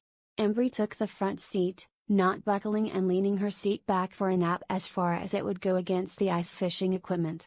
"Careful of the rods, honey." Embry stared back murderously. "Please," Luke said, smiling. "Come on, we're gonna have a good time. I don't go fishing, I go catching." The roads were shingled with spots of black ice and snowdrifts, and through the twists and turns of wooded back roads, Luke felt the tires of his car slip on several occasions, despite its 4-wheel drive. Embry fell back asleep almost upright in her seat, snoring, her head folded into her shoulder like a poisonous, fading flower. Luke passed barns, fenced pastures, and farmland and parked on the shoulder of the road in a shallow snowdrift by a willow thicket. A snowed-over log blocked the tractor-wide trail leading 200 feet down, across knolls, to Ford Pond, a private pond that Luke had asked permission from the farmer's family to fish. "Bubs, we're here," Luke said, touching her shoulder. Embry woke, gasping. "Please, for the love of God, don't touch me there." Luke was confused as to what she meant as he'd been holding her by the shoulder and the small of her back every time they'd softly make out, but he accepted her words nonetheless and drew back his hand. They exited the car and Luke opened the trunk by pressing his key fob. "Here, Bubs, wear this. It'll keep you warm and it floats if you fall through," Luke said, holding up thick gray coverall ice bibs loaded with pockets, pull cords, and other accessories. You wear it. I'm not cold and I don't give a shit if I fall through, Embry said dimly. Okay, Luke said, tossing the bibs back in the trunk, sighing, and gently clicking it closed. The march to the ice was nippy and foreboding, with flurries sailing into their faces in the blustery winds. Embry squinted. Luke dragged the sled with its awful grinding as it dug down through the snow with its weight and touched the start of the ice. A rectangular ice skating rink had been fashioned to the side, bare and crisscross sliced, and he knew not to touch it per request of Mr. Ford. The pond was about 6 acres, edged by firs and frozen over cattails to either side, and they trudged on 100 yards to the center of its northern end. Luke unstrapped the equipment and opened wide his backpack, pulling out the camera equipment and snapping together the chest mount across his muscled torso and withdrawing and locking the telescoping legs of a tripod and screwing another camera to its top. Gotta film the intro, Bubs. You in? I'll stay behind you, she said, the best she could muster up. Luke pressed the camera on. What's up, YouTube? Luke Bronson here, from LB Outdoors, here to smash the shit out of the panfish today. I have a special guest, my Bubs, Embry, he exclaimed, aiming his thumb at her without breaking eye contact with the camera. She's a great charter fisherwoman, and you'll be seeing a lot more of her in the future. Embry faked a smile and waved. Luke pressed the camera off. See, that easy, Bubs. $1,000 video in the making. What's the most you ever made from one video? 10 grand. I was ice fishing the river for big pike a long time ago. That video put me on the map. Holy shit, okay, so what do I do now? What's mine is yours, Bubs. Grab an ice rod and tip the jig head with some mousies. Don't let the cup of mousies freeze, though, put them back in the backpack. I'll drill some holes. Luke took the hand auger and drilled, grinding and plunking through the ice 5 holes in a line 20 feet apart from one another fast, kicking the slush and water aside from each with his boot and laying the auger down when he was done, taking care not to chip the blades. He took the flasher and uncoiled its sonar bell, flicking the flasher on and dropping the bell into each hole, and he observed the readout for fish, thin yellow to red lines on the circular LED screen between the blue line of ice and the green line of pond bottom. This hole, Bubs, there's something here, drop down. Have you ever used one of these? Luke said, pointing to the flasher. Here's bottom and your lure will be the thin line in between along with any fish, and up here's the ice. First step is to locate the fish. Then we set up camp and go to town. Embry squatted and opened her bail, letting line flow from the short rod, wiggling its sensitive tip as the tipped ice dot plummeted below. And, there, close your bail, Luke directed. Now bring it up a little. You want to be above the fish, especially crappies. Mind if I film now? No, go for it, Embry muttered, just going through the paces. Luke positioned the tripod setup to the side and pressed it and his chest camera on, and both cameras bleeped and shone with a small red LED.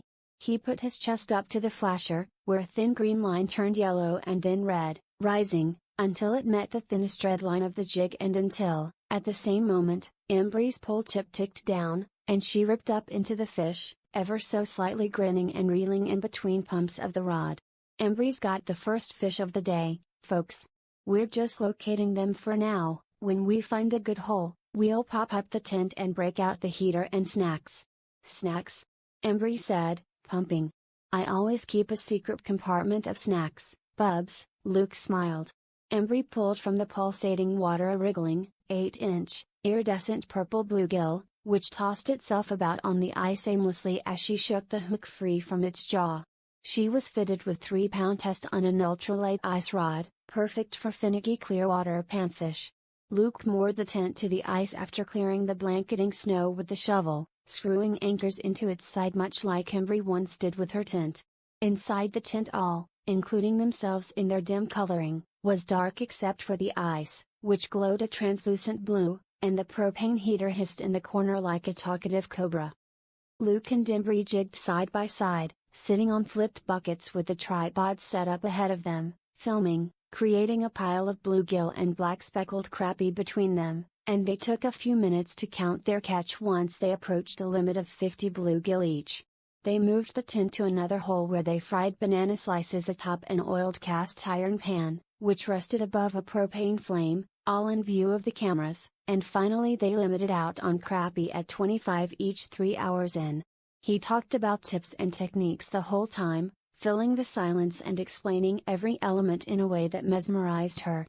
At the finish, he held up his hand for a high five in view of the camera, and she obliged, albeit meekly and half-heartedly.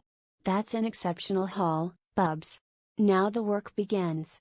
Luke laid out the panfish in tight rows until he had a massive sheet of their 150 panfish, and he waved Embry in, talking to the camera.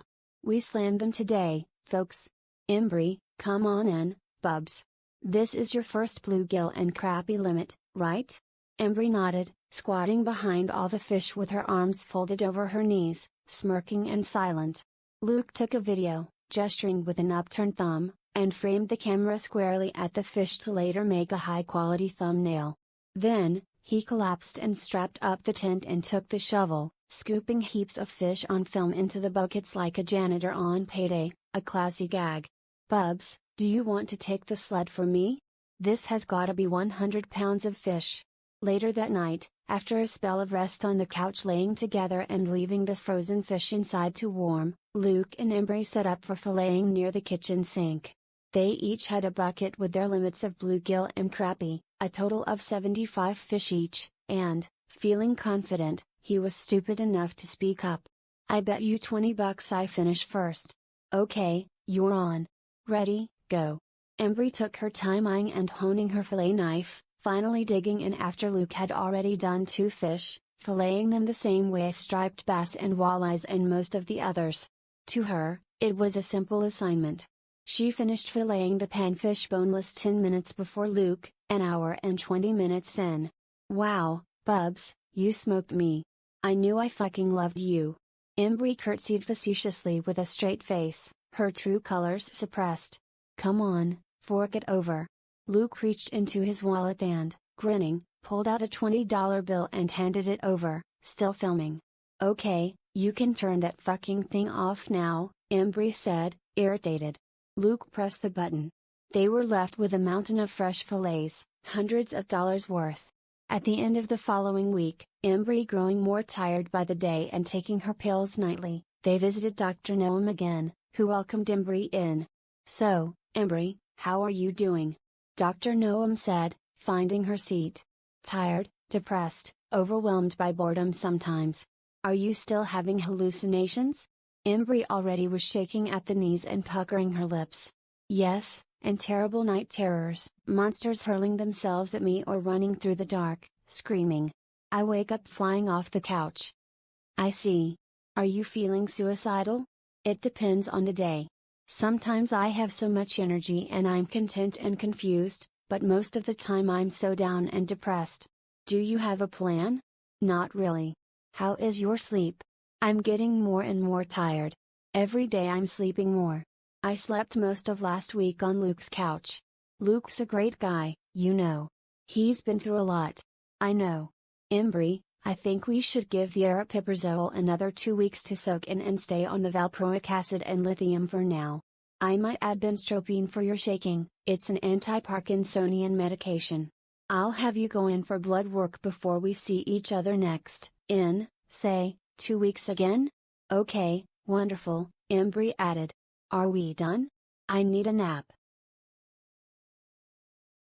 The snow fell in timpani onto the European mount of a 7x8 elk Luke left hanging from the back of the cottage, above the back window.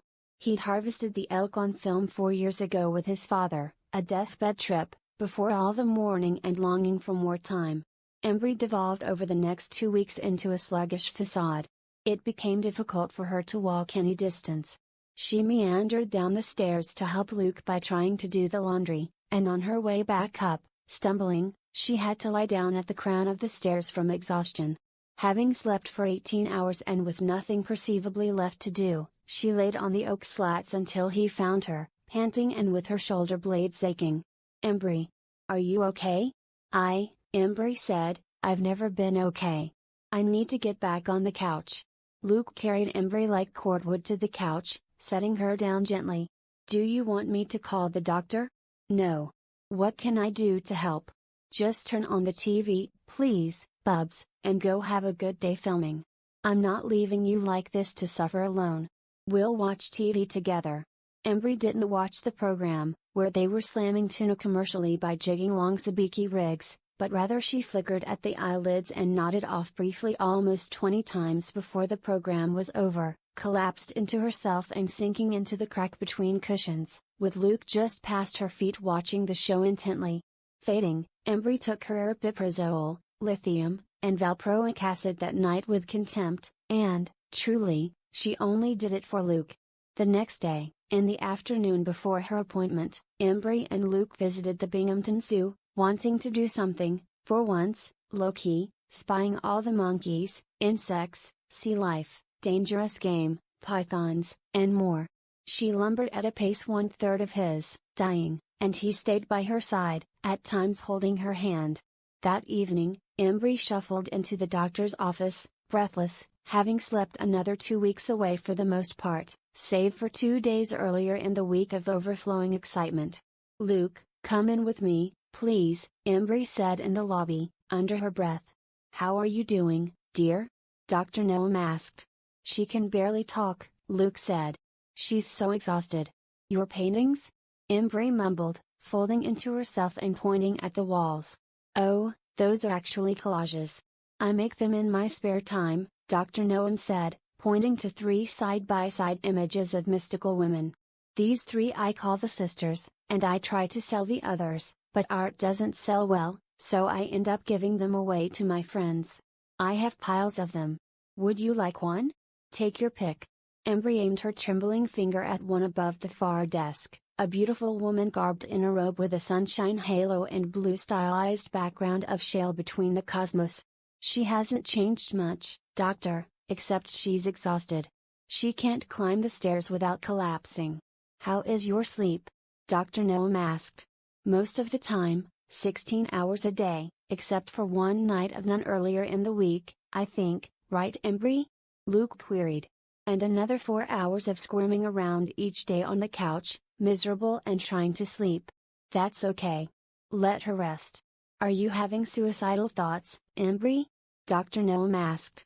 Please kill me now, Embry said. Do you want to go to the hospital? Absolutely not, Embry stuttered. So, this is unfortunate, but the lithium and valproic acid don't seem to be working if you're still having spurts of mixed mania, and extreme fatigue is a rare side effect from the aripiprazole, so we need to try something new. I have just the answer. This helps every person I've ever prescribed it to, lurasidone. It helped me, Bubs, Luke said. Embry nodded, a sloth amongst the living. It's expensive, about $60 a pill, before insurance, but I can't stress enough how good it is. Now, the half-life for aripiprazole is about 75 hours, so you're going to be exhausted for a few more days once we switch over. Meet again in a month? Embry began taking a low dose of lurasidone that night to the sound of clicky trilling somewhere in the cracks of the cottage, and all night he continued on and off. 2 weeks in, Embry began having panic attacks in the evening after long days of extreme stress and restlessness, with the mixed mania heightening to a suicide-inducing peak.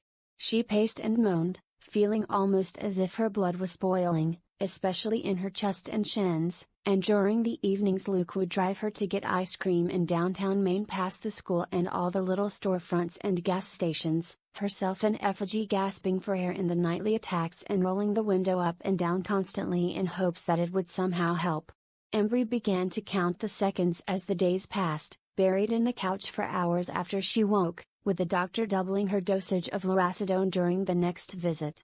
Sometimes her chest burned and felt stony like her heart pains from before, except this time around far worse. It felt as if there was a black hole where her heart should be, bowing her ribs in with its gravity to a point in pain where she had to sit, head collapsed into her arms, and where she would nearly pass out, huffing and woozy. One night, she rose from the couch after suffering a chest pain of stress and tension that redefined all her notions of pain, and she stumbled onward and fell to the floor, annihilated, before Luke could carry her back to the couch. 2 months in, the long periods of pain had numbed Embry, and she lashed out if she'd wake when Luke was asleep, crushing an apple with her palms, pacing, seeing a shadow-haired demon around most every corner, and attempting with all her strength to rip her hair out. She was always red-faced and crying from what seemed to her like the adrenaline and artery-bursting blood pressure alone pushing out the few sporadic tears. It was only now, overwhelmed in a way she could never conceive before, that she could no longer for the moment feel the pain of her past and, frankly, thought of it now as bullshit. Luke had had enough and called Dr. Noam's emergency line one day, talking apart from Embry in his closed bedroom. "Dr. Noam, Embry's almost dying. She can't even describe the pain she's in. She can't speak. She's restless but she's not really manic anymore." "Well, you said something important. Now that her mania is capping off, I can introduce an antidepressant. Let's take lurasidone up to 120 mg and introduce 20 mg of fluoxetine to start." "Right now?" "Yes, I'll put the order in."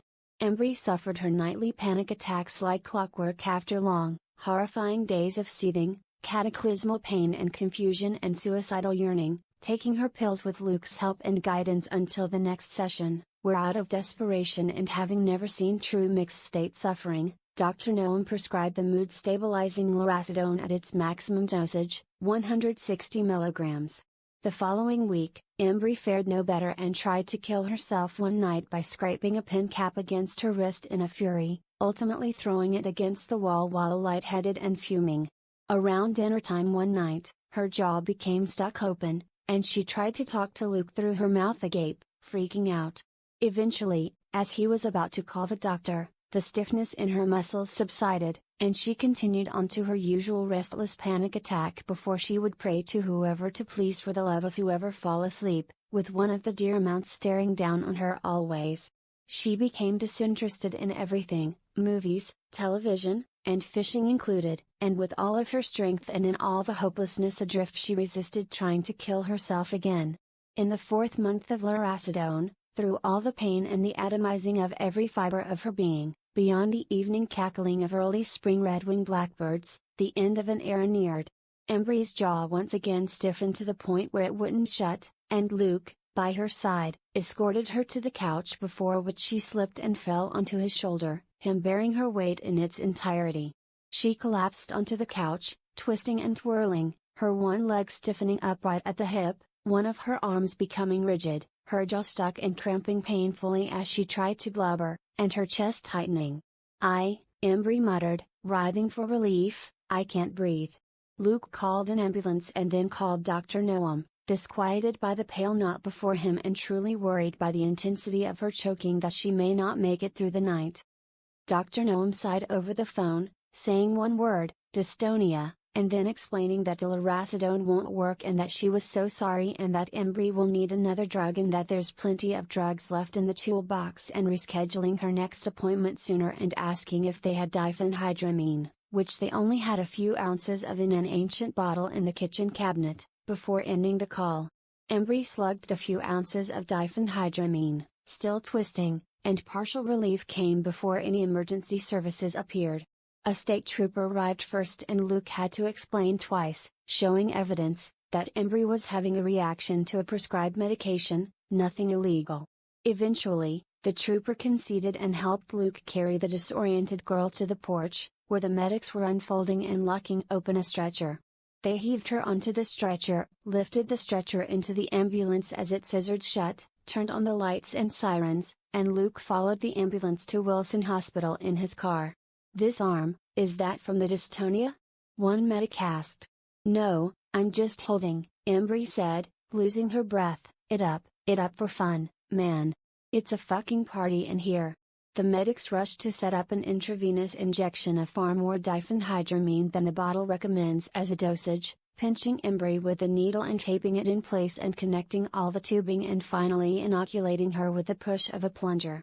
The siren sounded muffled to her, and the vehicle seemed to her as slow and bumpy as her recovery, if she'd ever recover at all, and soon her eyelids grew heavy, and she fell asleep. Embry woke to the sound of the stretcher scissoring open, its wheels crashing against cold pavement, and the medics hurried her through sliding glass doors, past the nurse's station and all its curious glares, and into one of 12 cubicles partitioned off from one another by curtains, all assorted like slanted parking spaces, wheeling her to a smooth stop. "The doctor will be with you in," Embry heard before falling back asleep. Embry woke several times to Luke staring and then finally to a white coat woman looming over her, talking to Luke on and off about dystonia and asking if the psychiatrist had been informed and finally prescribing a week's worth of trihexyphenidyl. Embry then found herself walking and leaning into Luke's shoulder a little past midnight in the hospital parking lot under moonlit overcast and sleet. She swung low into the belly of his car, an era of poisoning gone by. Embry fell out of belief with the axiom that time heals all wounds. Time had murdered her, spending almost 4 months laying, most of the time so restless and in pain that she had to count the seconds as they passed to distract herself from suicidal thoughts, had broken her spirit and shattered her mind. She was zombified, still laying into the couch most days and recounting the claustrophobia of the rapes and dystonia, breathing hard and shuddering. The next drug to try was risperidone, and Embry took it reluctantly the night the spring peepers appeared. Bullhead fishing would soon be at its finest, Luke knew, but he was too busy caring for her to smash the shit out of Whitney Point Reservoir for even one night. He recalled the night when he caught so many bullhead that, unhooking them, his fingers were skinned raw by their rough-toothed biting, and he remembered how in the morning the Amish boys came down the dirt road in their horse and carriage and stared, amazed, as he dragged from the shore an improvised rope stringer of exactly 50 bullhead. Within a few days of taking risperidone, Embry began violently shaking at the legs anytime she sat, bouncing at the knees and tapping the heels of her feet. Luke became concerned, calling the doctor, who worried about her developing tardive dyskinesia, a rare and sometimes permanent condition of repetitive movement caused by long-term use of neuroleptic drugs. The following appointment was sobering. Embry was a depressed, calloused mess. "Embry, how are you?" Dr. Noam asked. Embry shook her head in disapproval. "I have your blood work back," Dr. Noam said, sitting and struggling slightly to remember every unnoted detail due to juggling and servicing over 300 patients. "Oh wait, I went over that last time. How is your sleep?" "Too much, way too much." "Are you restless?" "I see your legs stopped shaking as much." "Always, at least a little." "It never goes away," Embry said, red-faced and bordering on crying. "Please, for the love of God, help me or kill me." She predicted next the doctor would ask about death, sweet, seductive death. "Are you having suicidal thoughts?" "Yes." "Do you have a plan?" "Not really." "Okay. Are you still having hallucinations?" "Yes, yes, yes, yes, probably." "Okay, and sure, can I have my medicine now?" Dr. Noam paused. "We're not out, but we are running low on options. I like to use the newer stuff because it has less side effects." Embry laughed derisively as she cried. "I think you should try asinapine. Now, this drug is different. Instead of eating it, you take it sublingually, that is, letting it melt under your tongue after dinner, okay?" Okay. Meet again in a few weeks?" Dr. Noam asked. "Whatever." That night Embry pried at the sample pack of asinapine from Dr. Noam's collection. Digging out a chalky tablet from the blister pack, she put it under her tongue in view of Luke, squinting and wincing as it dissolved and burned. Afterward, everything felt to her the same. Late that night, after a nap, Embry rose to take a piss, groping her way through the darkness past Vinny dripping in around the doorframe to the bathroom. She felt lightheaded, and suddenly she fell to the tiling as her knees buckled, and the last thing she heard and felt was gravity smashing her to the floor before facing a moment of darkness and then feeling Luke's calming hands on hers. Dr. Noam gave Embry a brief break, worried about overwhelming her.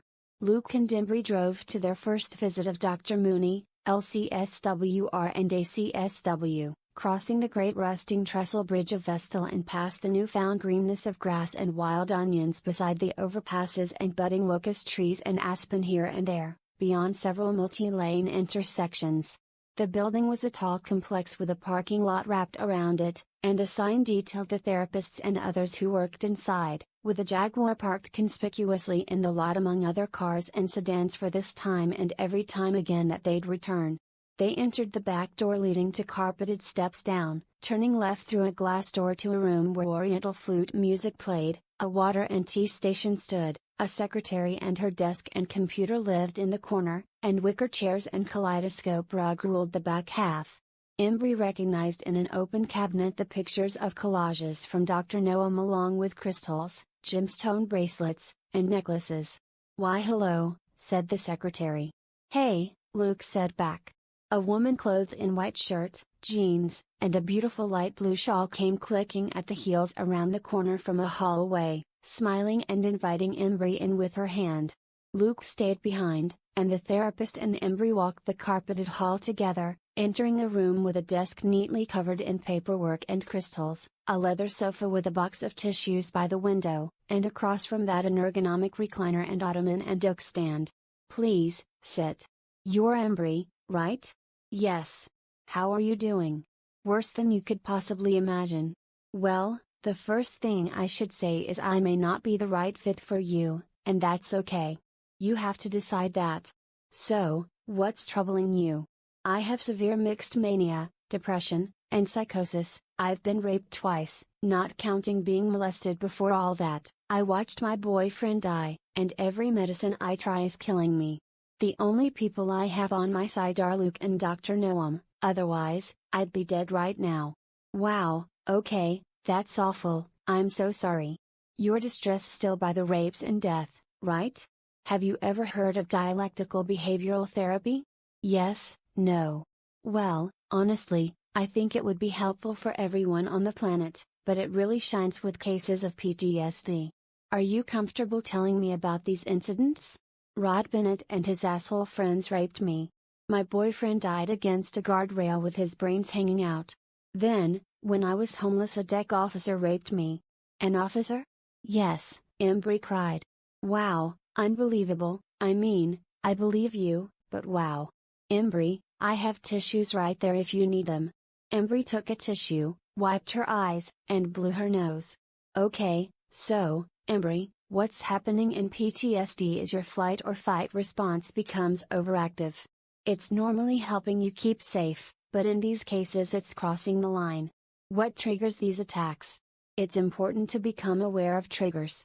I love Luke," Embry diverted, "and I want to be able to touch him and him to touch me. He deserves better than me. But it's so hard. Don't worry, we'll work on it until you're healed. We have to explore what meaning you attach to these things, like touching, in order for you to gain back control." The session went on for an hour, with Embry mostly sobbing over the rapes and pain of the mixed mania and Jason's death over and over, and Dr. Mooney letting her vent. Cariprazine was next. Within 3 weeks, it gave Embry nighttime akinesia where she'd roll, squirm at the legs, and wring her hands for hours while laying along the couch, unable to stop for more than a few seconds at a time. Afterward, quetiapine was up to bat, and Dr. Noam hated quetiapine and made obvious to them her disdain for it, but out of desperation she gave it a shot. Quetiapine was a prisoner's medicine, Embry found out, the #1 commodity in prisons for its quality of making people sleep away the time. Embry slept through spring, 20 hours a day, breaking free of the pain of mixed mania and trading it for the lesser pain of deep depression, where she'd wake up every morning from the couch weeping, pacing, eating, and weeping some more in several bursts throughout her short day, sometimes for up to an hour. She lived on the couch, beginning to become less bitchy but also gaining 20 pounds at the hips and breasts and belly from her cravings until she ballooned into something she hated, still not telling Luke of the rapes, together in effect but separated deep down. Dr. Noam worked on the delicate balance between antidepressant and mood stabilizer, gradually increasing Embry's fluoxetine to 40 mg and then 60 mg, lifting her from severe to moderate depression where she'd sob once a day when she woke and feel bummed out in general instead of weeping 4 times a day and feeling tantalizingly suicidal throughout. The doctor finally gave up on quetiapine, using it as a placeholder of sorts all this time, in exchange for a sample pack of an experimental drug, brexpiprazole, which wasn't originally designed to treat bipolar disorder, but the doctor had found through the ever-growing grapevine that some researchers recommended it as an antipsychotic and mood stabilizer. She started with 1 milligram tablets of brexpiprazole, increasing after 2 weeks, adding alprazolam for her anxiety, and removing benztropine due to reading issues and double vision. In 3 weeks, the brexpiprazole and alprazolam began to take effect, calming her and dampening her depression and lessening her stupefying rate of hallucinations, and Luke invited his friends, Jake and Aaron, over for a bonfire to meet Embry and support her throbbing upward climb and celebrate her partial revival. Late spring had passed with its maypoles like little designer umbrellas, its morel mushrooms, its spring peepers and great tree frogs calling and trilling, and its puddle-spotted pastures, making way for early summer with its grasshoppers, drying Vegas, and croaking toads. Luke carried old firewood from a stack behind the house, hauling it down to the shore of Nanticoke Creek and heaping it in the young hay and thistle. As night fell and the sun collapsed for starlight, 2 pickup trucks peeled down Ames Road, one flicking a cigarette that burst in embers onto the road, all of which Embry saw from her fold-up chair. 3 more chairs were positioned around the logs and a growing collection of tinder. She heard the truck doors slam, and Luke lit the tinder afire with its small flames licking and climbing and gluing themselves to the mid-sized sticks as it all spat a dull roar. "Hey," Aaron exclaimed. Jake waved, emerging in the distant glow of the young fire. "Hey, how are you guys?" Luke asked, looking up. "We're great. Have a seat guys," Luke said, setting the split logs into the flames. "I'll go get the hot dogs and marshmallows. So, you're Embry, right? Luke told us all about you." Ever bold, Embry was calm and pensive tonight. "Well, not everything, I hope," Embry chuckled. "We're Aaron, Jake," Aaron said. "You're a fisherwoman?" Jake asked. "Yes, an ex-charter fisherwoman and I guess some kind of partner now with his videos." "Oh, I bet Luke loves you then," Aaron cheered.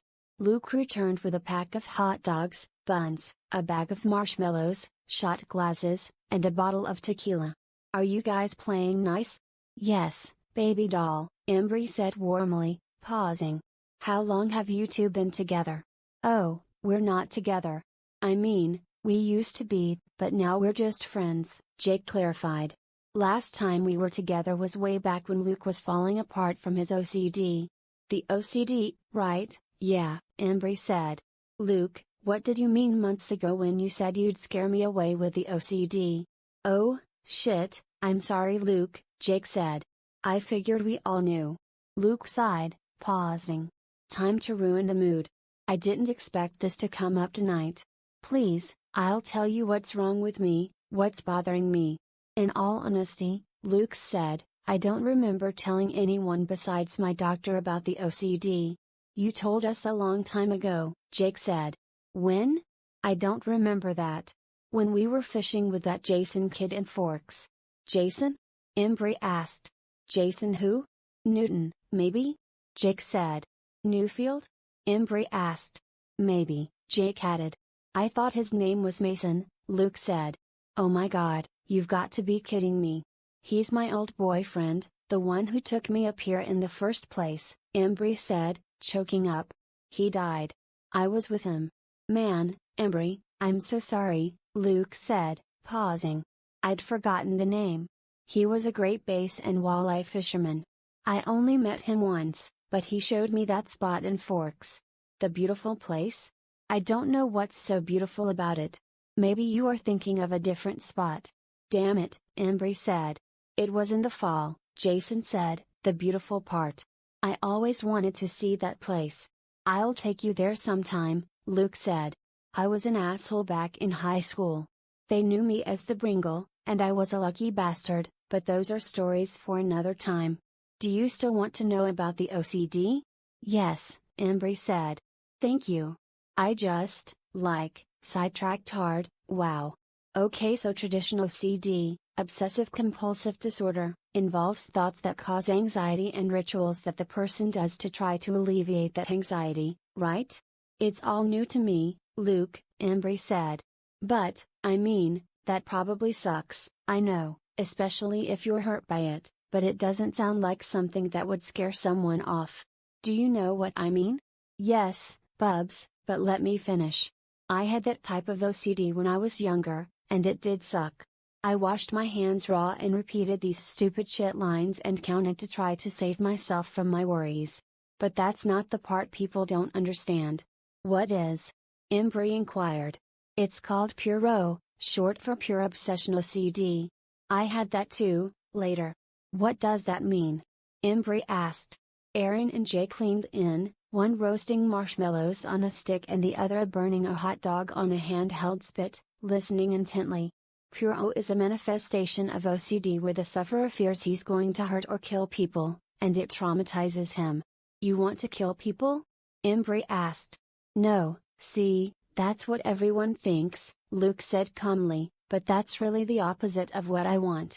The last thing I want to do is hurt someone, but my mind would bully me with puro by giving me graphic intrusive thoughts of me hurting or killing who I care about most. Do you have them about me? Embry asked. Do I care about you? Luke asked, tongue-in-cheek. I see, Embry said. Well, Luke, drumroll please, I still love you. And I still can't believe you guys knew Jason. I'm sorry, Embry, I just didn't recognize the... I've been raped, Embry interrupted. Huh, who, what? Luke asked. It's okay if you don't want to touch me anymore, Embry added. I'm sorry I hid it for so long. No, Embry, I love you. You did nothing wrong. All I want is to lay hands on this whoever. Rod Bennett, Embry interrupted again. And a deck officer. Twice? Yes, on the low end, sorry. Embry, stop apologizing goddammit, Luke said, growing impatient for the first time in years. You didn't do anything wrong. Thanks, Bubs. I'm sorry I upset you. Embry, Luke exclaimed. Oh, right, Embry muttered. Everyone paused. An ember flew into the bag of marshmallows and made an awful squeal in the dead night with nothing to soothe it but a lone cicada and the running of the stream. Wow, both of you, Aaron said. Both of you, I'm so sorry. You guys need a vacation or something. They all paused for another minute. Look at you two lovebirds. I need a fucking girlfriend, Jake said. Is that an operative use of the word fucking? Aaron asked facetiously. Days later, the sun rose against a daisy chain of gold-crowned altocumulus clouds, reddening at their hearts. Taking Aaron's suggestion, Luke and Embry decided to go on vacation with most of their meager savings funds.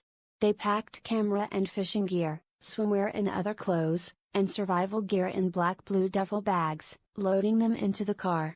They lit up the roadways, taking East Main Road to Airport Road to NY-17 east through the rolling wilderness of the Catskills and down past Newburgh, switching to I-87 south and then I-95 north along the tidal estuary of Long Island Sound, arriving in Norwalk, Connecticut. The pier was short and sand-crusted and they walked the creaky planks out to the boat with Luke's rich aunt and uncle and their two daughters, the family club members of a private island. Loading their gear, they then crammed into the boat and rode the wavelets of the strait 600 yards to the island, during high tide, where they docked and unloaded before the boat returned, shrinking in their view as it went. Thank you guys for having us, Luke said to his aunt, uncle, and 3-year-old twin cousins. Anytime, you bastard, the uncle said back. William, exclaimed the aunt. We gotta have fun but also pump out some videos, Bubs. This place is a survivalist's gold mine. That is what you do best, that's your thing, right? Embry nodded, stretching her arms out to the beautiful vista. As the tide lowered and after Luke set down his bags at a campsite near the middle and gave her the tour, Embry found the island was shaped almost like a swimming turtle. The long sandbar of a tail jutted to one side of the rear of a forested, near-circle carapace, with little lawns and jetties off the beaches forming the legs and a wooded bluff on the opposite end taking shape as the head. The island was infested with poison ivy deep in the scrub and along some of the foot trails, a nuisance that was managed by the club personnel, albeit not perfectly. Spiders, mice, and insects had invaded the leaf litter, limbs, and craggy rockwork between beaches. The salty air warmed their faces, and the skyline was a cornucopia of gold-fringed forest, shimmering waves, a full sun, and glinting shale past the sandbar. Luke had already strapped the camera to his chest, having changed into his trunks and encouraging Embry to change into her bikini. Oh, you look stunning, babe. These vids are gonna be banging. Embry's taut waist with two indents on either side of her abs met the curves of her hips and the skirt over her ass flawlessly, a look she fasted for all month, and her pronounced collarbone crowned her breasts cupped in red cloth. The restraints of Luke's camera wound around his muscled shoulders and his abs, spider webbing out in four straps above blue trunks that drifted with the breeze about his knees. He walked with his camera on, her ahead of him, exploring. Sea glass smoothed with time laid among the countless grains of sand, all along a swimming beach where people congregated and which was skirted on either side by shale escarpments, which Embry and Luke approached, with their footsteps washing away with the sloshing waves. "Look, Bubs, mussels," Luke shouted, but they're ridged mussels, no good to eat. Grayish mussels with crests and valleys along their sides clung to the moist shale in a little colony. "What about these, Bubs?" Embry said, pointing toward the shoreline. A cluster of iridescent blue mussels gripped the rocks. "Blue mussels, jackpot. These, folks, are delicious. We'll cook these up with whatever else we find." Embry and Luke pried with their fingertips the mussels from the rocks, collecting them on film into a small backpack that Luke was carrying and slung over his shoulder. Empty oyster shells washed and teetered ashore. They scaled the bluff like spider monkeys, rock climbing by clenching hands and fitting their toes in cracks, reaching the other side with its green kelp spilling to and fro from the underwater drop-off onto a flat of shale. Rocks littered the tidal pools, and she began to bend over and flip them, carrying on for most of 15 minutes. "Hey, come look at this," Embry said. In a pool, beside a flipped rock in the brackish water, sidestepped an orangish figure bigger than both of her fists put together, and she plunged her paw in and grabbed it, unknowing at the moment what it was or if it was venomous. She lifted the lobster from the pool with a triumphant squeal and held it over her head as it thrashed its tail and slipped through her hands, its body a tiddlywink falling and tumbling back into the ocean and the claws, having broken off, still firmly gripped in her hand. "Ah, well damn, imp, we almost had lobster tail. Motherfucker," Embry said, fitting the claws in the backpack. Embry flipped rocks for another 15 minutes but only found barnacles.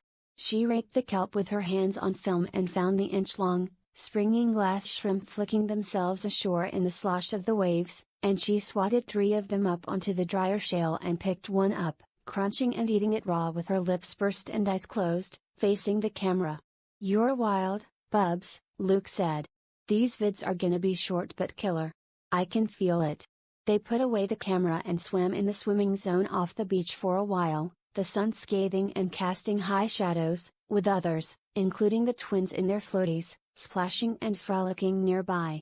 In the evening, Embry snuck onto the bluff with a backpack and some tinder and lit a gentle fire in a crevasse, careful to keep the smoke light and wispy. In the embers, she cooked the lobster claws and then the blue mussels, sizzling, Luke by her side, the horizon embroidered with purples and reds and a crescent sun. They slept together in a tent by Luke's family after Embry took her pills, the starlight dim against the fabric and William snoring off to the side. "Luke," Embry whispered. "Luke, Luke. What's up, imp?" Luke said groggily, twisting. "I have a riddle for you." "Huh? The fuck? What's a little heaven when you're going to hell anyway?" "Again, huh?" Luke chuckled.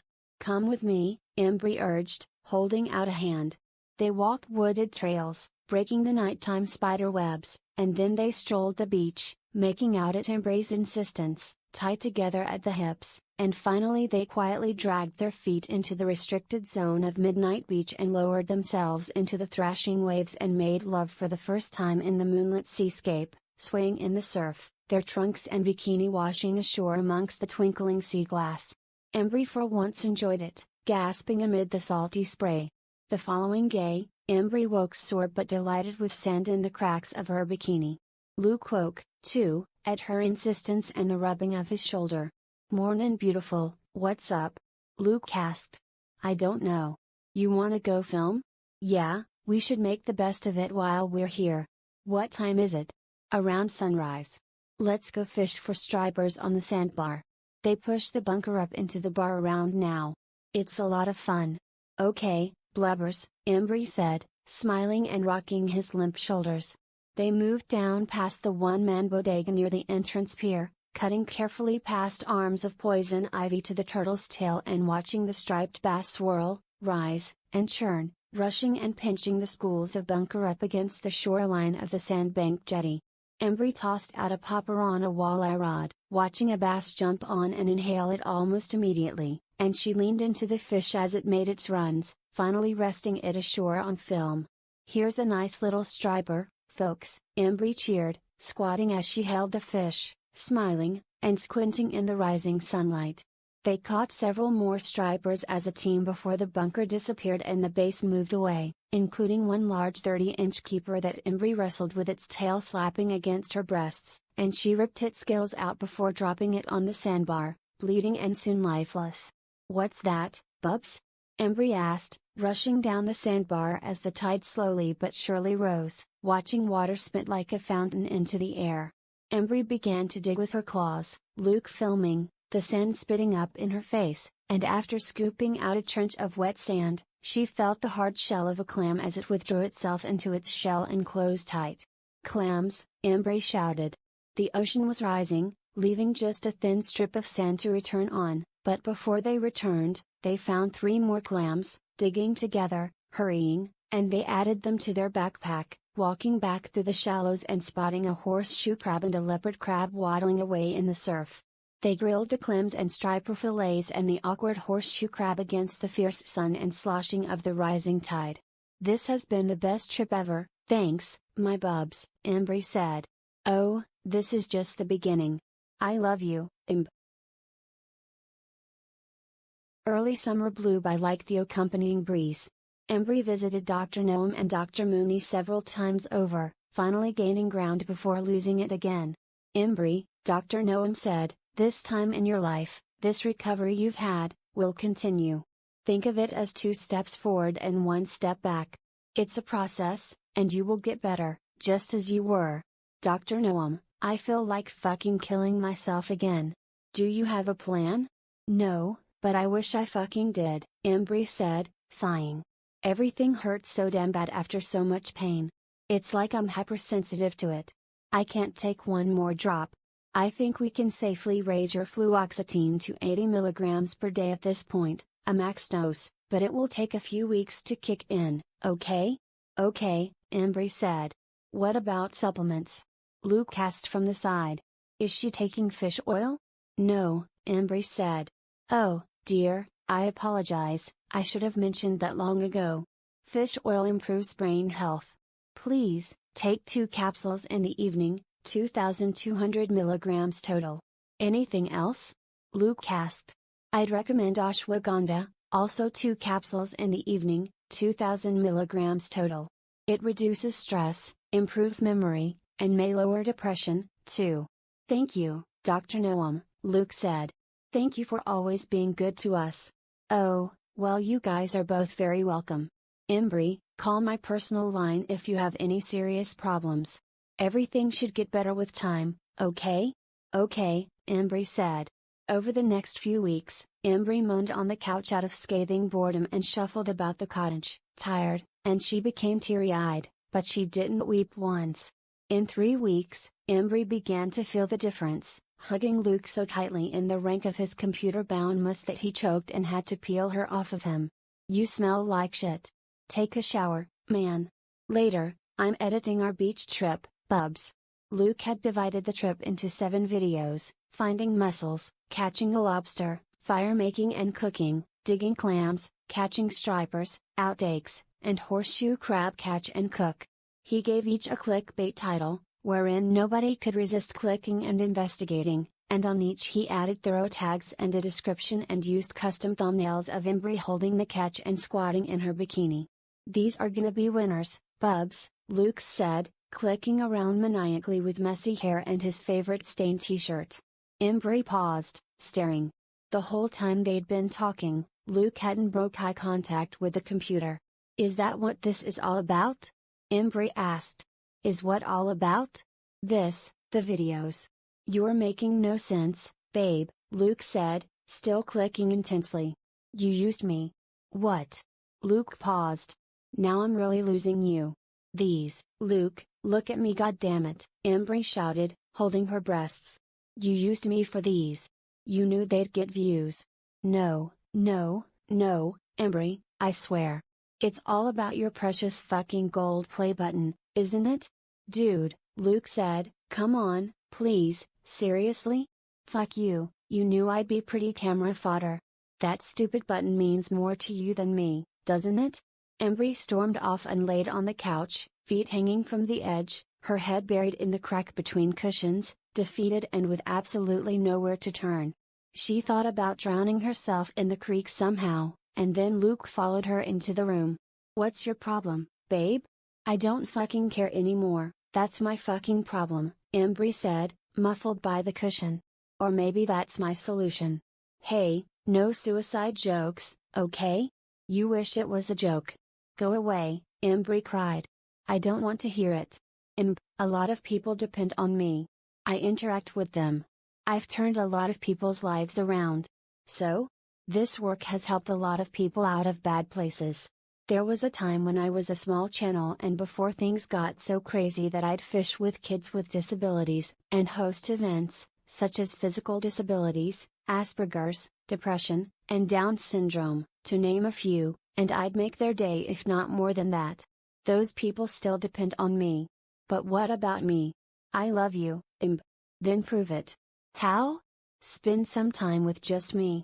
I need someone. I need someone now. I need you. I'm here, Bubs. Would you like me to take the videos down? No, all I wanted was to just hear those words, that I'm more important than your life's work. You're all I've got and all I will ever have, my last chance. I swear to God, Bubs, I'll quit YouTube today if it means not losing you. Okay. Here, come rest with me, my Bubs, Luke said, waving Embry on. I won't touch you. They both got into separate sides of Luke's king-sized bed, pulling over the covers, and Embry stopped sniffling. Wow, Luke, your bed is so damn comfy. I love it. And you can touch me anytime. I don't mind. I'm past that. I just wanted to be sure, and I know it's comfy, Why do you think I wanted you to have it in the first place? I wanted the best for you. There wasn't much love in my house, Embry said, veering. What do you mean, Bubs? My mom, when she was still alive, she was great. She treated me with independence and love and tried to protect me when I needed it. I'm sorry she's gone, Luke said. But my father, he was fucking terrible. He'd always get drunk and yell and demand shit and give nothing back. One time he got drunk and mad at me and pulled me by my hair down the stairs, and I was screaming. It was terrible, Embry said, pausing. Before I just wanted to be free, and now that I am free, I just want for once in my godforsaken life to be loved. Bubs, Luke said, choking up. I love you, Bubs. You're my best friend, and I would do anything for you, promise. We'll take a long break from filming, maybe retire, okay? Thanks, I love you, too. In the midnight stir a heavy rain fell, and through the window and by the crack and flash of a bolt of lightning Embry saw a big buck, too big to count its tines, standing by Luke's run-down shed, and then it was gone with the darkness and pitter-patter of rain. She stood in awe for a moment, returning to washing the dishes. You know, Bubs, Embry said, I know where you're coming from.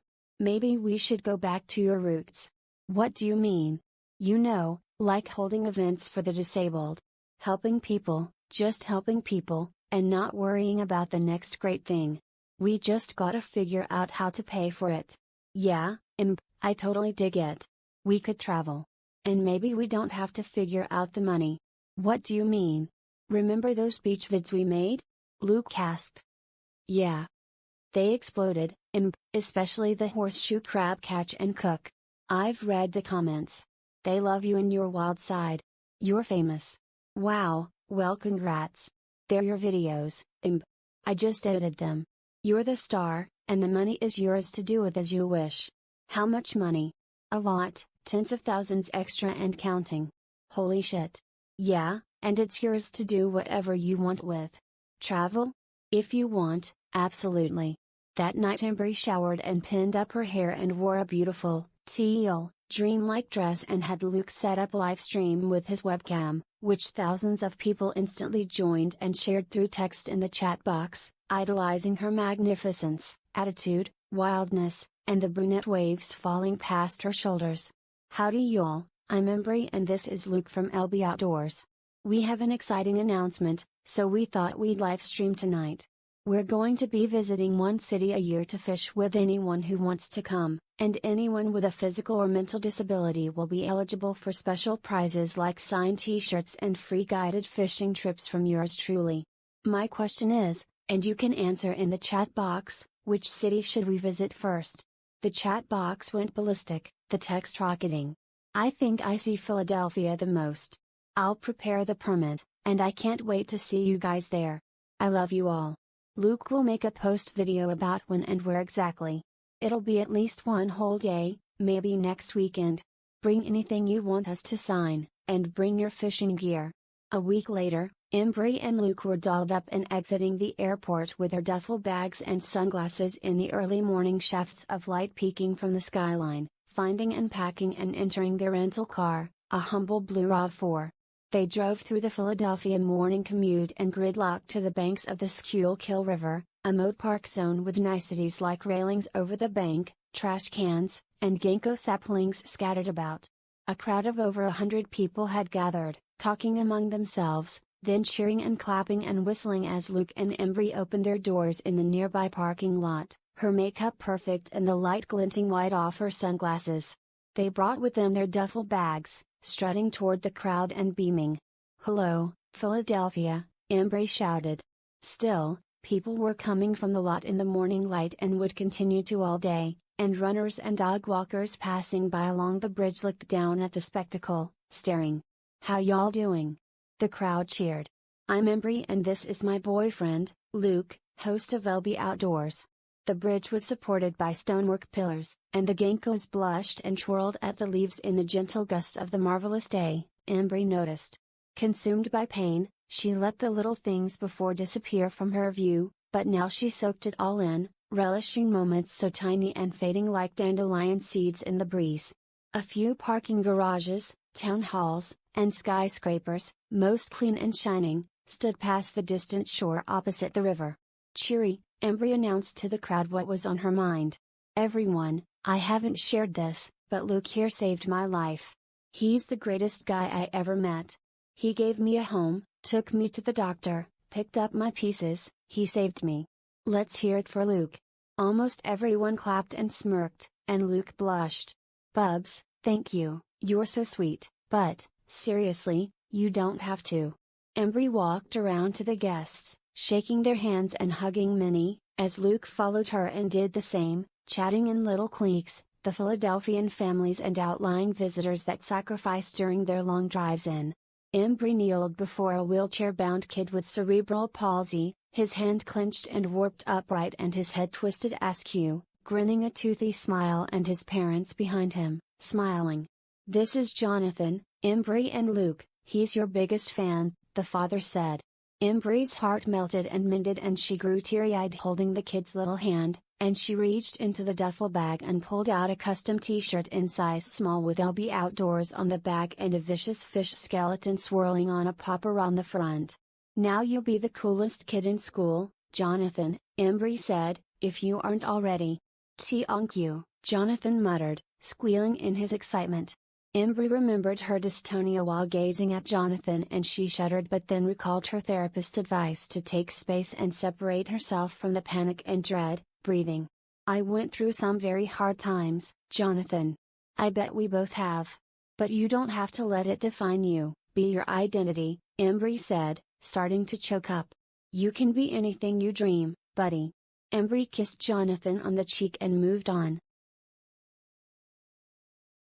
4 weeks after the Philadelphia trip, Luke was trying to hide a deadly grin, puckering his lips. "I know that look. What is it?"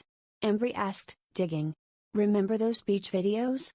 Yeah, we talked about them, Bubs. They're doing well, I know.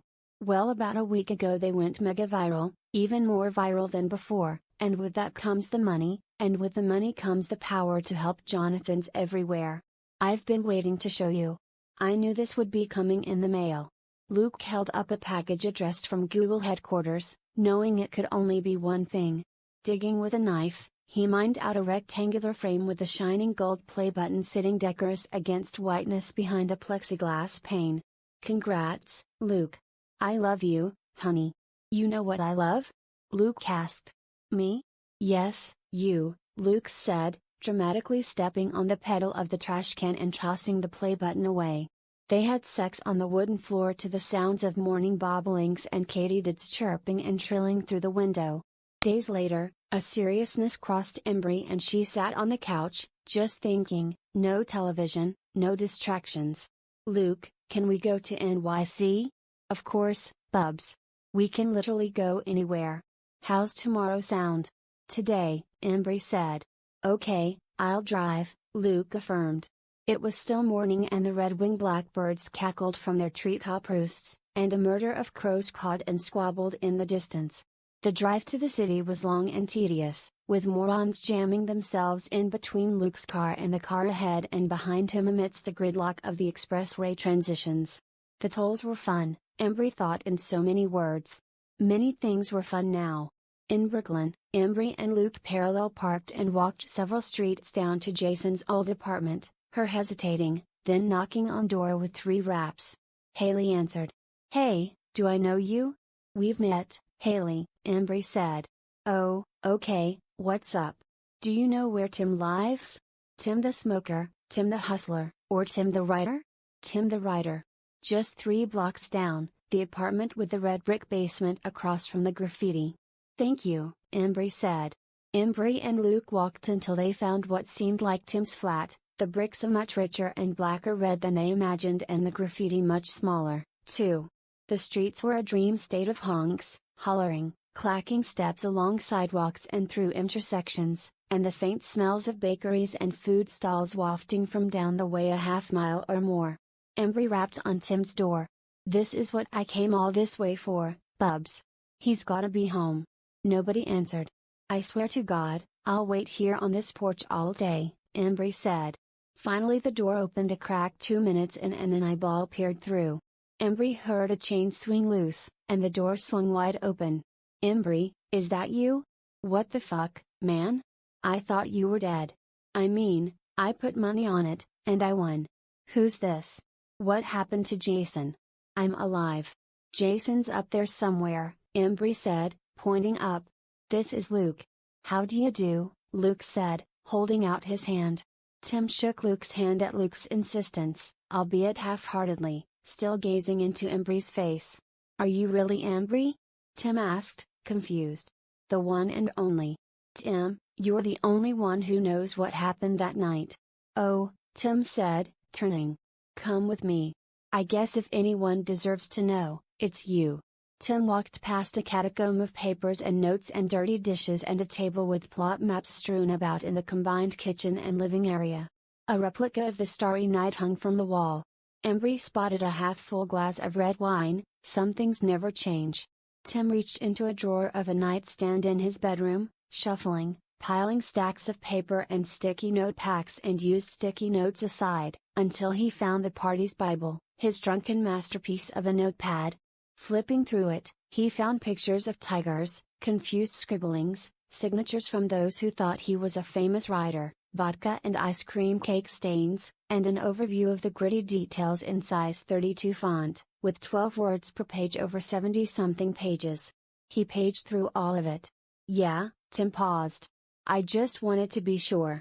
Jason knocked Rod out cold and we walked him down the stairs and sidewalk, perched between us on our shoulders. A homeless man sitting to the side asked if he was okay, and we told him he was just drunk and we were getting him home. Jason left him in an empty alleyway, his mouth open under a gutter with it beginning to sprinkle, and I remember his final words to me, "We'll let God decide what to do with him." Wow, so he lied to me. He killed Rod. Kind of, yes, and kind of, no. The nature of this fucking industrial complex took its course. Where's Owen and Vittoria? Why? Because I want to talk to them? About what? Embry paused. I want to forgive them. Well, Owen moved away to God knows where, and Vittoria bought the fast track to hell. What do you mean? Vittoria killed herself. Oh my God, Embry said. Embry visited Allison's tombstone on her way out, choking up and showing Luke and asking the new caretaker where Boone was. The caretaker pointed to a neglected headstone in the far corner, and Embry collapsed. The headstone read Crocker Boone Cook. He was not a nice man but he did good deeds, and she shook her head in disbelief. The midday sun scorched the earth, a late September swell, with the sun surrounded by what seemed to Embry like a halo shining in stratus clouds over the far mountains. She was finally feeling stable and free, and upon her last visit, Dr. Noam had spaced out appointments to 6-month intervals, a major milestone, one which Luke thought to celebrate the only way he knew. How about we go to Forks today, Bubs? Luke asked. The beautiful place? Yes, you still love him, don't you? Luke, no, come on. It's okay, Imb. You can tell me the truth. I miss him, I guess in a way I do love him, his memory, but more importantly I'm in love with you. Luke blushed. Okay, but don't keep your hopes up, Imb. I seriously don't know what's so beautiful about this place, if it's even the right place. It's gotta be. How many spots are there in Forks? At least a few, but there's only one I've fished with Jason, a secret hole, guarded, in the middle of fucking nowhere. Sounds like his sort of place to me, Embry said. They hopped into the car with sprayed mud contrasting its glossy finish, fishing backpack and poles loaded and camera gear left behind, tearing down Ames Road and hitting switchback roads, Dunham Hill Road to Castle Creek, Route 11, and Knapp Hill Road, to the small town of Shenango Forks with its 2 bridges, 1 fire station, 1 gas station, 1 bar, and stoplight. They burned down a seasonal dirt road, potholed and tight from archway limbs of oaks and silver maples, and they splashed through puddles at 40 for over a mile, skirting the Shenango River beyond the great pool behind Davies Bar, beyond the frothy confluence of the Shenango and Tioga rivers, and beyond the swampy canals on the left side of the road through which merchants used to row. At the road's end was a dilapidated house on a wooded knoll, the driveway to which was cordoned off by caution tape, with several posted signs scattered about and a green figure like a monolith at the road's end guarding behind it a trail. See, this is the funny part, Bubs, Luke said, grabbing all the gear. The trail is owned by the state park, but immediately to either side is owned by this asshole, so there's posted signs most of the way down. We'll be alright. People bike and walk their dogs on this every weekend. They walked the trail down a quarter mile, past briars, scrub, and chirping chipmunks, past leaf litter to either side and down a hard-worked pebble path, and past a deadlock with late-blooming dryad's saddle, and they arrived, sweating in the early fall heatwave, at an opening where the trail split in two, one way going into fir forest along the river and the other way traveling up a clearing of grass along more pines. They veered into the firs, Embry following Luke, fishing gear in hand, dodging the trail's edge of 3-leaved ivy, and they worked their way down a bluff to the rocky shore of the Shenango River, through thistle, sawgrass, goldenrod, and around small pockets of saplings and brush. They walked down past the riffles to where the slack split free along a harsh current break, stepping over a rotting snapping turtle carcass, the few leaves of early fading aspen caught in the flow, and they waded out side by side until the water, still slack, reached their belly buttons, tying onto their lines tube jigs from Luke's pocket. Now, just try drifting them, Imb. Let the current take them. Embry cast it out first at Luke's insistence and gesturing, letting the jig flow on its own accord through the riffling and shimmering main current, and on the second cast she felt a tap and leaned into it, watching a piglet of a smallmouth bass jump and twist in the distance, taking drag and drawing away from her in spurts. "Oh, you've got a fighter on, baby," Luke said, jesting. "Oh," Embry laughed. "I know how to fish, buddy." Embry fought the fish skillfully, letting it work itself tired, and brought the 3-pound bass to her hand where it writhed, and she eventually palmed it, prying free the hook and plunking it back into the river. Maybe this is what Jason meant, their tiger stripes, maybe that's what's so beautiful. "I don't know, Bubs, then why this spot?" Luke asked. "I can name 10 other spots locally where we could catch these, and I'm sure Jason knew that, too." They caught 15 bass as the sun ebbed, Embry's 9 to Luke's 6, falling below the treetops in its gilded skyline splendor. "That's kind of beautiful," Embry said, pointing to the sunset's afterglow. I guess, but can't you see that anywhere, too?" "I guess," Embry sighed. In the fading light, after the spot had seemed to be fished out, Embry hooked into a monstrous bass, eyeing its wakes as it veered, burned drag, and sped off into the distance, slapping the water in an explosion for every time it jumped, and boy, did it jump! It jumped 10 times or more, threatening to spool her, before she began to turn it, tautening the 6-pound line to its breaking point. In time, like with her illnesses, Embry smoothed over the base and it flopped toward her, seeing in the darkness it half-heartedly jumping one last time and lying on its side and hoisted to the top of the water, 5 pounds at least and over 21 inches, by her estimate and Luke's. "Oh my God," Luke said, pointing his phone's flashlight, "that's the biggest smallmouth I've ever seen. The old me would sell the Oceans for $20 or more, and that's all the fish would mean to me back then," Embry said, "but now it means so much more. This big girl is headed back in, for Jason." "For Jason," Luke said. On the hike back, sopping wet from the waist down, Luke guided Embry along the trail with his phone's flashlight. She stopped, laying into him with a kiss once he approached her, and that's when they saw the first beautiful glimmer, the larval lightning bugs scattered in the leaf litter along the trail's edges, flaring against the night. "Babe, look," Embry exclaimed. "Wow, now that's beautiful, Bubs." Luke laid into her with another kiss. "You know I love you, right?" Luke asked. "Yes, Luke, and I love you, too," Embry whispered. Luke walked to the side where a bug larvae was blinking and began flipping leaves, looking for it. Embry followed, bending over and taking over the search with her free hands. She flipped a leaf and found a diamond ring, new and twinkling. You're my rock, my love, my searchlight in the dark." "Oh God," Embry said, growing lightheaded. "You're fucking with me." Luke paused. "I love you more than anything I've ever loved in this life, and you've brought out of me my better self. You're not fucking with me? Bubs, I love you, and I'll always protect you, even if it costs me my own life, I promise, I will, forever and ever." Embry nearly fainted, teetering, and Luke lifted the ring. "My love, you're the greatest thing to ever happen to me. Will you?" "Yes, Luke, yes," Embry interrupted drunkenly. "I mean, yes." Embry lowered herself by her palms and buckling, shaking knees into the carpet of leaf litter, mud, and acorns, folding in a crab pose and collapsing onto her back and just breathing, with Luke's words echoing about her mind like an artifact ringing one final time, like the Philadelphia Freedom Bell recommissioned. Now was the time to build and build every which way, 1,000 directions to walk at once, starting in that fertile riverbed trail by which the water roiled. Miles off, coy dogs howled, their tumultuous yelping not unlike her own childhood dog, which was freed by a bullet from its own metastasizing vertebrae. She clenched fistfuls of leaves, swimming an imaginary backstroke and smiling, knowing that the pain rots souls and love runs red if one lets it, maturing and bracing for the cracking of the bones. Yes, she'd marry, she'd wed the man closest to her heart, finalizing a bond complex like clockwork in the dark.